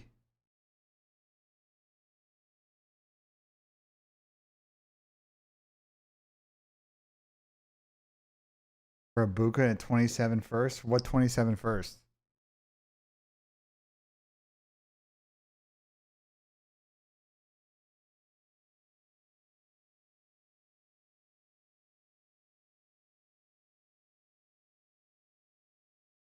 Ibuka at 27 first for Pickens. And talk to me later, Sam, because I also have, now that you have fucking traded for fucking Judkins, I have fucking his handcuff. And like, I like Samson, but like I can also throw Samson in any deal if you want the insurance on it. I don't mind. Corona, what's good, bro? Yo, Ben, can you hear me? Yeah, I can hear you. I can hear you. All right, this is my question. Why do you have so much beef with the idea of Pred and Sib teaming? And then a follow-up, let's say it happens. Who is the best duo that you think should go around those two? Pred and Sib. My beef with AG and Dante is that I think that they are running back chemistry from a few years ago. I think that both of them are hoping that dueling with each other will bring out the best in each other, but we've seen this happen before, and usually it ends in them not rediscovering their form, and it only ends in fucking despair and sadness in the middle of spring. And as for who you'd want to pair with those guys, they need to run it down sub, and they need a main AR who can like stay alive and get kills and not get fucking carried. Like otherwise, they create a situation where even if those guys pop off, they're basically just Seattle Surge. And I don't know if everybody remembers like that Seattle Surge team, but like they got a lot of fucking last places as a squad. They definitely won an event here or there and played good at a couple of champs, but they also got dead fucking last at quite a few tournaments because they would just ping pong around. Yeah, it always seemed when they came back from like the Christmas break that Seattle team struggled, and I know like didn't AG like usually go home for the holidays and they'd kind of be behind at that point because they out the gate they were always pretty good, and I just think those two. There was a world those two were going to team after MW2, but obviously the optic thing happened for AG. But I just don't think it's so doom and gloom if they are a duo. But it sounds like you said that Pred's team's already kind of shared up, right? AG and Dante seem to be destined to team with each other this season, and they're moving pretty quickly. So I don't know if it'll happen. You know what I'm saying? Because the people they're trying to team with might be like, I want to wait. Like they're trying to get a team locked in like right now and not wait. Which I tip they the need play. Jamie I tip Insight. the play. They need Jamie Insight. Yeah, but Jamie's not gonna put up a bullshit though. Like that's the thing. Like you can pick up Jamie, but like Well, isn't that what they need? Yeah, but they gotta be willing to play by the. They gotta be willing to fucking live with that though. Like if Jamie's gonna sit there and call them out, like they gotta be willing to play that game. If they crybaby cheese and then like don't lock in, then it's never gonna work. You know, like if they want someone to kick their asses, then yeah, like I think Jamie could do it. But it's like I don't know if that's what they want. I got you. I was just kind of, and you were talking about it a lot yesterday that you didn't think they should give it another run, but I really don't think it's the worst thing for AG. I don't think he's going to want to play with like young, hungry challenger players. And I also don't think he would even kind of take that seriously if he did. And he's not going to get like the top 4 offer that he had in the past. But yeah, thanks, man. No problem. Appreciate your question, man. Thank you so much.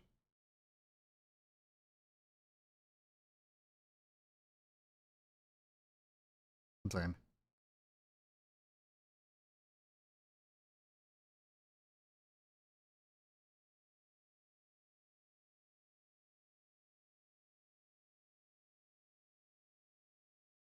Text chat. Okay, there we go. Krem with AG could be dope. I think Krem's gonna get on a better squad.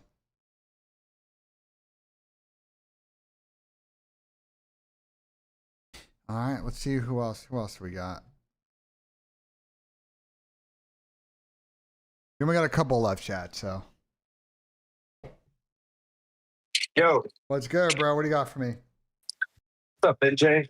So my question is, obviously, Simp seems like he's going to be a FaZe lifer. You know, ever since I've been watching, that's the only team he's ever been on. Obviously, It seems like he's a free agent right now, and he's trying to get some other, interests to drive his price up. And I've heard you say Kason is like the ultimate deal closer. Is there a chance that Paul, Kason, and any of those guys go to Simp and are like, hey, obviously, we're going to take care of you financially? You know, you're one of the best players in the league. Is there a chance that they say, hey, we're going to give you like a piece of ownership in the team, like FaZe for life? Ooh. Is there a precedent for that? Is that a thing, like a Pat Riley type deal, because he's got that kind of aura. I mean, that's kind of Scump and Nade. Right. Are the only other people that tried it? Yeah, I mean, it's definitely, wow, I'm surprised that it's taken this long for someone to ask that question. Yes, it's definitely possible. I wanted to be a little different. I didn't want to just be like, it's either going up, Yeah, I just don't know, though. I'm going to be honest with you. Like,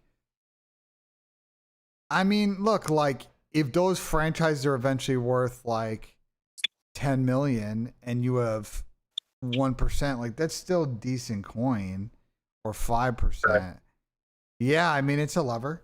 It's a lever. I don't think it's an impossible ask. I don't know if it'd be granted, but it's not impossible. And it just is something that, like, he's on that level of the Scump, he's been on that team. He's obviously that good. Yeah. Like, it's for very few people once every 5 or 10 years. Like, I just thought of that. I thought that's something that I could see happening. Yeah, He's got that type of pull. It's not even a superstar thing. You got to be a generational fucking player to ask for that, basically. Right. So. And I mean, it's something that maybe even like Shotzi could do if he like won another ring or something, But I just thought of that. I thought that would be something I could see Kason and the guys like coming up with to keep him around like forever. Yeah, I think it's definitely possible, but I'm not sure if he's asking for it, he would get it granted. But good question, man. Thank you so much. Thanks, BenJ. Love the content. I appreciate it, man. Thank you.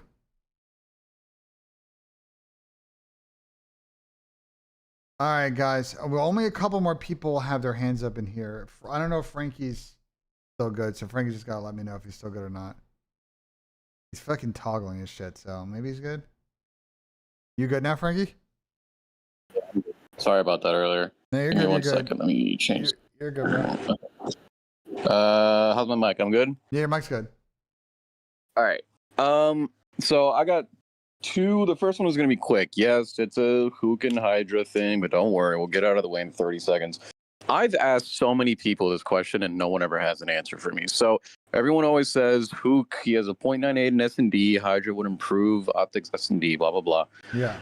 But a lot of people forget that the reason why Hook had a 0.98 in S&D is because he had 175 bomb plants this year. Okay. If Hydra joins this team, who's running the bomb? Because correct me if I'm wrong, Hydra did it, but only after he was essentially forced onto it because the BZ was doing it at the beginning of the year, no? Yeah, but Tyler has never been that great at playing bombs in his fucking career either.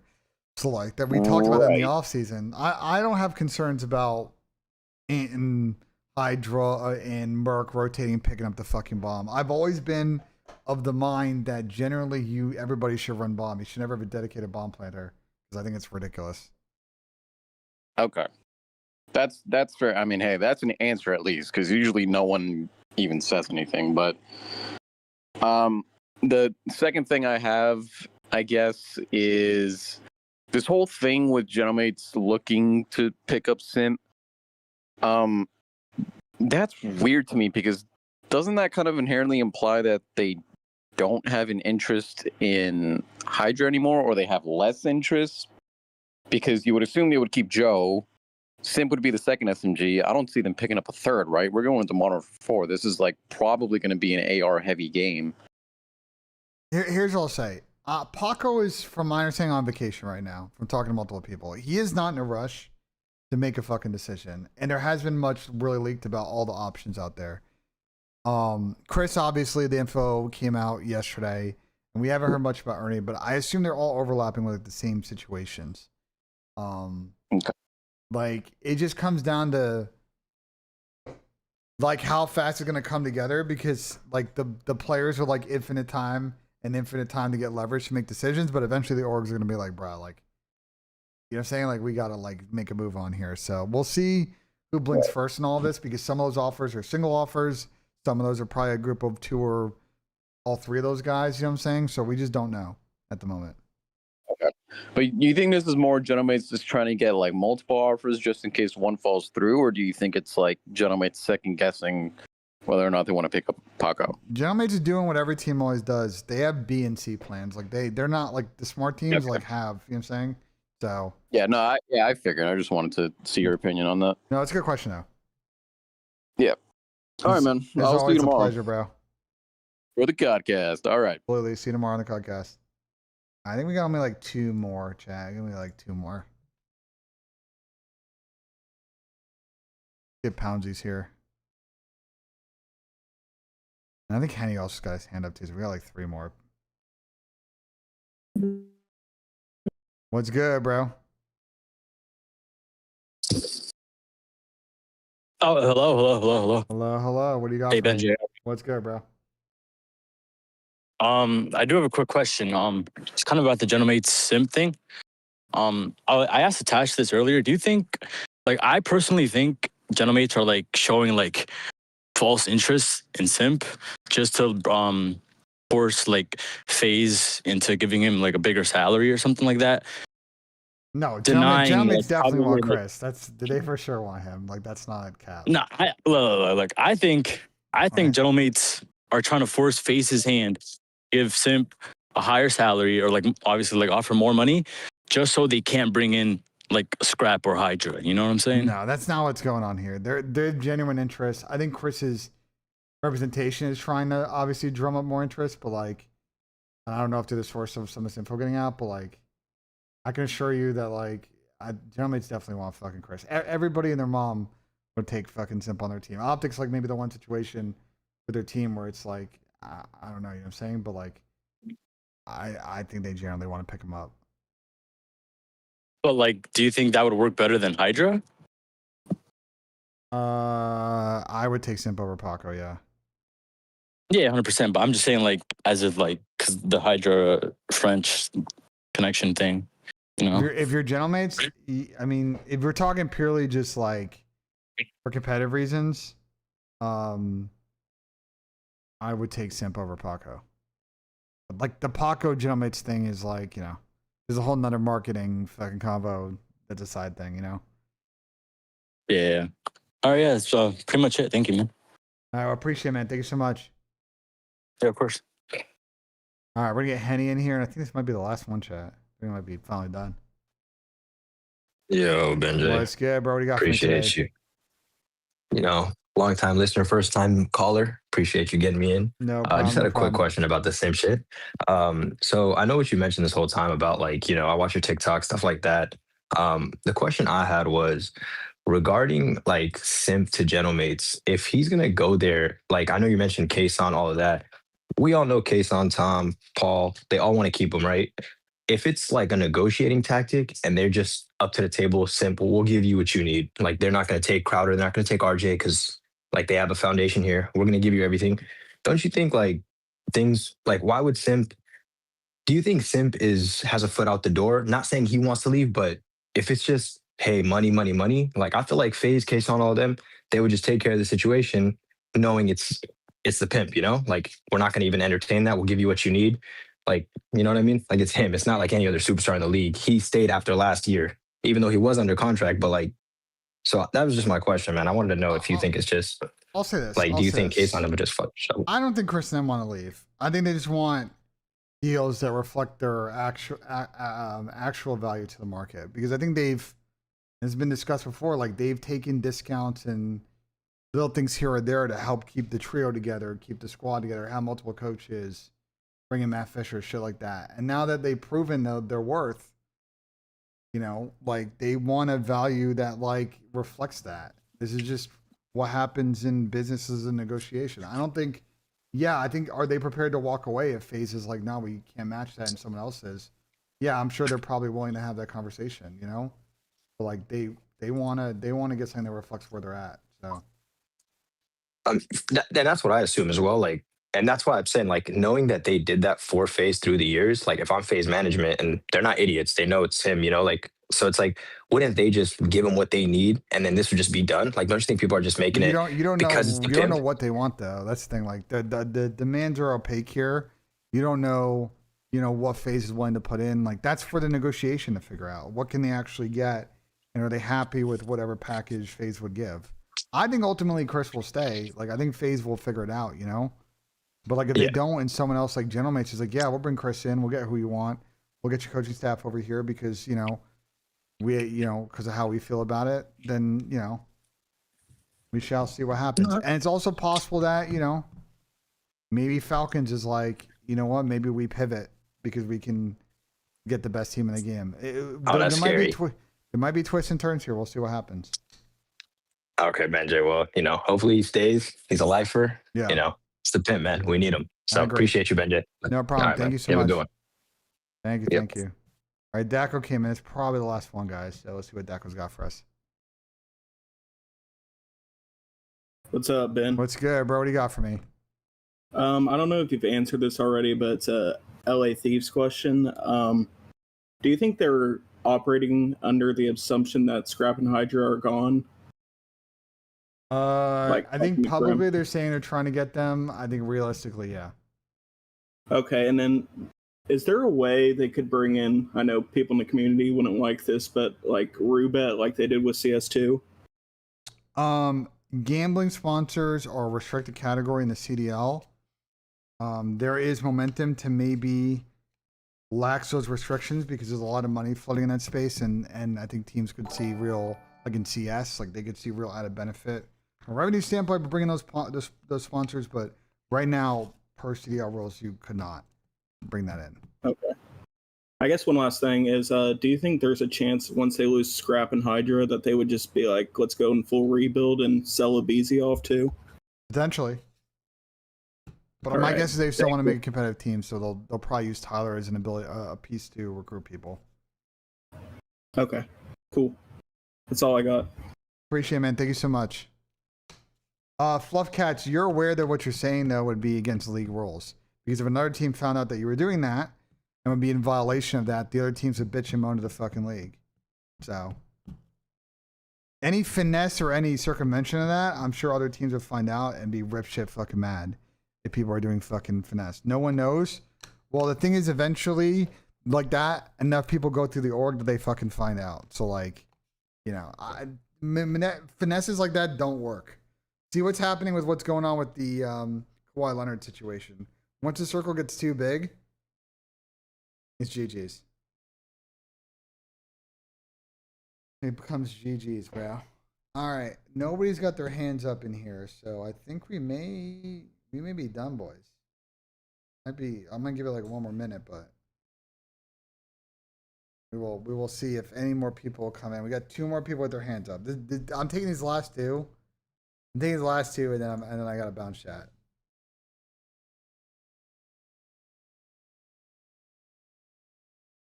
Well, I filled this Rostermania page. Yeah, we know who the fuck the teams are. What the... Yo, what's good, bro? 1 second. You're good?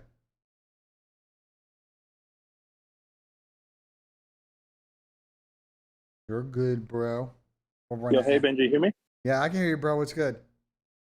Yeah, I got a quick question. Okay. I guess we're all assuming even the way it's going to play out, most likely, FaZe, Optic, and Genomates are going to be top 3, bearing other teams overperform, right? Yeah. With that assumption, isn't it best for the top 4 to top 6 teams to take higher risk investments into like challenger teams? Go for an Ethan, go for a DK, maybe a Lurk, to see I feel like that would not only ensure even if they say they do play bad, they were guaranteed top 4 to top 6, which is the assumption. Yeah, I mean, I think you'll see. I think you'll see it. I think you'll see some teams take that risk over like a established player for sure. Yeah, that was like that's basic. So, yeah, no, I think it'll definitely happen. All right, thank you. No problem. All right, we got 2 more. I said this would be the last one, but we got 1 more person put their hand up. What's good, bro? Hey, Ben, can you hear me? Yeah, I can hear you. What's good? What's good? Nothing. So I just got a couple questions. So first, I don't know why. What's the hate on LAT? They're not signing nobody. It's done for. No, they're just having to wait for like what's going on with this Paco Scrap thing. They will get good players. Yeah, but why don't we keep Paco and Scrap? Because you just got back-to-back fucking dog shit champs and back-to-back dog shit AWC, and I think there are better destinations for them, not on Thieves. So unfortunately for Thieves, they're going to publicly say we're trying to keep those guys, but I have a feeling that they're gone, to be honest. Do you think they signed that Challengers kid, Bofa? I'm not falling for no bullshit, bro. All right, no, I'm serious. But is there any chance Simp comes back with a BZ on LAT? Ooh, no, I don't think anytime soon. Well, lick him. I appreciate it, man. Thank you so much.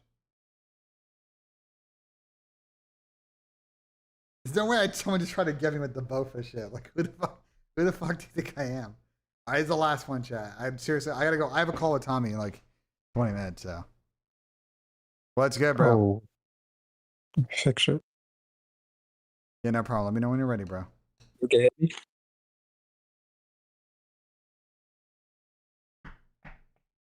I was looking at Koi. I don't know if you can hear me. Yeah, I can hear you. I can hear you.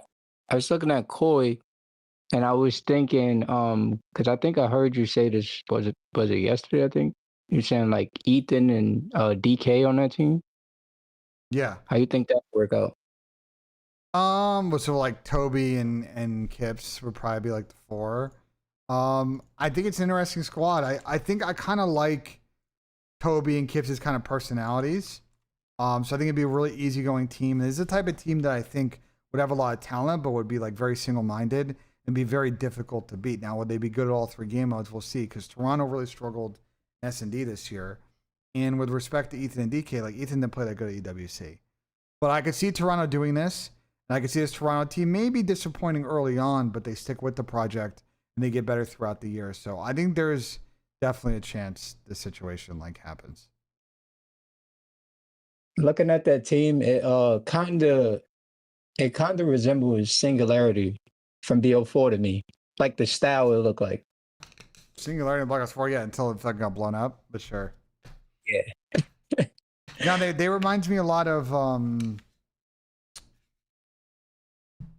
trying to think what this team will remind me of. They're just it's just one of those situations where like there's a lot of people that should trade on this team. There's not a lot of problematic egos. They just gotta learn the game quick, and Ethan and DK gotta adapt to being like in NA and being pros. But like I think they could be very good. If Toronto goes down this route, I think as a Toronto fan, like you can't be upset, you know. I think this would be a good play. Yeah, the only reason why I agreed on that team was because I know like Toronto like to take a little bit more risk. Yeah. And I feel like that might be the best risk to take if they are going to take risk. Yeah, and if you're Ethan or DK, I mean, a lot of players have come through Toronto and developed. They haven't necessarily stayed, but like they've come through and developed. So if Toronto does this, I think it'd be good. And I got one more thing I want to say. Okay. So how you feel about? I don't really get into like the community thing, but I kind of feel like this is like a funny thing I've been saying on Twitter since Optic won EWC. You remember the year that FaZe lost champs and then they won EWC and everybody kept saying, "Oh, it's Mickey. It don't matter." Yeah. Stuff like that. I find it funny that Optic won EWC this time and then FaZe not getting the respect that they deserve for winning champs. Yeah, it's because some Optic fans voted some Optic fans were just fucking morons, bro. Like, I don't know. they literally just are just, they were literally just dumb. Like, I don't know.